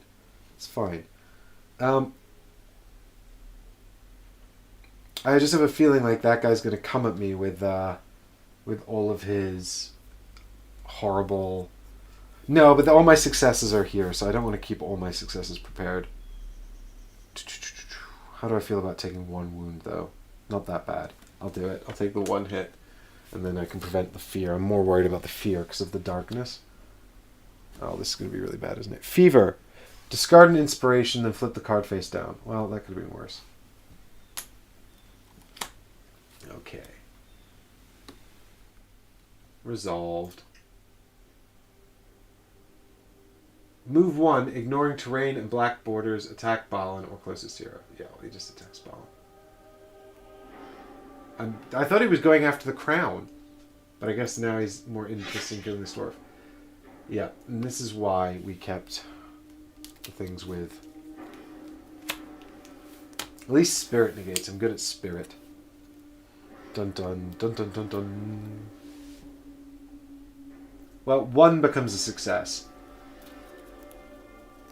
So what I'll do is I'll spend 1 more inspiration leaving me with just one left, and then I'll give up one of the guard cards to take no damage at all. Balin bossing it like a boss. Each hero in darkness suffers 2 fear, which spirit negates. Okay. Well, go first with Gandalf. This is going to be bad. I just know it. 1, 2, 3, 4. Okay, he's only got 1 inspiration.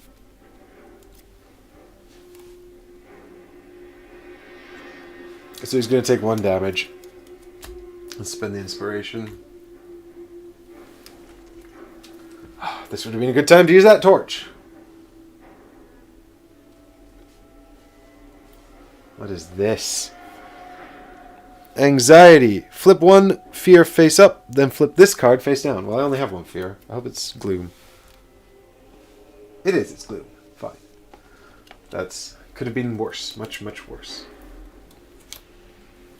And then it's Balin, who's only got 2 cards, so I'm going to have to reset the deck.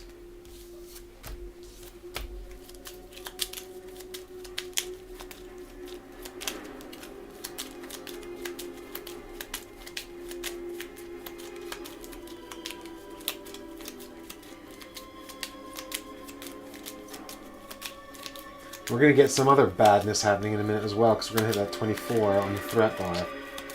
Just when I was beginning to think like things were looking a bit up, they're down again. Oh.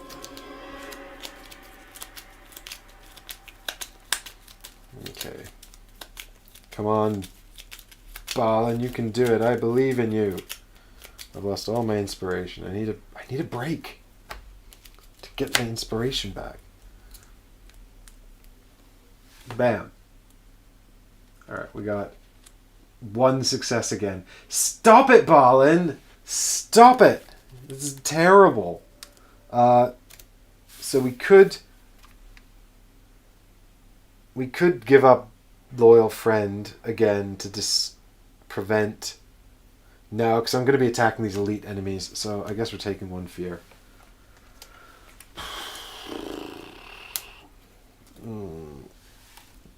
It's gloom. That's Balin's now on 3 of 5 fear. Not great, but hope yet endures. Except now something awful's going to happen. In any case, says Etri, apparently picking up where he had left off, despite the fact some time has passed in silence, the King of Men wore the crown for many years, and they say that he and his knights were renowned for slaying monsters within his realm. Eventually, though, the king died, and his kingdom crumbled unled, and the crown, though it had been a gift, found its way back to Khazad-dûm. Beneath Etri's words, you can hear the sound of haunting footfalls, more enemies lurking in the darkness. You feel the power of the Crown of Shadows offer to force your will upon them. The hero with the Crown of Shadows may gain 1 corruption to delay this event. It's going to be another Shadow Man, isn't it? In it! No.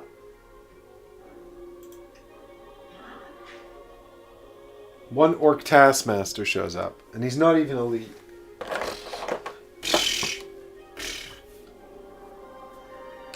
In Balin's space as well. Move each enemy 1 space toward the hero with the Crown of Shadows. Is that everybody? Do we assume that that's everybody? I can only imagine that that's every enemy. I guess it's calling to them, so I'm just going to put them all into Gandalf's space. I probably should have moved the worm earlier if this is the case, but I thought it was just the Shadow Man at the time.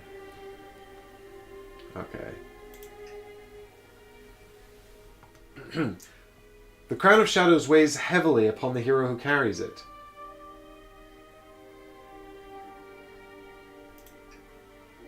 Yeah, we can give it to someone else, but we're not going to. Okay. Back to the reset phase. I still haven't used this tomb because I keep waiting for Balin to get Misty Mountain's Cold out, so I can then use it with Misty Mountain's Cold, and I just haven't got it.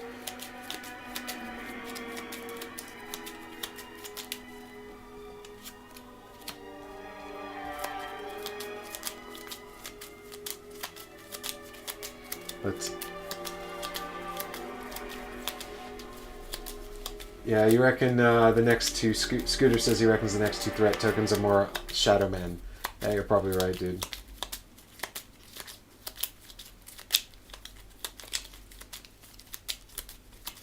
Okay.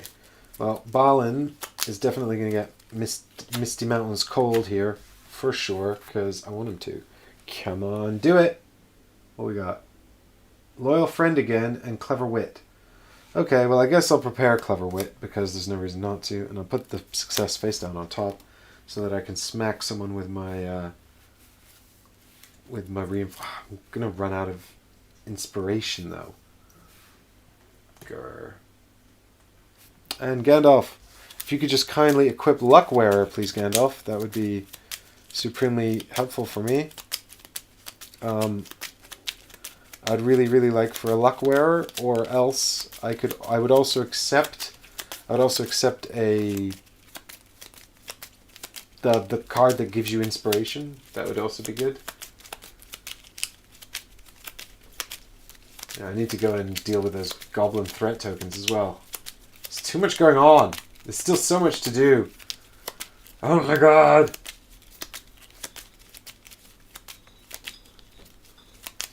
Okay. Come on, Gandalf. Show me some good stuff here. What we got? Oh, Luckwearer! Perfect! I shall put Luckwearer here. And I shall put Unyielding Spirit on top. Haha. Okay. Oh, it says after you deplete a thing. Oh, that's useless.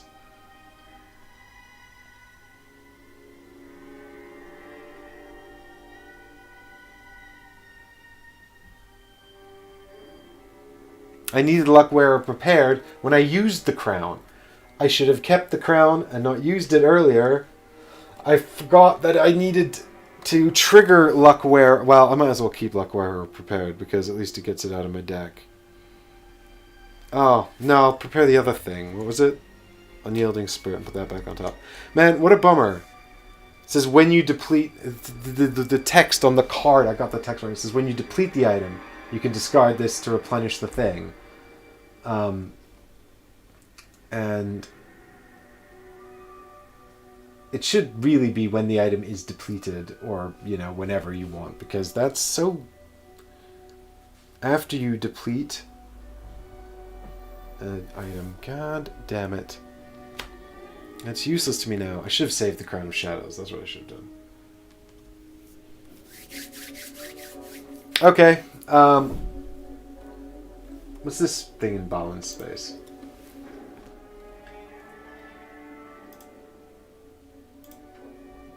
A small cask lies on its side. Okay, well, we can search that in a minute. Let's first attack someone. Who's got armor? Well, Gandalf can probably kill the Shadow Man. How's this guy doing? Oh, 2 armor.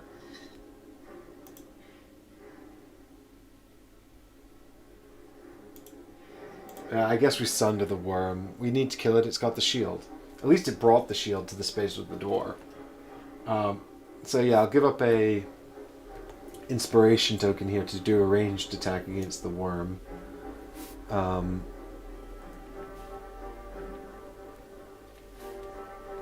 I guess we're going to use Might here. And we're going to hope for 2 successes. That would be good. I could actually give up Loyal Friend, seeing as nobody's in my space anymore. That might be worthwhile. Then I can test and get in. Yeah, I'll give up Loyal Friend, actually, because then I can test... now it's in my discard pile. I can prepare it with the Reinforced Shield again. And then I can test another card, and I'll gain an inspiration. That might be useful. Alright, here we go. 2 successes. Potential to go up to 3 successes. That's pretty good.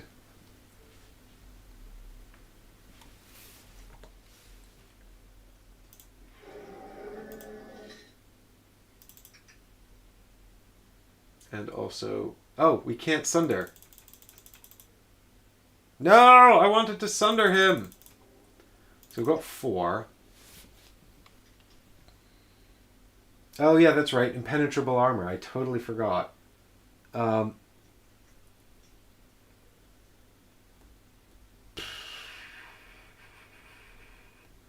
we've got one inspiration left. If I spend it, I can't do another. Well, I was going to check out this item in my space, but it's probably more important to save Gandalf. I probably should have sundered on the stupid Taskmaster instead. Oh well, yeah, let's save it, and we can probably do another 4 hits with Balin. Save? No, he can't. Haha. So we'll spend the Balin's second, the inspiration he just gained to attack again. This one's going to be a less good attack, so I'm just trying to think about who I'm going to hit here. Gandalf can take care of Shadow Man, and then he'll probably have one more attack. I don't think I'm going to be able to kill that guy, so if I hit this guy, I might leave him weak enough for Gandalf to kill with his second attack. So let's hit this guy. If I can get 2 successes, that'll be a pretty good shot. Probably should have attacked this guy in the first place. I just forgot that I couldn't sunder that armor on the worm. I was keen to do that, so here we go. Bam! 2 successes, thanks to second sight. That's pretty good. So, I can hit this guy with Sunder +4. That's not bad.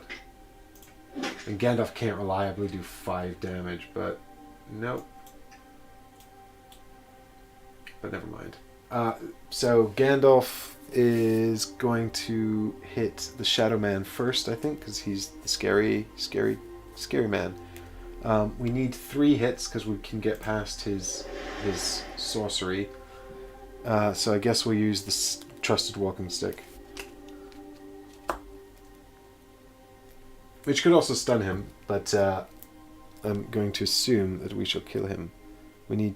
Oh, wait, before we do anything, let us first reveal the top card of our deck. It's Luck Wearer, so we gain an inspiration.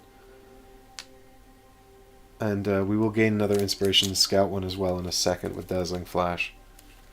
So hopefully, between the 2 powers, we should be able to take care of this. Bam! So we've got a success there already. We can give this one up for the 2 successes we need. And in doing so, we're also discarding Dazzling Flash, which gives us an inspiration and lets us scout 1. It's Clever Wit. We might as well prepare it, because there's no reason not to. These ones are done. And Shadow Man is dead. Take it, Shadow Man. 3 hits. And also Smite. And also Stun, but it doesn't really matter. Is it Stun? Yeah, just Stun. Yes! 1 inspiration, please. Thank you. Bye, Shadow Man. Good work, Gandalf.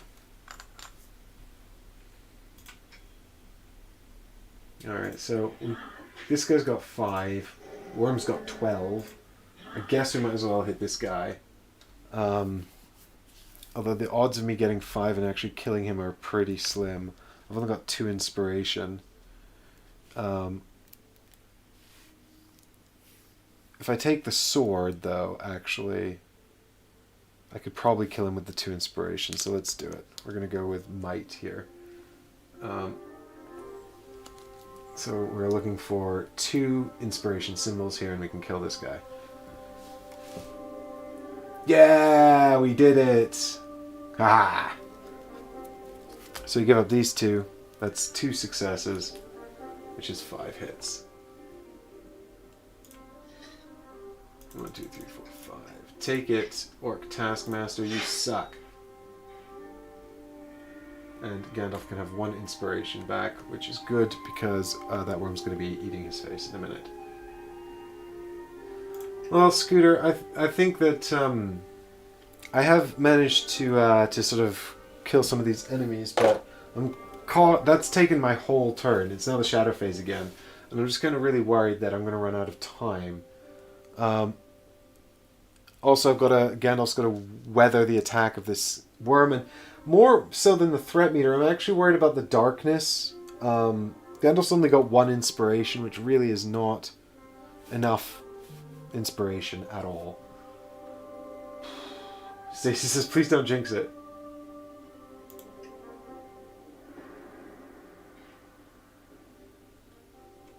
He attacks Gandalf. Alright, so wisdom. After this attack, discard an inspiration. Well, I guess I shall spend that inspiration to prevent damage. Bam. Yep, so we got 1 success there. I'll spend an inspiration for 2. I have nothing to discard, and I take no damage. That was lucky.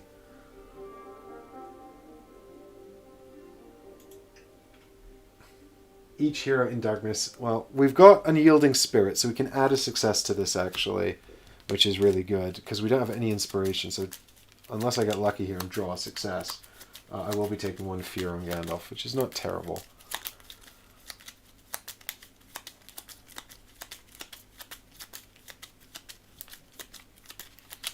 Okie dokie. Here we go.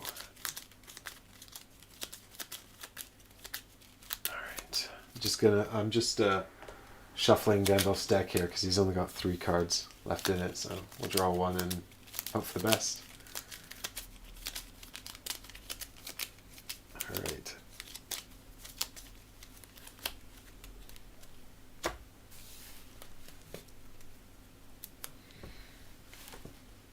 Oh! So we give up Unyielding Spirit and we take 1 fear.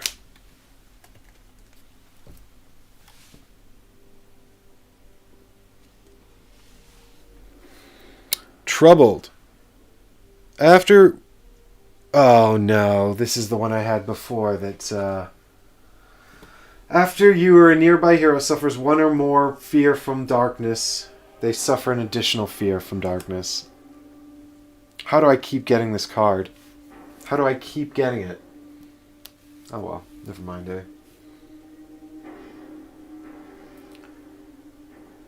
No, I need inspiration. I haven't got any inspiration.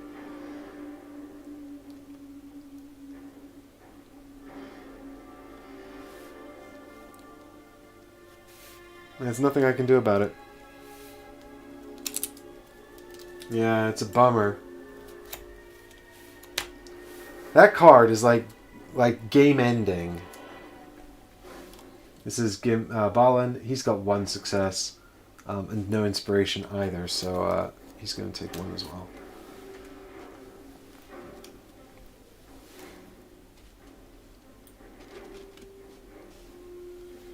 Which is Looming Shadows. If you are in a space with darkness, suffer 1 fear and then flip this card face down. Well, that's going to cause a chain of events that is going to kill me because I'm going to take 1 more fear from... So Looming Shadows. If you're in a space with darkness, suffer 1 fear. So here it is. Dark Whispers. Keep this card face up. At the end of your turn, suffer 1 fear. When you test Wisdom or Wit, add a success. Well, I mean, this is going to be the end of the game, guys, because now I have to take another fear from Gandalf's Troubled card. After you or a nearby hero suffers 1 or more fear from darkness, that hero suffers an additional fear, so... It's gloom. Yeah, well, that's done it. So that's 1, 2, 3, 4, 5, 6... which is a last stand, I'm afraid. Amazing how quickly that just went completely out of control.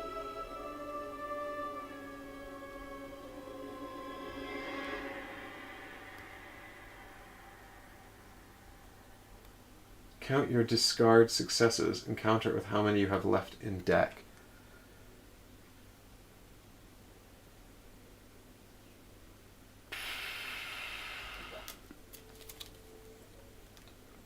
I've got no discards left in my deck, Scooter, so unless we're testing Wisdom or Wit, I'm probably going to fail this.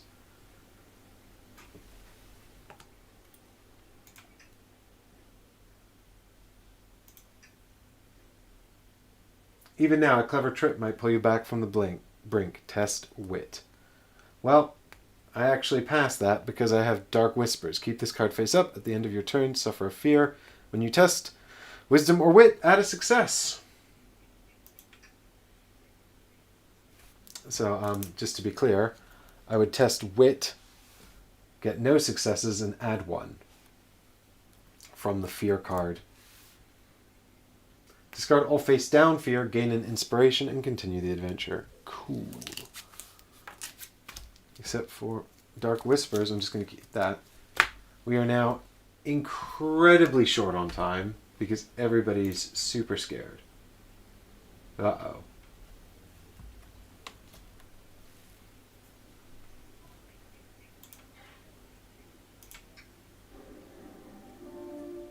Rally phase. Do I have time to kill this worm? I have to, though, probably, right? This troubled card is an absolute nightmare. I hate it. I'm going to have to split them up as well.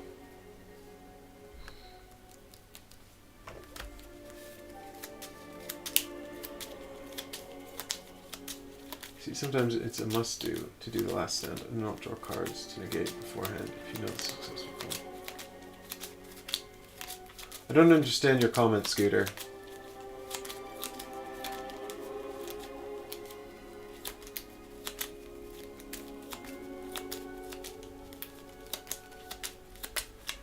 Right, so what you're saying is rather than, if I know there's a success on top of the deck, rather than trying to prevent one damage, just take the one damage, do the last stand, and then succeed at that instead. Well, I don't know, I think I'm going to be taking a lot of fear last stands now because of everybody's fear cards. Gandalf's going to tank it. There's no way he can get out of this darkness. And he's going to be taking an extra fear every time.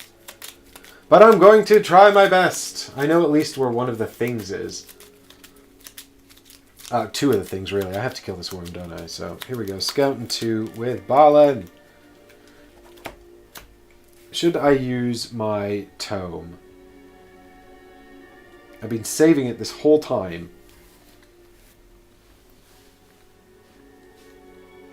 Ah, for the Misty Mountains cold card. There it is. I've got it. Ha. Yes. Unyielding Spirit can go on the bottom because it's useless to me. There we go. At least there's that. But I really don't know how I'm going to save Gandalf. He just needs a ton of inspiration, and he's got none. You can go explore this tile up here and get one.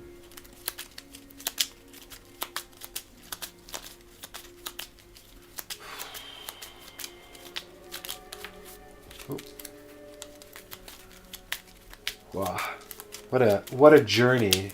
Journey is in Middle-earth. What a journey in Middle-earth. This is a long one. Okay. 2 cards for Gandalf. Pray that they're good. Pray that they're good.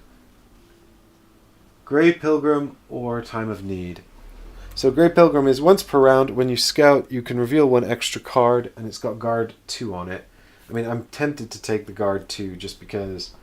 I mean, Time of Need is really good for Gandalf as well because it's... Time of Need lets you change all of your inspiration symbols on a single check, or your Fade Leaves on a single check to successes, which is really, really good.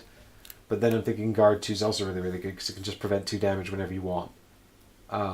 Which is super, super useful if you're potentially going to take a lot of fear when you are in darkness all the time and you're taking lots of fear.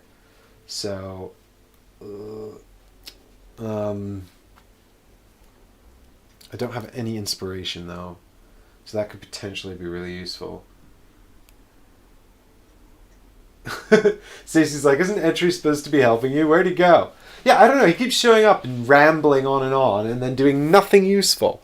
He said I'd get out of here. He promised to help and help get me out of here, and he's been completely useless so far anyway. I'm going to prepare Time of Need, I think. Because although the Guard 2 is super useful, I'm fighting this worm, and I need big damage on the worm. Big damage on the worm. Gandalf needs to kill this worm. We've got 12 hit points left on the worm. So I think I'll start with Balin. We'll throw our axe at the worm, and then we'll probably just bugger off to the axe. I really wanted to check this here because it says there's a small cask with a leather satchel, and that sounds like maybe someone's left some healing or some medicine lying around. But I don't think I have time anymore. It's such a shame.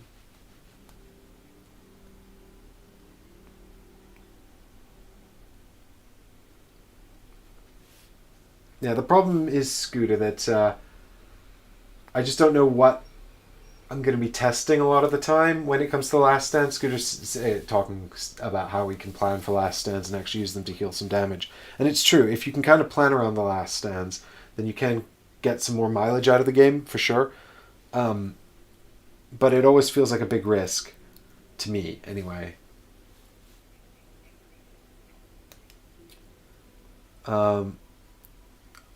I mean, if I go explore that tile up at the top of Balin, he'll get loads of inspiration, but I just feel like Gandalf needs that inspiration more than anyone.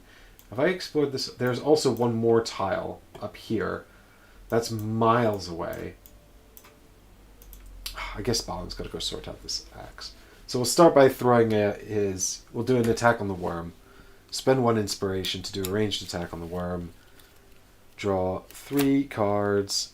Hope for some damage.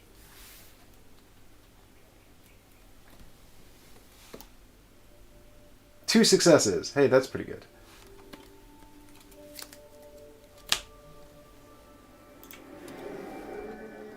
So that's 4 hits there.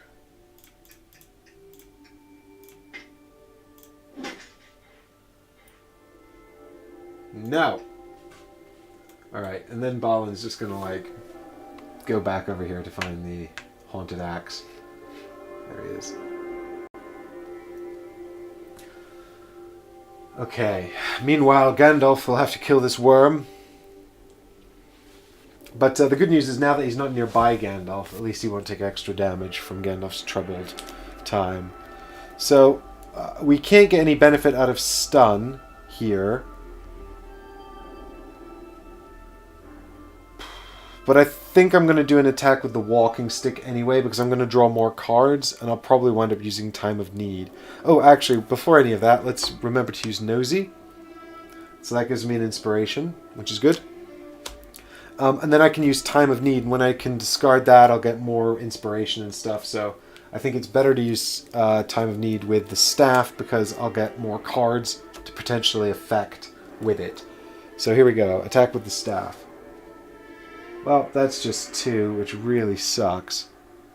But I'll give up Time of Need anyway to convert them both to successes, which means I can do 3 damage, which is not ideal, but better than nothing.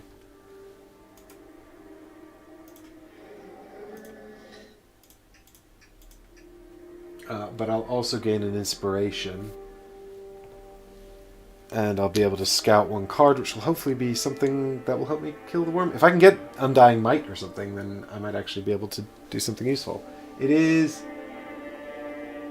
Unyielding Spirit. Well, I might as well prepare it, even though it's... Well, it'll help me with the darkness, so that's a plus.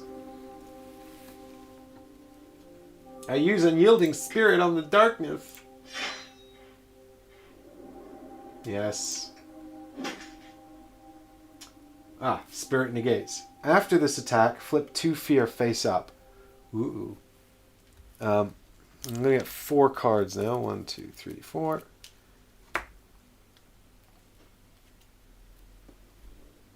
Bam. Hey, look at that. 2 successes in it. That's pretty good. So, no fear, but we're going to have to flip these 2 cards face up. So, what's that? Anxiety. Flip 1 fear face up, then flip this face down. So it's gloom. It doesn't matter. None of these are relevant. All my fear cards are irrelevant with Gandalf being flipped face up. So there's that. Okay. Well, at least he's exhausted now. So I guess... well, he's still going to attack back, though, if we attack him. We just lost all of our successes. Now would be a good time to have Ancestral Thingy prepared, that Meddler card I had. So if I attack him with the sword, I'm going to get 2 cards. Yeah, without 3 successes, I can't really do much of... I can do 5 hits, which is not enough to kill him. Which is a shame. He's got 7 left. But I guess I just need to keep attacking him, or else... What else am I going to do with my life? I suppose Gandalf could leave and try to put out one of these threat tokens. I'll go up here and explore.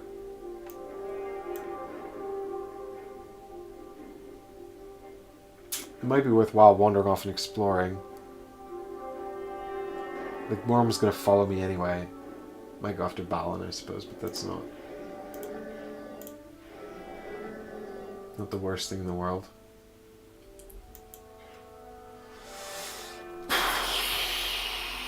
I'm just thinking I've not really got a whole lot of valuable stuff to attack with here. I'm not going to draw any successes, so at best I'm going to get 2 successes here, which is 5 hits with the sword. Or 3 hits with stun. Yeah, I think actually Gandalf will leave and go and explore this tile up here. And then the worm will go after one of the guys, but we can kill it when it gets there. And yeah, I've got more threat incoming soon. Well, but I can't explore this threat token here. But at least, so I'm going to get 4, 5, 6, 7, which is going to put me on here. At least if I explore this, well, that tile's going to come out, but there's nothing I can do about it, I don't think.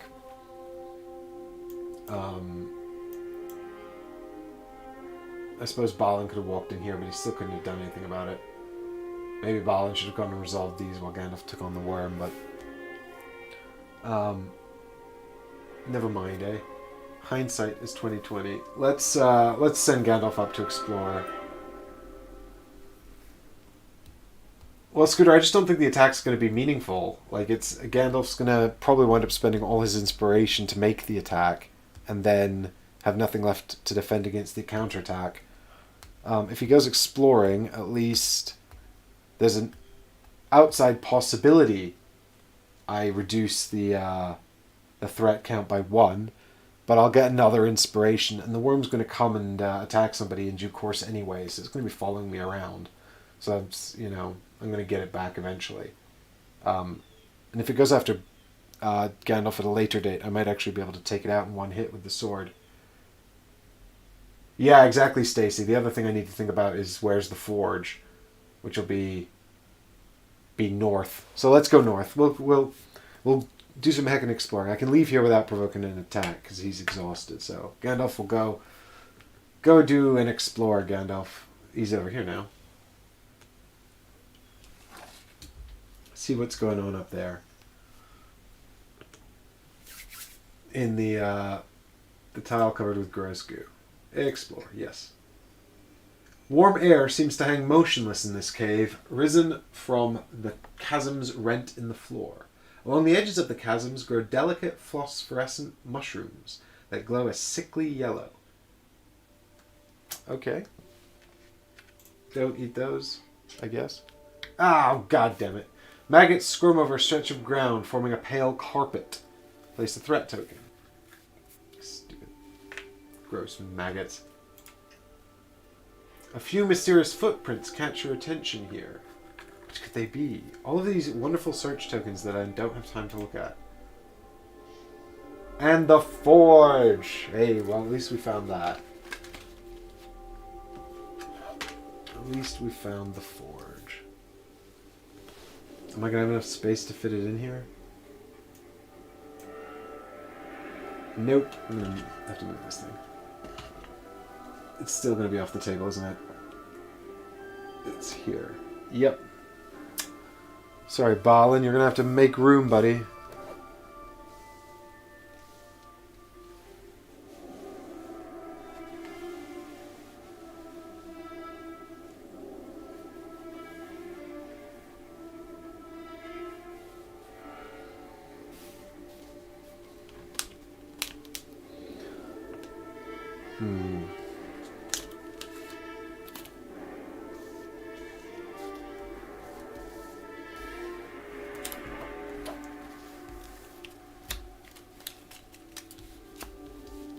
Okay.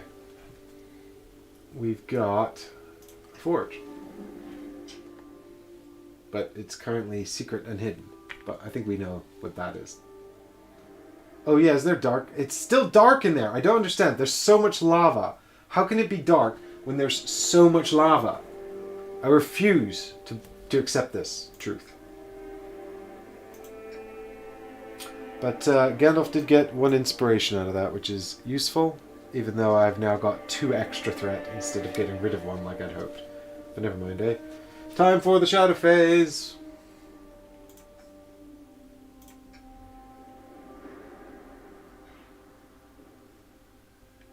Alright. So here is Gandalf with his spirit check. Yeah, so we've got 4 symbols for Gandalf. So what we'll do is we will give up Unyielding Spirit and 1 inspiration token, so he takes no damage, which is good.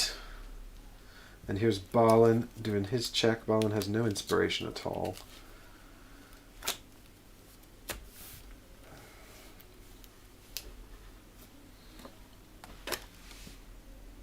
But he has got 2 successes, 3 successes actually with the thing, so there we go. Balin's fine as well. We're still in the game. Okay. Good. Threat increases by 8 and something bad happens. It was really too bad, Etri says as he launches into the next chapter of his tale. The Crown of Shadows went unused for... This is now a different voice. The Crown of Shadows went unused for quite some time, until some dwarf lord took the tales to heart and placed it upon his brow.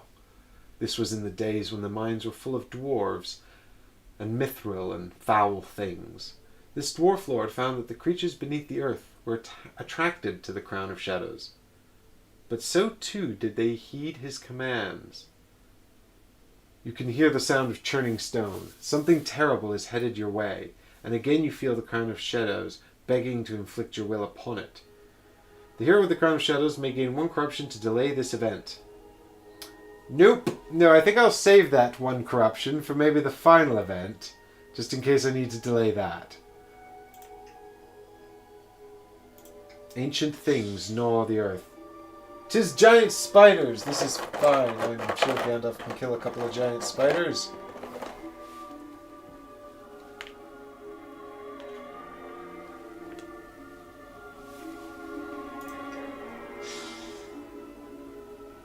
Oh my god. 3 more giant spiders. It is too many giant spiders, you guys. I forgot the worm has this elite banner. There you go.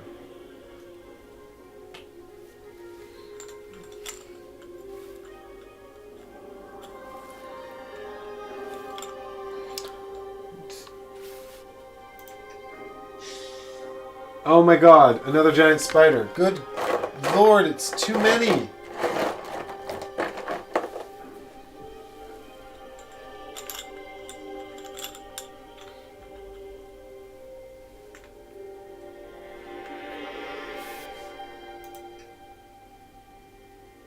Move each enemy 1 space toward the hero with the Crown of Shadows. Well, I decided this was every enemy, wasn't it? So I guess all the spiders move into Gandalf's space.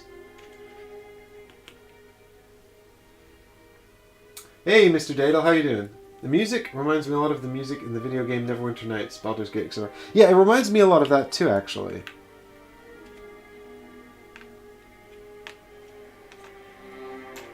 Okay.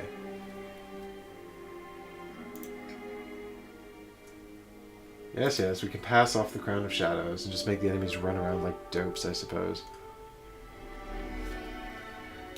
Except we can't, because we're miles apart. So now I can finally use my Tome combo with Balin. I'm going to give up this so I can scout 2 additional cards. And then I'm also going to scout 1 fewer so I can gain an inspiration. Yes.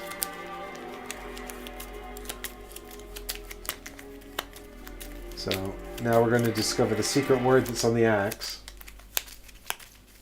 At least they're not elite spiders. Yeah, I was the one that said give me enemies that are not elites, and the game is like, okay, here you go. Have 6 non-elite miniatures. Thanks, game. It continues to sass me.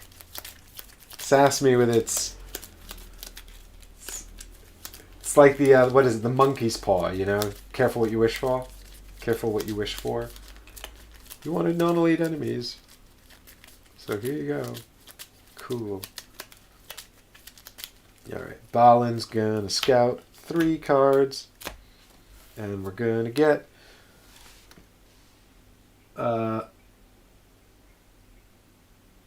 Interesting. Is that Undying Might? I've got Clever Wisdom and Ancient Wit at the moment. Loyal Friend is always good because it's got Guard on it. I've got 4 things prepared at the moment. So I think maybe I'll give up Clever Wit to prepare Loyal Friend. And I'll put Shadow Sight back on top so I have a success, and this one on the bottom because it's less useful right now. Okay.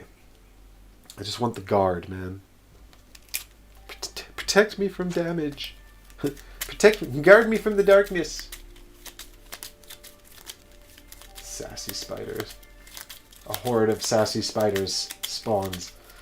I probably need to pass off this crown to Balin as well, because poor Gandalf's just gonna get harassed to death by literally everything.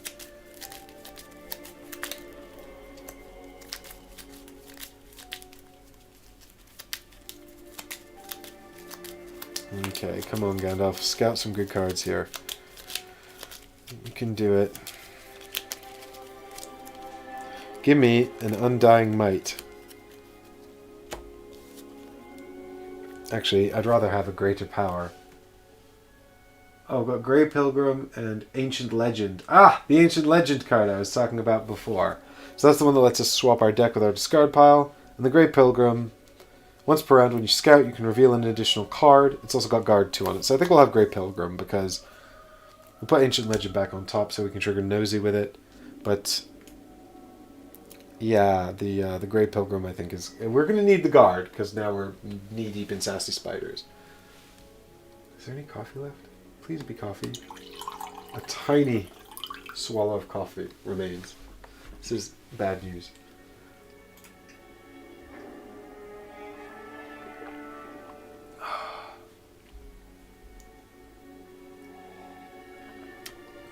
Okay, team, well, we've made it this far.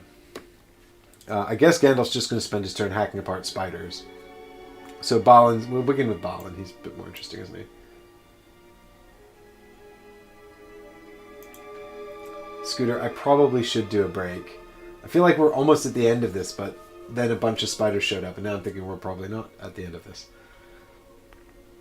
A skeletal form lies in repose on the ornate sarcophagus.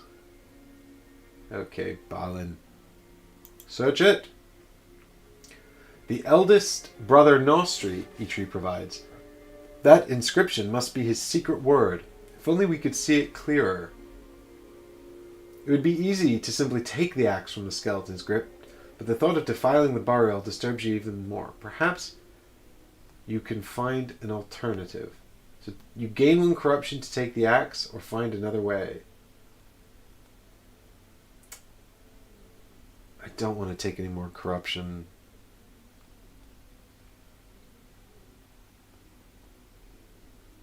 If I find another way, am I just going to have to leave? Or am I going to have to do a test? I feel like find another way is just going to be like take a wit test. Which is a shame because I just got rid of Clever Wit. I'm ready to kick ass and drink coffee, and I'm all out of coffee. This is true. We're going to find another way. That's wisdom! Yes! You refuse to be so callous as to simply take the axe. Even in death, this dwarf deserves your respect, especially after the goblins did so much damage. Test wisdom. Good, Balin's okay at wisdom. And if there's a dwarf in your space, automatically upgrade a thing. Alright, now I've got Ancient Wisdom prepared as well, so I'll probably wind up using that here. But hopefully we'll get lots of nice things to upgrade. Okay, we got 2 successes here. I think I'm going to give up Ancient Wisdom as well, so that I can have 3 successes, just to be sure.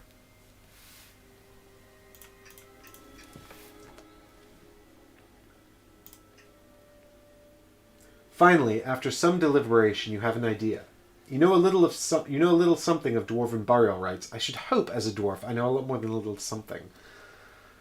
And the songs that are sung at such times to send off the dead respectfully. Gathering around the sarcophagus, you start a funerary chorus. The solemn chant echoes through the catacomb, but the air starts to feel lighter. You hear what you can only describe as a sort of sigh. Looking into the sarcophagus, you see the skeleton's hands have relaxed. You can now see the entire inscription on the axe without troubling the body. It is the Khazad-dûl word for honor. You and each nearby hero may discard 1 fear and gain an inspiration. Damn it! I could have gotten rid of that stupid one that Gandalf has. Oh, actually, Dark Whispers also gives me a bonus to Wisdom. So I probably didn't need to use Ancient Wisdom. So I might just keep Ancient Wisdom prepared. But I can get rid of Dark Whispers. And that is the important thing. Okay, the word is honor. If it asks me to actually remember that, I'm going to have a hard time. So everybody remember the word is honor. Cool. So then Balin, I guess, is just going to walk 2 more spaces over here. So that's resolved. And now we're going to go 1, 2. And then that's it. It's the end of his turn. So it's time for Gandalf. I guess we're just going to maul spiders with Gandalf. It's the only thing for Gandalf to do. I guess we hit the lone spider first. Are these easy spiders? Yes. We'll hit the lone... Well, actually, because we've got cleave, we've got an equal chance of killing any of them anyway. So... Actually, let's hit the double spiders, because they probably have better attacks, because there's 2 of them. If we get... Oh, but we're not going to be able to get cleave and kill them both. Ugh, Gandalf sucks at damage.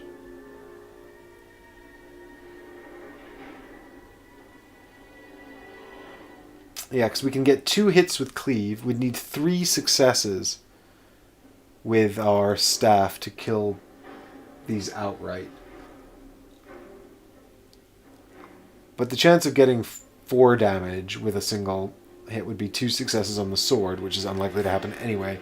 So I guess it doesn't really matter. We might as well draw 3 cards and hope for a success and 2 inspirations, and then we can kill a whole lot. It's not going to happen, though. But it's nice to pretend. Bam! No. Damn it.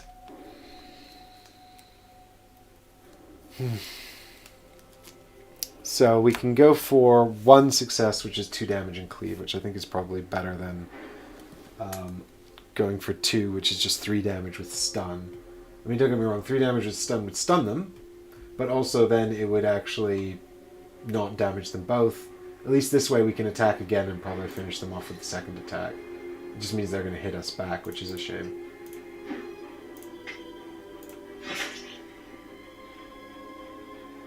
Yes. What's that? Agility? No, I'm so bad at agility. At least I have Grey Pilgrim. Okay. We've got no successes. So I think we give up our inspiration. Oh, without this inspiration, though. Did I use Nosy? I forgot to use Nosy, didn't I? Oh. I forgot to use Nosy like a dope. That was foolish. So I'll give up these 2. I'll give up the Grey Pilgrim. I'll take no damage. And now I'll use Nosy and just hope to God it gives me an inspiration, or I'm going to be in serious trouble when I do this attack. Hey! I did not have to pay the penalty for my human error. So now we'll attack them again with the staff.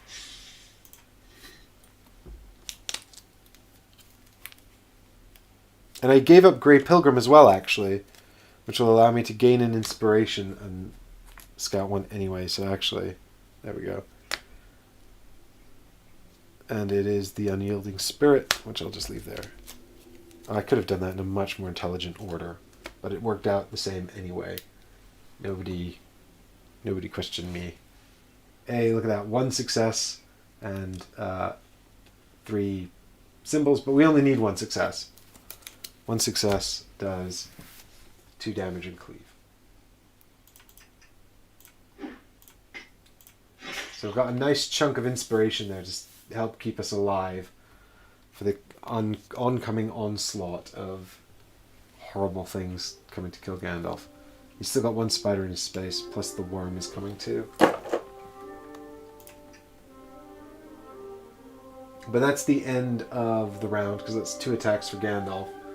So I think, yeah, let's take that break. I will aim to be back in 5 minutes, or, well, actually I'll probably be closer to 10. Somewhere between 5 and 10 minutes. So I'll just take a quick break, and I'll be right back. Thanks so much for watching, everybody. We'll be back soon to find out if Gandalf can kill these things, and we can get out of the Black Pit. See you soon.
Hey everybody, I'm back.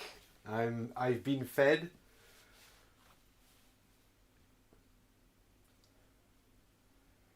Just catching up on your comments here, taking a look. What have you been doing while I've been away? What have you been talking about? You've been nice, well behaved.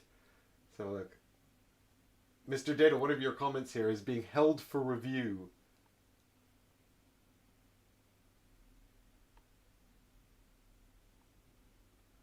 I want to ask something to Mike. I used to see his channel some playthroughs of Kickstarter games. With all of this shit happening, companies do it by tabletop platform show. But what I don't get why they don't send games to YouTubers like Mike to do so low playthroughs, as an example. Um, so I think, I mean, well, thank you first of all, chat, for looking after the channel while I've been gone and keeping one another entertained. I do appreciate it, and all the effort. And yeah, Mr. Daniel, there is the relationship between content creators and publishers in the board game industry is very complex, and you'll often find actually that some newer, younger channels will receive more support from publishers because,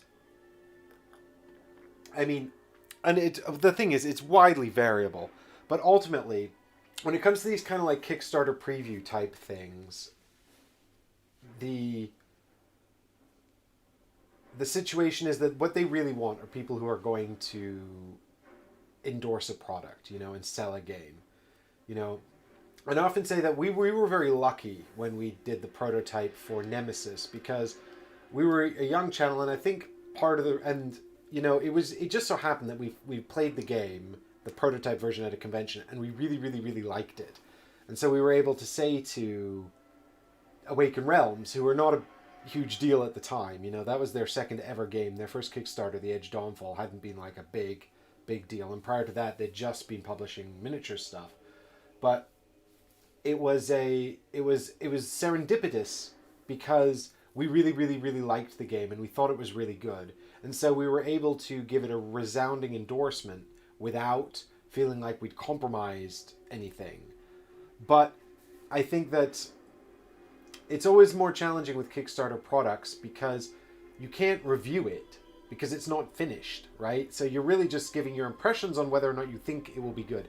And again, that's another complexity because some Kickstarters are basically finished and others still have a lot of development to undergo. For example, when we played Nemesis Lockdown on the channel a few months ago when the campaign was up and running, there was no alien races announced for that game. Now there are two. And I'm confident that Awaken Realms had some idea about what they wanted to do going into that campaign, but I'm also sure that there's some truth when they said that they wanted to develop it with the community as well. So that was a game that was sort of, very robustly sketched out, but still had some of the details needing filled in. Other games that go to Kickstarter are really unfinished, and some are, essentially a glorified pre-order system, just like Claustrophobia 1643. And the other, I saw one recently actually, which was basically saying we've finished this game, we've got it in the warehouse, and we're just doing pre-orders. And it was the Vampire Masquerades Kickstarter, the card game or whatever, or the miniatures game that they did recently, Vampire Masquerades Requiem. They were looking to ship that, I think, in November or something, and they basically said, we've made this game, we've printed it, and this is essentially just a pre-order, So what I'm getting at, is that, but ultimately, they publishers are looking for content creators who can generate hype, who can produce decent content, but who will essentially advertise a product, and they're looking for it way more so with Kickstarters than with review games. Although, it's still, difficult for it's still publishers still don't want to send review copies of games to people who are going to give it a bad review, you know. So to an extent, they want to know whether the game is going to be something that you're going to like, you know. Um, So it's always kind of one of those super tricky things. I have not found any sort of consistency in the industry regarding this at all, in my experience. Um, but one thing I do know is that they're a lot keener on reviews than, say, playthroughs or. And rules videos is kind of its own separate thing. That's kind of regarded to be something else entirely. But anyway, enough of that chit chat. I hope that everyone who wants to see the series is now back with us, because we're going to get back to the table and play some Lord of the Rings. If we can see here, Gandalf's about to get mauled by spiders. That's cool, innit? That's my London slang coming out there, innit? Well, just one spider, but also this elder worm. And maybe these other ones too. I don't know if they're close enough to reach him. We'll find out. But I'm sort of working right now on a format to sort of talk about. I mean, if I think I'm going to like a game, that makes my life easier. But to be honest, by the time I've read the rule book and internalized enough of the game to try and understand whether I'm going to like it, because you don't want to ask for a prototype. Sorry, I've gone off on one again. I meant to just get back to playing the game, but I'll just keep it really, really brief if you guys will indulge me. I don't want to say to a publisher or anyone, especially like Kickstarter people who are genuinely really new to the industry and don't have an enormous number of prototypes and things like that. I don't want to say to them, send me your prototype so I can try it. And then if I like it, I'll produce content. The other thing is, by the time I've internalized the rules and then even played it, I want to do something with it. It's a shame to spend all this time on a prototype game and then not produce content. But if I don't like the game or I don't think it shows promise, then I'm only going to be creating content to say, hey guys, you probably don't want to get involved with this yet because it's not really interesting, or it needs more work, or I would be worried about getting involved with this. So it's kind of a catch-22. By the time you're in it enough to know whether or not you should create content, you kind of are in a position where you've done so much work, you kind of should create content, But if it's not a resounding positive endorsement, then the publishers aren't going to want to use it, which means, is it really worth it? And obviously I think it is worth it because I think that it's valuable to put out there, and also just because the publisher isn't advertising it, then it doesn't matter because there's still people who watch your channel. You've still got your people who would keep an eye on what you're doing anyway. But you're gonna annoy the publisher or the people who are creating the game, and they're not going to want to send you stuff in the future. So you're essentially burning bridges, But it's so difficult to know whether or not you're going to like a game just from reading the rule book, If I think a good example would be Black Rose Wars, which is a game where if I just read the rule book, I would have said there are a few things that interest me here, but I don't know whether I'm actually going to like this in practice until I try it out. Certainly programming cards is not something I find particularly interesting one way or the other. It's the other elements of that game that make it interesting, right? Like I don't dislike programming cards, but it's also not something that particularly excites me.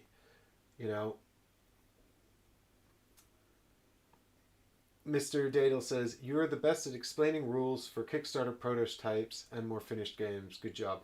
Thanks very much, man. I really appreciate you saying that. The amount of work I put into actually producing the rules videos for stuff like the Nemesis projects, not the Nemesis, the Awakened Realms projects, not just Nemesis, but I'm thinking as well of stuff like the Great Wall and things like that.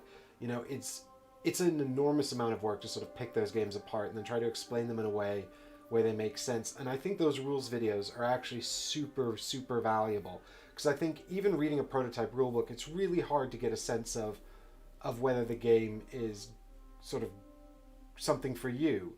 And I think there's definitely a lot of people out there that get involved in Kickstarters just because they don't want to miss out. They don't want to miss out on the exclusives or the super nice deluxe productions.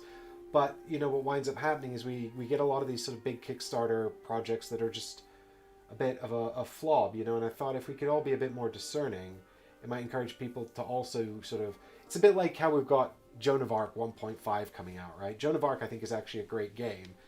The main problem with it at least, is that the rulebook and the scenarios were not great, so and some of the other game modes like the Ars Nova box was unplayable, like literally unplayable. So they needed to get that sorted, and I think, if you could have, if there were,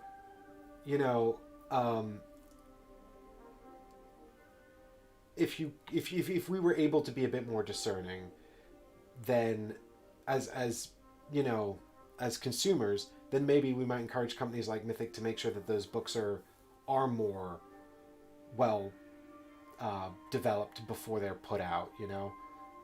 Or maybe just encourage them to spend more money on developers and playtesters and things like that. Because, you know, I know a lot of these companies rely on fans to playtest these things and provide feedback as well.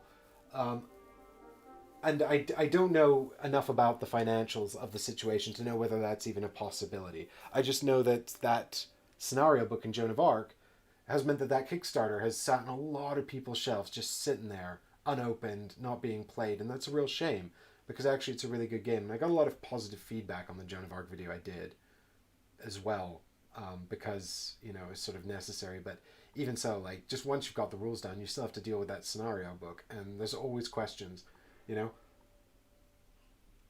And Eddie says, you're the guy who sold me on Nemesis. And, you know, I take that responsibility very, very seriously, which is why I've started to do fewer and fewer Kickstarter prototypes. I think also because I do get this impression from, because I did a bunch of series actually, and you'll see this. You can see the series on the channel where I put out the series of videos, and the publishers didn't put them up on the Kickstarter page, you know, and that's because they felt like they'd already had enough endorsements from other people. Other people were maybe more positive or straight up positive than we are. You know, we try to balance these things, you know, with useful, insightful information. You know, I think it's more helpful for me to say, you know, this is a deck building game or whatever. If you like deck building, you're going to like this game. If you don't like deck building game, it's not going to be for you.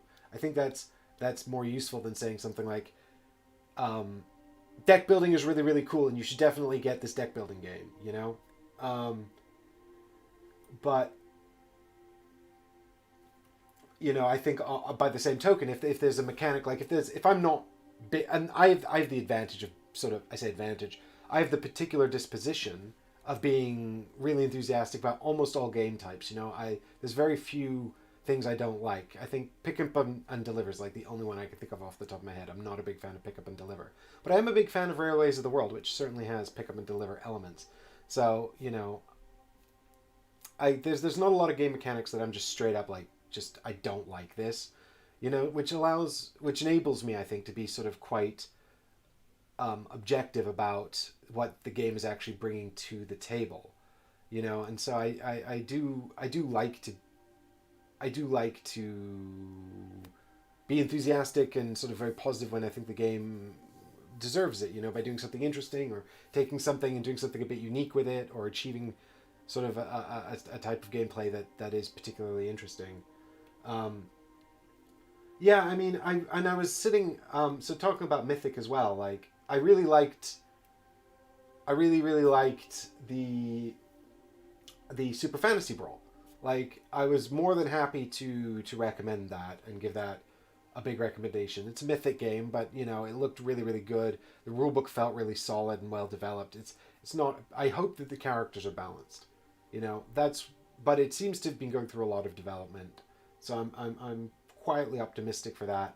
I didn't get involved in Reichbusters, particularly because of the issues with Joan of Arc, and also just because I can't get involved in everything, particularly because I don't get an enormous amount of review copies of things, you know. And I think a lot of companies as well, what they want is a review, you know. That this whole, like I was saying, you know, this whole thing in terms of video content, this whole sort of industry runs on reviews, and the fact that I don't do sort of traditional style reviews, I think, has made people reticent to send me content, to send me games, you know. And, you know, the other thing is subscribers. They always look at views and subscribers, and if your numbers aren't high enough, then they just won't send you a game. You know, it's either because you've promised to do a resounding endorsement of their product, or because your viewership and subscriber count is high enough that they don't really mind whether or not you give it a resounding endorsement because you put it in front of enough eyes, right?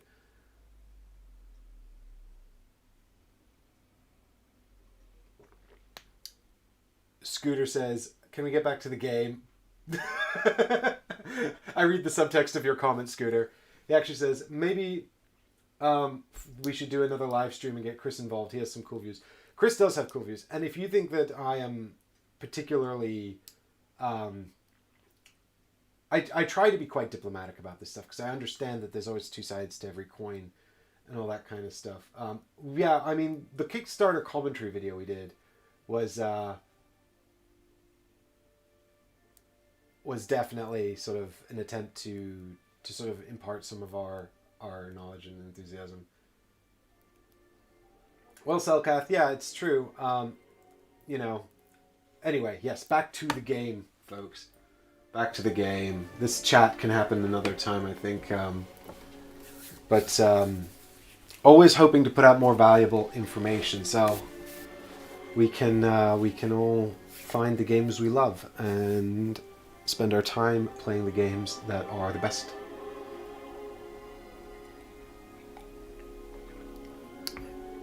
Yeah, didn't I just... I'm trying to think if I just celebrated Ready Steady Play's 3rd or 4th birthday. How long have I been doing this? I think it's been 3 years, but it could be 4 years. Did it kick off in 20... Oh god, it's been a long time. So, we are about to do the shadow phase.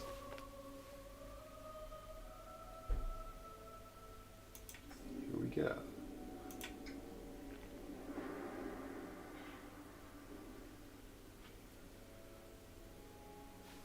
Well, the worm goes and attacks Gandalf, obviously. Is that the worm sound? Does the worm sound like this?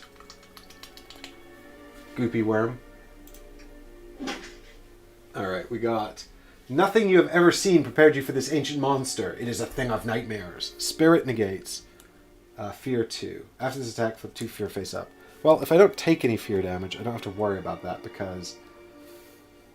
Although I don't have anything to block this, I do have a fair amount of inspiration, though. Let's find out. Okay, so I can spend 1 point of inspiration to prevent any damage here, which I will do.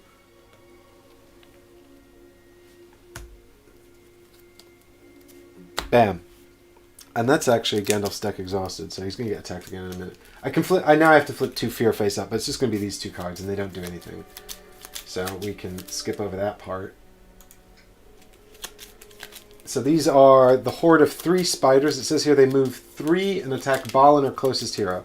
Well, they'll move 3 and attack Balin. Yep, that's exactly what they're going to do. Cool. Okay, I prepared that guard 2 card.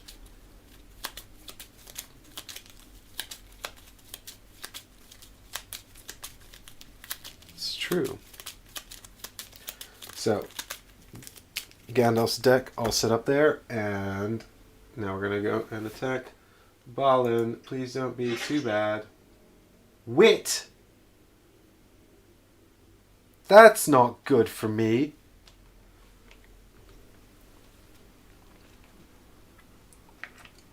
Oh, no, horde of spiders. Balin doesn't even have cleave. This sucks. After this attack, discard 1 inspiration. I'm sad now. Okay, well, I only get 2 cards for wit, so this is not going to go particularly well, I don't think. I'll probably wind up using guard. But then I can just use my reinforced shield to get it back. Hooray! So we got 1 success, thanks to Second Sight. And then, yeah, if I give up the guard card... actually, that doesn't matter now, because I can't use the shield anymore. Because I didn't take any damage, but I didn't take any damage, so let's look on the bright side. Yes.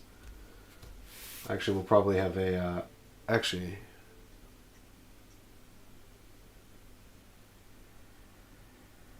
Maybe instead of using the guard card, I should save that for the darkness. Fighting the darkness.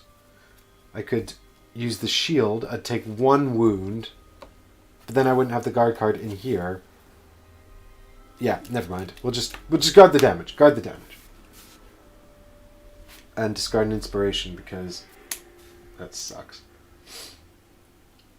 Alright, well this one, it doesn't move because it's, even though it says it wants to attack Balin, it's attacking Gandalf because it's in his space. Might, after trapping you with its many legs, the spider slams its bulbous body down again and again.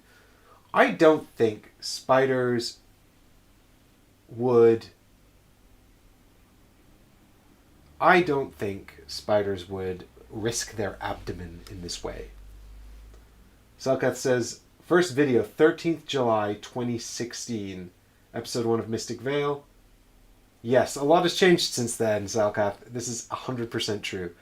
And that's 4 years. I would have recently celebrated the channel's 4th birthday.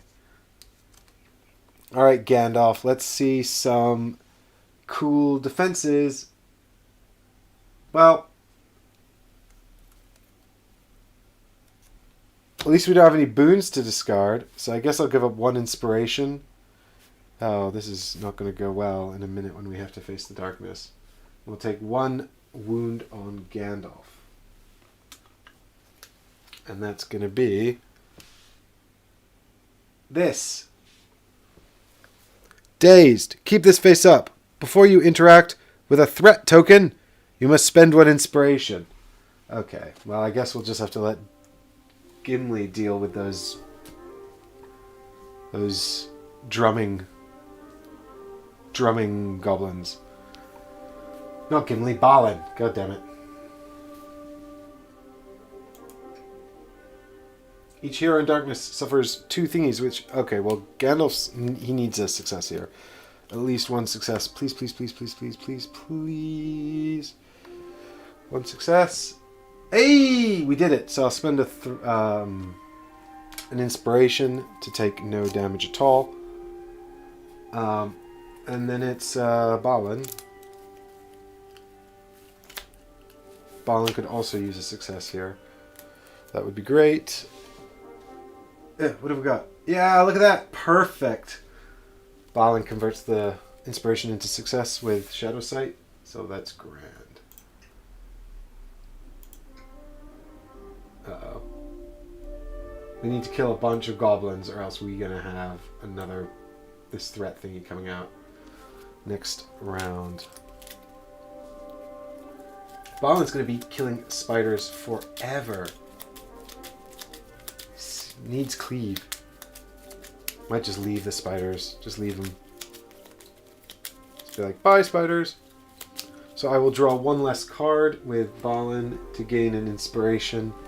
And then I'll use the tome to draw 3 cards. So I can prepare something good.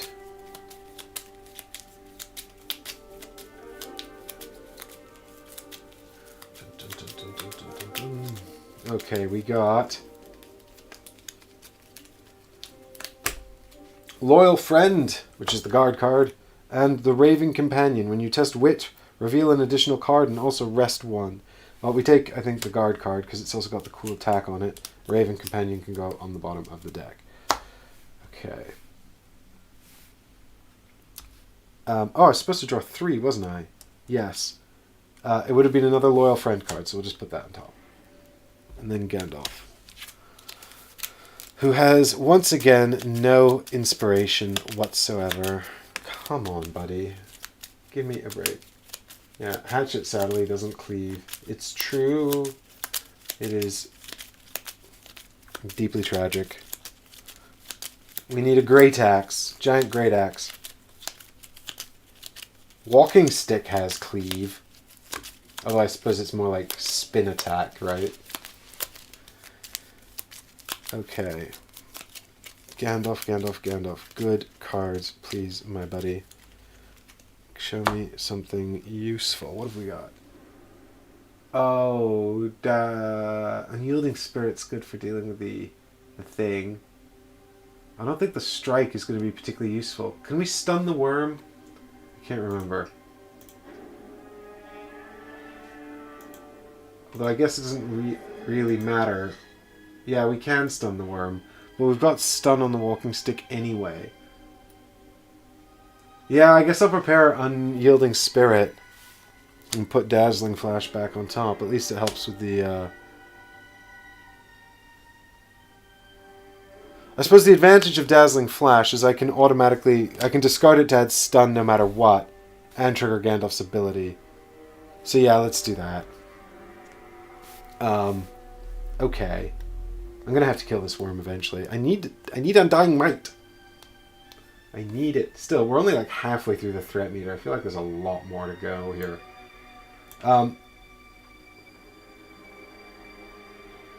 Right. So what are we going to do with you, Balin? Are we going to just... These spiders... Look, I need Gandalf to kill these spiders. I need it to happen because Balin's going to be there forever doing it otherwise. I don't have stun with Balin either, so I guess I could just... I guess if I attack them once, they'll attack me back, then they'll be exhausted. And then maybe I can wander off and do something else. I guess I'll go to Gandalf. It will jeopardize us because of Gandalf's troubled, but at least it will mean the spiders will come to Gandalf next turn.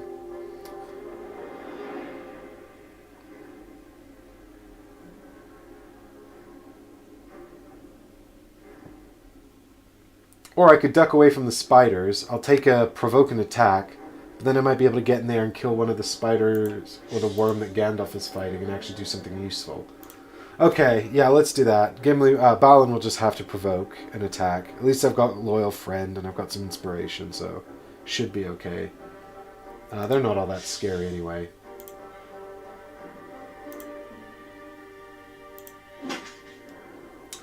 Good, agility.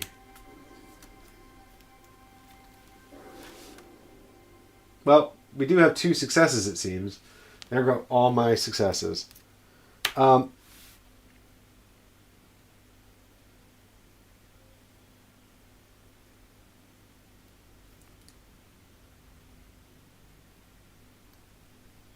I will give up Loyal Friend. Oh my god, don't say that, Difter. He said I was literally thinking about it and he thought the stream had frozen. Don't say that. Good god, am I really that slow? Okay, we've prevented the 4 damage, so that's fine. So we can move 1, 2 over to here and smack this worm. Am I going to smack the worm? Or am I going to smack the spider? I just used 2 successes, so I don't think this attack is going to be particularly powerful. But Gandalf sucks at doing 4 hits. So he's also got stun, actually, so he can do the worm, and I will do the spider. So here we go. I'm not terrible at getting 4 hits, so here we go. Hopefully 4 hits from Balin onto the spider. I could spend all my inspiration for 4 hits. So I guess I will do that, because at least I'll kill it.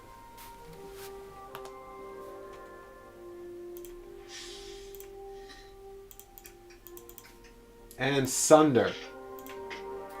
Ha! Apply those hits. Get rid of that inspiration, sadly.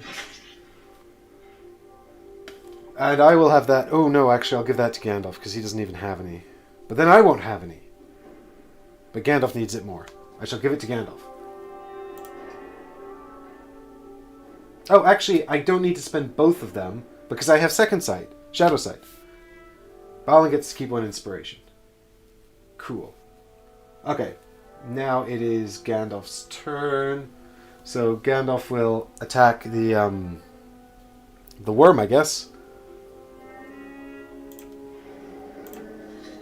And we're going to use our... Because we don't... I guess we'll use our walking stick. I mean, it's much over much, really. Probably only going to get 2 hits. Because we don't have...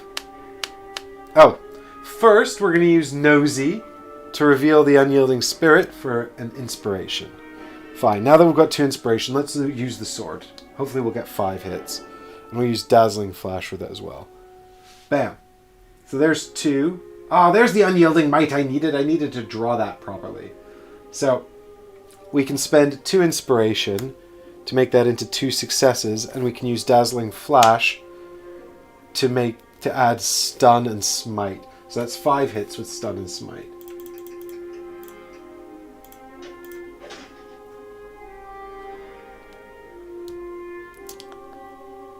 Yeah. And what we can do now is we've discarded a card that had inspiration symbols on it, so we can gain 1 inspiration back and also scout 1. It's guidance. So we'll put that back as a success on it. Now, how many do I need to kill this guy? 3. Ooh, actually, could we hide?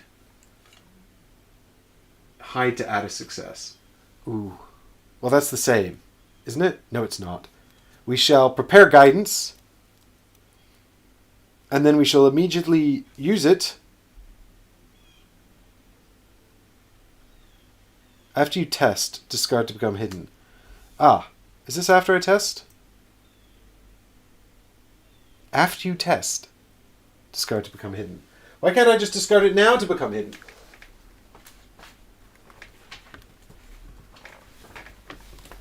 Huh? After a hero performs any test,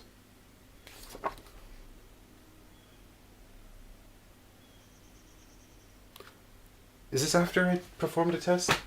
I don't know. We'll leave it there. Because I think I resolved the attack and then I used his ability. So it's not immediately after a test.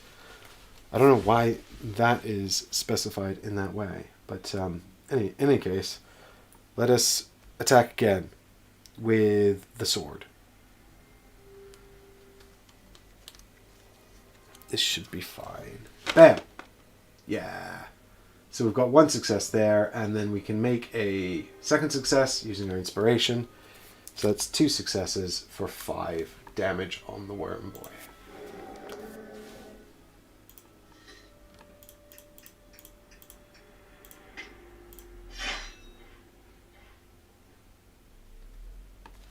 Gandalf's going to take that, and everyone's been murdered in this space. Ah! And Balin's like, good work, Gandalf. And Gandalf's like, and yet I am troubled. And Balin's like, why? Gandalf's like, I don't know. I'm just troubled.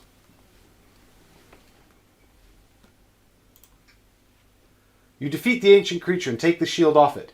Wiping away a layer of dust and grime, you are able to read the inscription, the Khazd-dûl word for sacrifice. You and each nearby hero gain 1 inspiration. Cool. And also get rid of a fear card? Maybe? No? That would be great? Nope. Okay. Well, that's the end of my turn.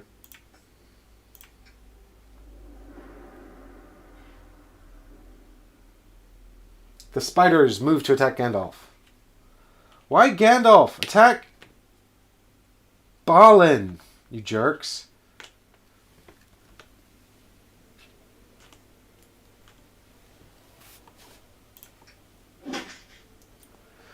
Spirit negates 4 damage. That's fine. We can deal with this. It's just not a problem. I'm not at all worried at all. Yeah. Oh no, that's not good at all. I will spend my 2 inspiration to prevent the fear.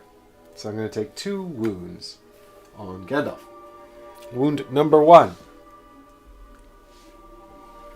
is shaken. Flip a fear face up, then flip this card face down. Ha! My fear doesn't matter when I flip it face up until I take some more. So that's okay. At least we got away with that. Second card here is exhaustion. When you scout during the rally phase, you cannot place cards on top of your deck. God damn it. Also, face-up cards suck. Okay, so we have resolved their attack. We're taking some damage, but it's not the end of the world. And now we're doing the darkness. Gandalf first. I've got 0 things to help me, so I'm probably going to take some fear here, which means that I'm going to take extra fear. So I'm going to take 2 fear, because the 1 success helps me, but then the others... but then 1 gets through, and then a second 1 gets through because of troubled. So the first fear is Tormented. Flip a wound face up, then discard this card. Oh, then flip this card face down. Damn it. I was hoping it said discard this card. Well, I've only got one face down wound, and it's shaken. Flip one fear face up, then flip this card face down. So I might just get the other one back, and then... Can you imagine? An endless loop. It's gloom! Nothing happens! Alright, and now one more fear.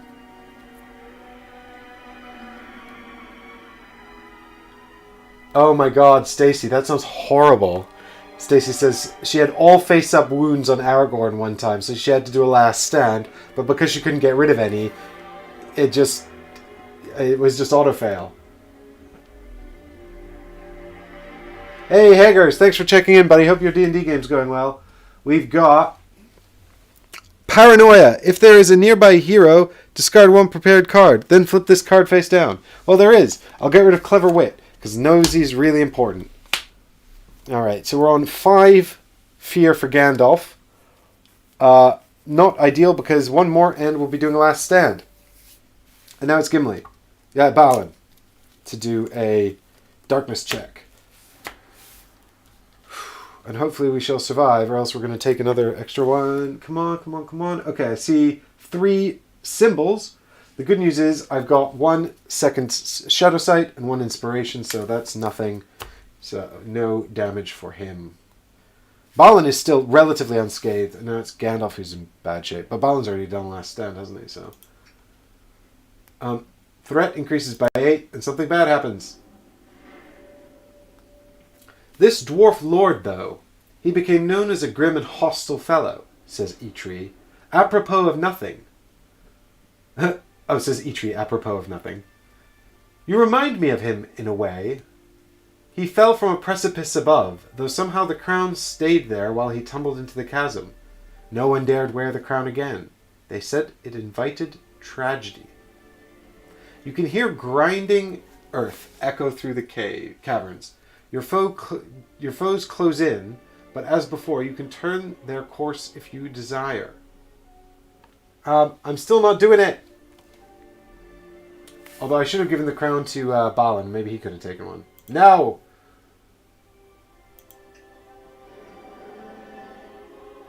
Oh, it's another worm!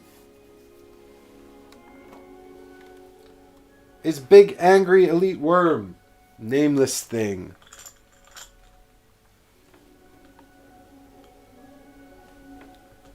There he is. He's a big, angry worm. Here's his banner.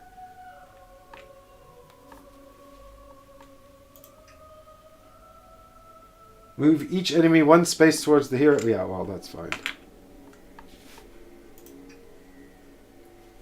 Yep, we can always swap over who carries the crown.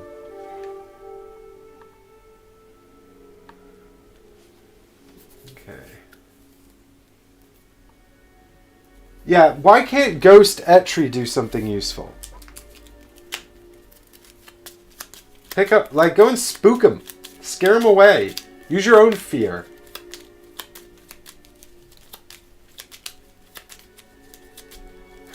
Haggers says, they say the early bird catches the worm, but you seem to be encountering quite a few yourself.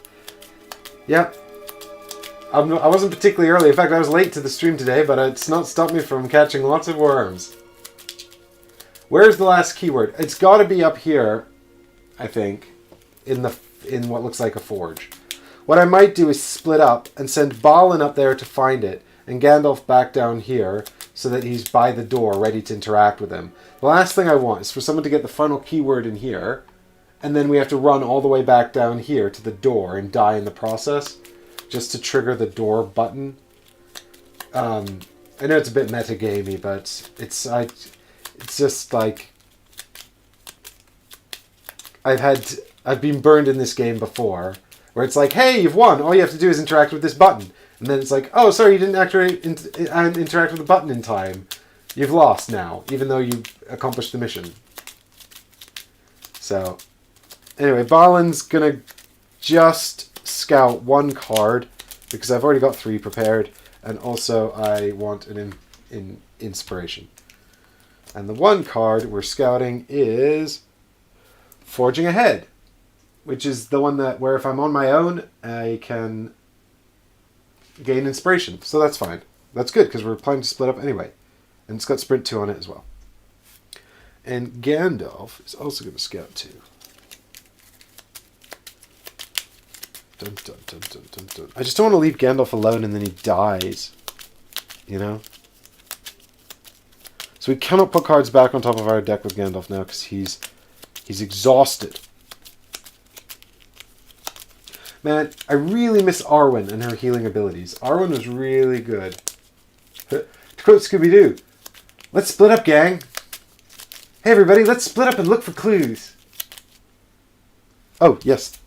Thank you, Scooter. He says, hey, you're missing one card. He's right. I am. Thank you for keeping an eye on me, folks. And for joining me for this super long stream. I did not intend to go this long today, but I'm glad that I did, because it's meant that we can make some real progress into this campaign. I don't want another unfinished Journeys in Middle-earth campaign on the channel, damn it. We'll get to the end. Okay. We've got so many cool adventure games coming as well. But, and I would like to have a look at some of them. Okay, so Gandalf's going to scout 2. Show me some good cards, please, Mr. Gandalf, man. What do we got? Clever Wit and Ancient Wisdom. I'm not particularly interested in either of those. But let's prepare Clever Wit, because it seems to have come up a bunch, and I've not had anything... although... Yeah, we'll do Clever Wit. Okay, so I'm going to...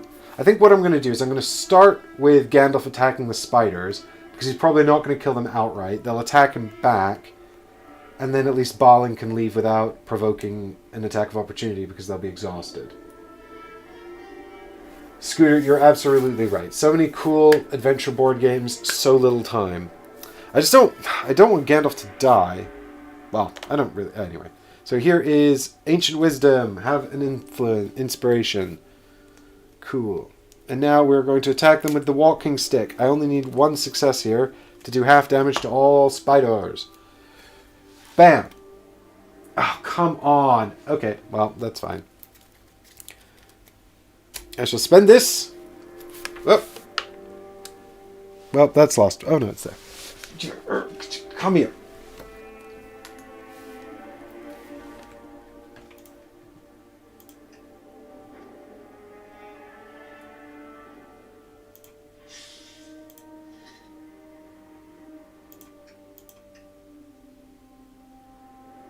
Is last stand often a, Scooter says, it's a good hand if you plan for last stand. Is last stand often a wit check?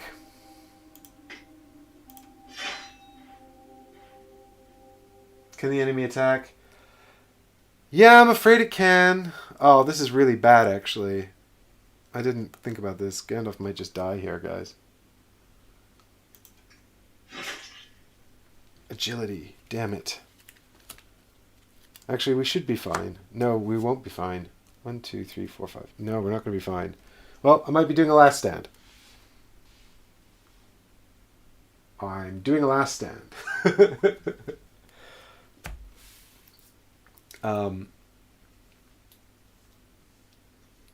Yep.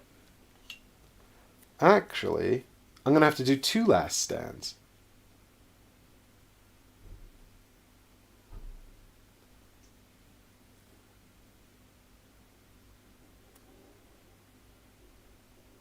Yep, I'm going to have to do 2 last stands.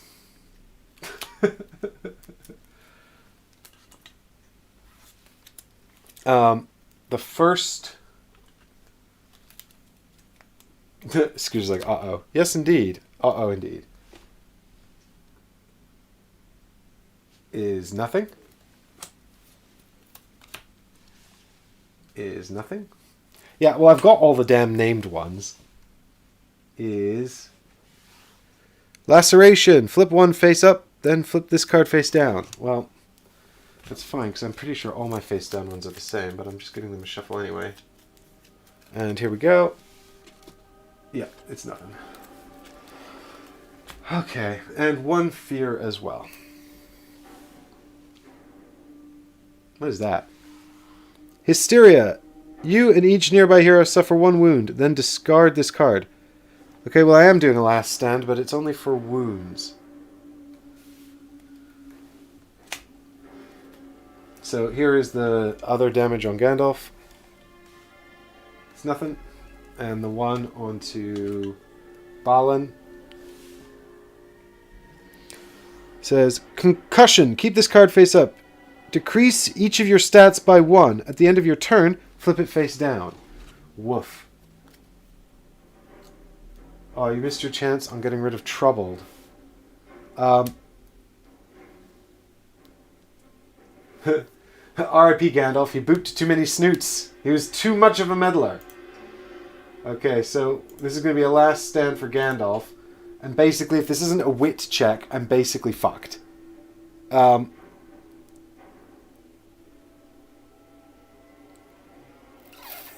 Yeah. Oh, God.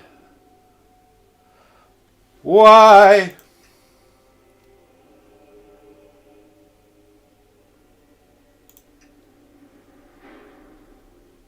That's agility. I suppose there's a chance there's a success in here. I haven't seen any yet. Nope. It's such bullshit, man. It's such bullshit. Ah.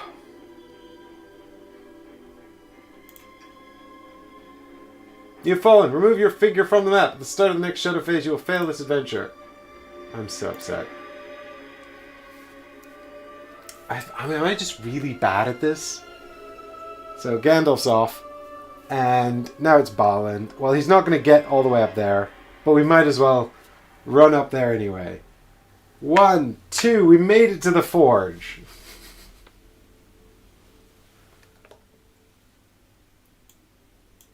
I got no inspiration, Scooter. I had nothing.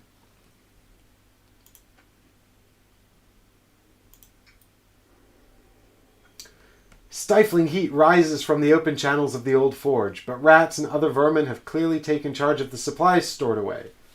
So this one, I definitely should have probably just let Gandalf run off and heal while Balin sorted his life out. That would have probably been a much smarter play. The ancient walls around you seem to whisper of grand deeds and noble ancestors long gone. Hey, didn't that guy promise that we'd get out of here? By the way, that ghost, didn't he promise we'd get out of here? A huge forge lies dormant. It has been a long time since anyone has worked in it. Fine. Your journey continues. Well, we've got 1 action left. We might as well get the final keyword before we fail. You inspect the forge. At first you think there's nothing there out of the ordinary, but then you find some odd markings within. They are reminiscent of Cirth, the dwarven runes, but your eyes slip off them, like trying to see beneath the water. They say the fires beneath Khazad-dûm burned as long as dwarves lived beneath Caradhras, says Eitri. Even I am saddened to see them cold. Hold your torch up to the runes. Well, Gandalf's got the torch, and he died. So I guess I'm just reigniting the forge. You said about reigniting the forge. Test your wisdom. Well, this is good. I have ancient wisdom. If you have at least 1 prepared smith skill, which I do not, add 1. What I do have is a whole bunch of inspiration and second sight and ancient wisdom. Look at that. That's 3 successes. I'm spending ancient sight. I say I have the ancient wisdom.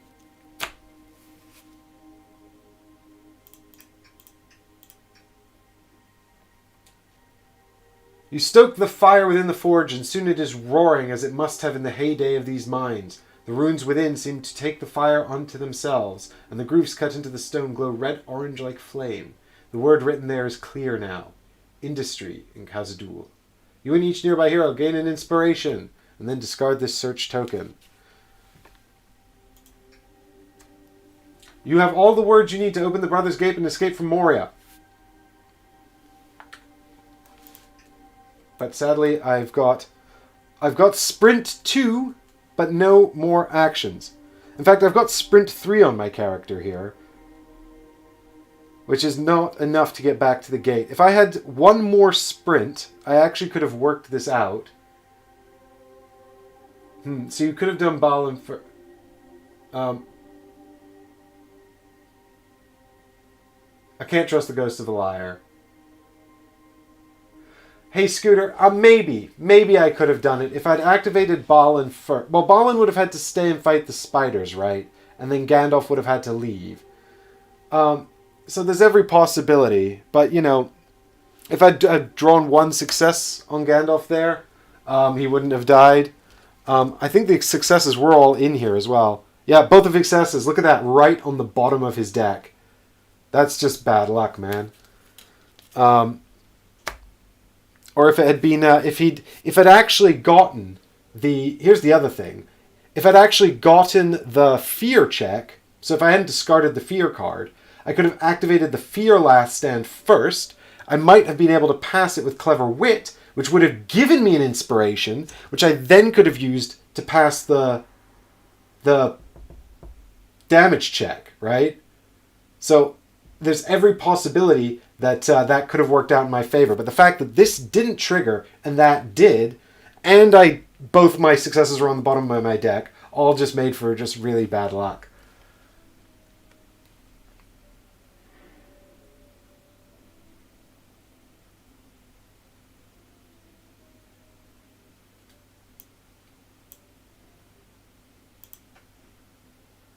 It says, you return to the Brothers' Gate. You will need to speak the 3 keywords to open it. No, I just needed one person here.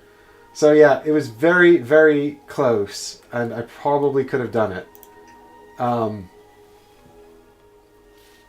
had no idea, though, that it was going to be so easy to find the keyword in the Forge either. So that was just one turn away. I would have, either way, I still would have... actually, to be fair... yeah, if Balin had gone first and run up to the Forge... Gandalf could have... I mean, the thing is, though, Gandalf still would have had to get away from the spiders. So Gandalf could have provoked the spiders to get back to the gate, in which case he could have actually gotten out and we could have won. But there's no saying that the provoking of the spiders would not then have triggered this cascade of Gandalf gets put out. So, you know, all hypotheticals. In any case, it's such a shame.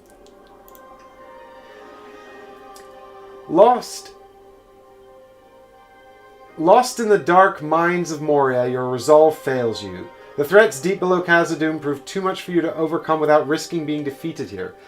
Leaving Eregion without the aid against the spiders, you run, forced into a fighting withdrawal through the dark tunnels. You can at most guess at what direction to go at each junction, quickly assessing the most likely way to lead to the open air. By the time you burst out from a cramped tunnel, you are exhausted, battered, and both the Crown of Shadows and the Ghost of Etri have been lost to you. The heroes lose. I guess I have to give up the Crown of Shadows. Each hero receives 3 experience, lore increases by 2. Now that you are free from the abandoned halls of Moria, perhaps it's time to visit the more lively territory of the Elves of Mirkwood. Or, armed as you are now, should you mount an assault against the lair of the spiders? Which path will you choose? Heroes will need to collectively decide in the map scene which adventure to play next.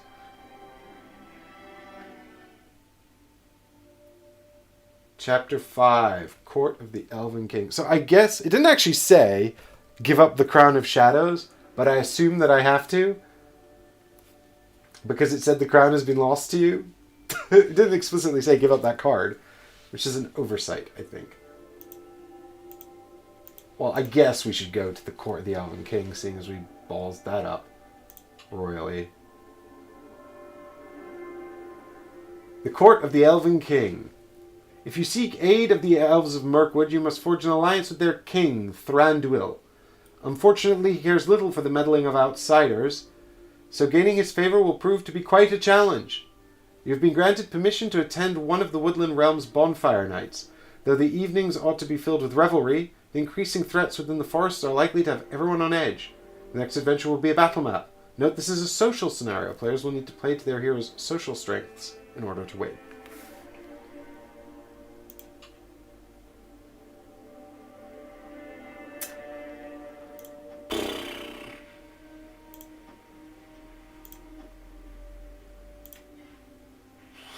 Oh, you guys.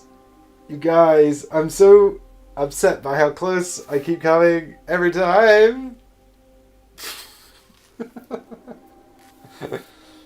We must find the strength to endure and carry on. Oh, man. That was every opportunity there to succeed. I don't know. Jonathan keeps talking about how, like, you're sort of bound to fail this, and then, you know, the second time around you'll do better. I don't know how anyone has time to play through these adventures more than once, man. Like, there's so many games out there.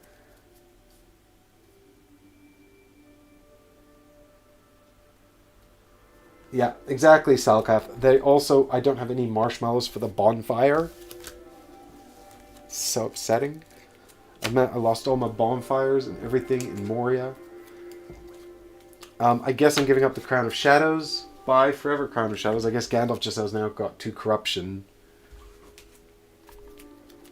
But I do have an upgraded torch, which is going to help me in the darkness of the Elven Wood.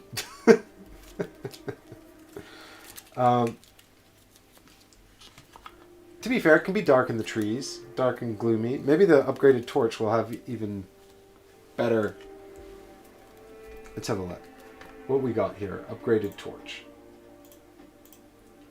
Weathertop torch, right. There's only one. So, we can deplete this item to add Pierce or Smite to an attack. It's also got 2 things on it. And that's all good. So that's better than what we had before. Yeah, you can attack an enemy in your space. You can add Pierce or Smite with the Weathertop Torch. Probably give that to... Well, Gandalf's been carrying it the whole time. Pierce or Smite might be better for Balin, though. Let's see what this tomb does when we upgrade it. Tomb of Battle.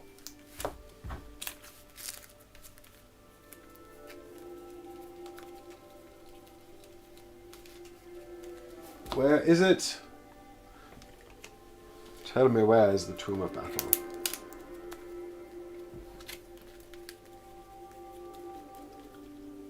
Here it is.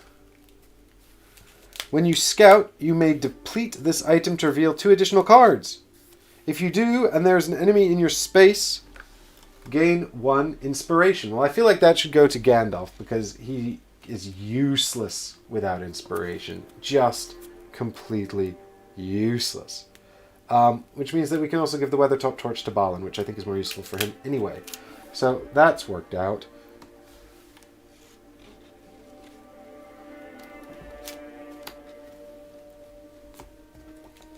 So, what else we got to upgrade? Oh, yeah, no, upgrade that. Markwood is murky, so a torch should be good. Thanks, Salkath. I appreciate that, buddy. Good tip. We've upgraded Gandalf's cloak.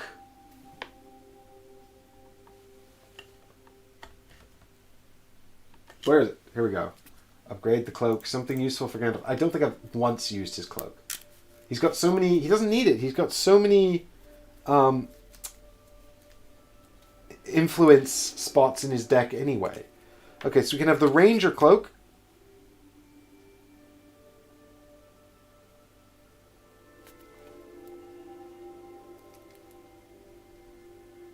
Which would prevent face-down damage, in addition to us allowing us to spend inspiration to prevent regular damage. Gandalf's going to be happy with his sword upgrade. I hope so. I hope so. We've got the Fangorn cloak or the Tuckbar cloak as well. So the Fangorn cloak is you can spend a success to add 2 hits to an attack. Before you suffer damage, you may spend an inspiration to prevent one of that damage. So this essentially gives us an extra attack. An extra attack we can add in, spending a success to add 2 hits to something. Before you suffer... So the Tuckbar cloak means we start the game hidden. After setup, become hidden. So I'm thinking probably Ranger cloak or...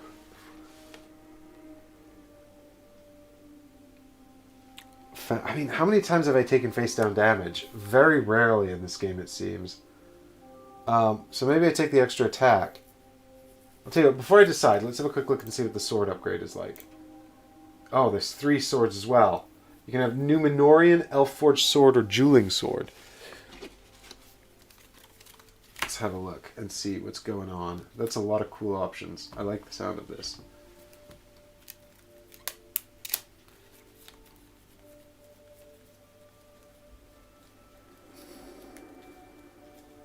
Come on, where is it? Here we go.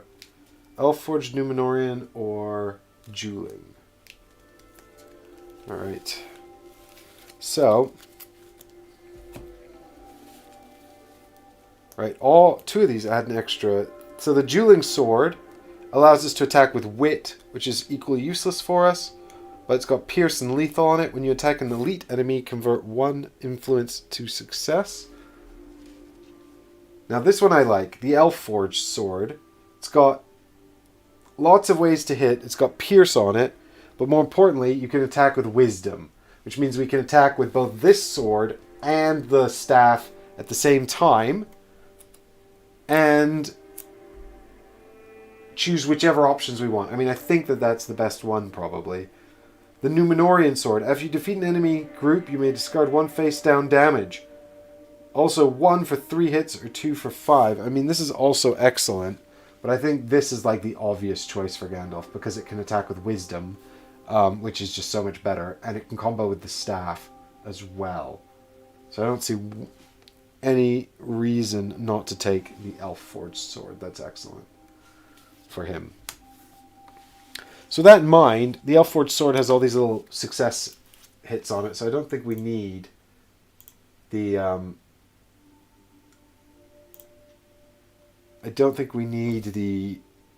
Fangorn cloak, so we might as well take the Ranger cloak, just because it will prevent 1 face down damage. That almost never happens, but you never know. It might.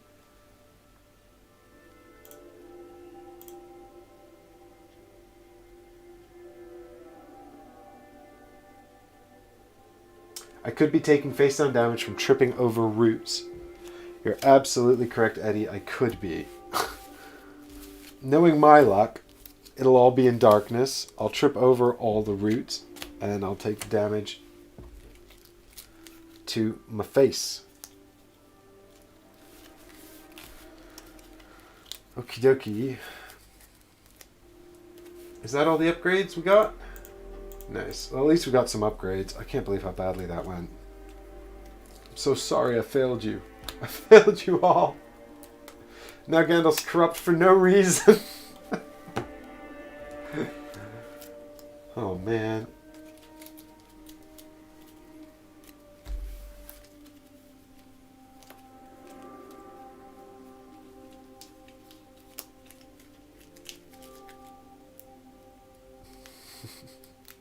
Okay, so I guess we got some new XP as well. So what we want is to focus on getting some cards in the deck that are going to help us with talking to people, making friends, because that's what we're going to be doing in this next one. So with that in mind, I don't think I need... We've got Crushing Blow and Forging Ahead. I don't need either of these for Balin.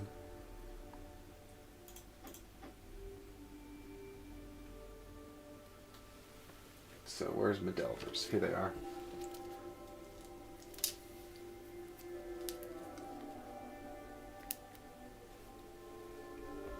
When you test Spirit or Might, Boasting, no stone unturned. Yeah, I'm just, let's have a look at Glory. I mean, it might be best to just take a 12.1 for the extra success.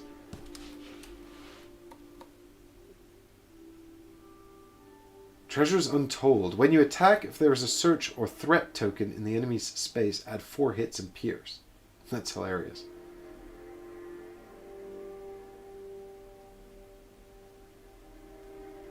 I mean, both of these are great. This is... I mean, I don't think we're going to be taking a lot of damage in this next one. It's probably going to be more of a timing thing, really. But I don't think we're going to be spending much time in darkness either. in this one. I don't think the Delver is particularly useful for this scenario, but I also don't want to respec now.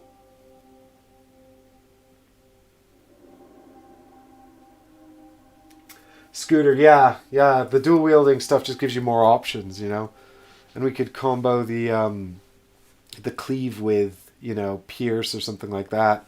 So it's just really sort of makes Gandalf really versatile, which is good, I think. Do you reckon we'll have to be doing any fighting in the court of the Elven King?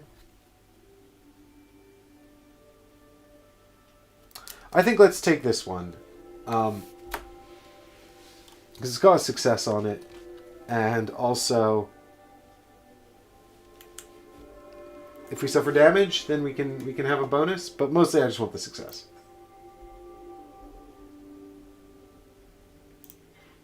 Now Gandalf should actually have some useful things to use here.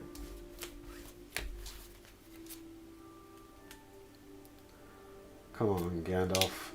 This is your time to shine, you meddler.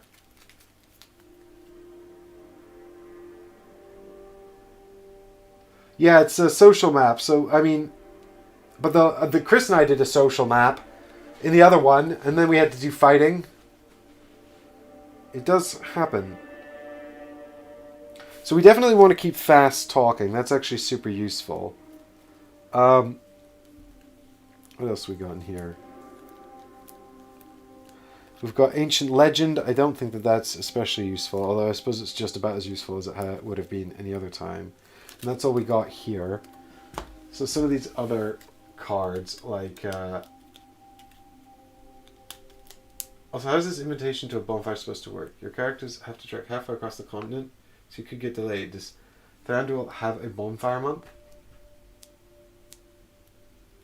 Well, exactly. Well, look... I'm a wizard. I arrive precisely when I want to, and I need to.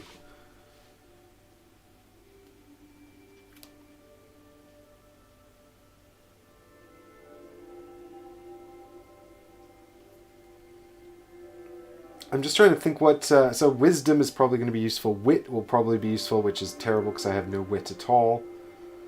Gandalf keeps fast talking, so we get rid of Ancient Legend. So we still actually don't have enough to take Flattery or Contemplation. Are they particularly useful? I seem to remember Contemplation. You may prepare up to 6 cards. That's super useful. But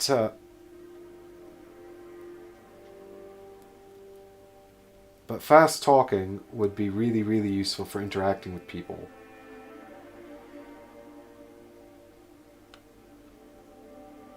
Interfering might be useful. It allows Gandalf to do a test instead of Balin. I don't know when that would be useful, though.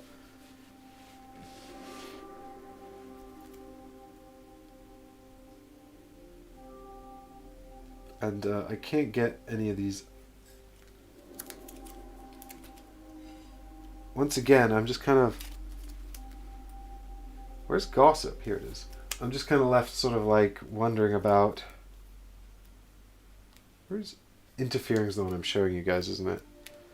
I mean, I suppose having the extra inspiration is okay, although I seem to be struggling with Gandalf to get inspiration, and there's not going to be any exploration on my next mark as well. Yeah, Balin might not be doing well. It says hidden plans might be good here. So you think we should give up... Fast talking feels like it could be really good here. I mean, Balin could go and take, like, the musician or something else, I suppose. I mean, hidden plans is just kind of good all the time. But I just felt like Balin would be better off just taking an extra success instead of hoping for the best, really. Hidden plans is Scout 4, Prepare 3, which is awesome.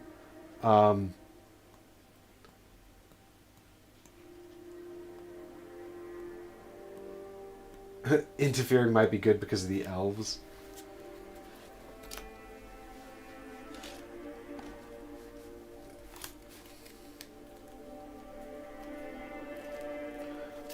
Oh, you mean if Balin has to do a check and then...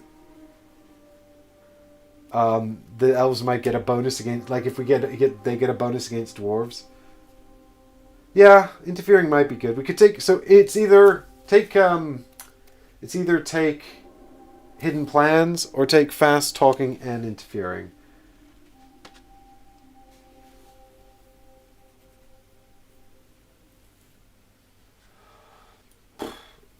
I think both are pretty good shouts.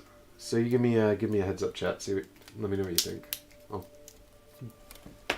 figure it out together. Oh man, I can't believe how close that was. I can't believe it.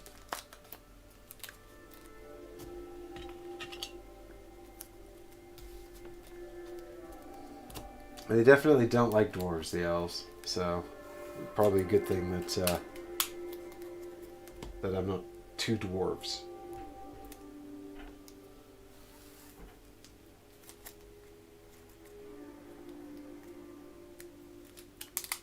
Alright, well Scooter thinks Hidden Plans is a better shout because it's got a success on it. Gandalf doesn't know what a success looks like. It's true, Stacy. He does not know what a success looks like.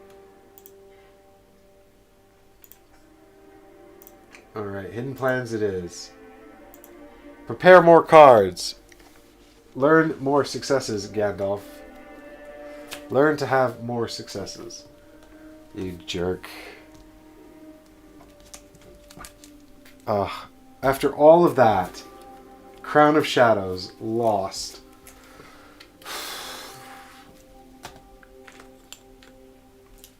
Well, I think that's it for us for the setup for the next game, isn't it? That's everything. We've got all our items upgraded.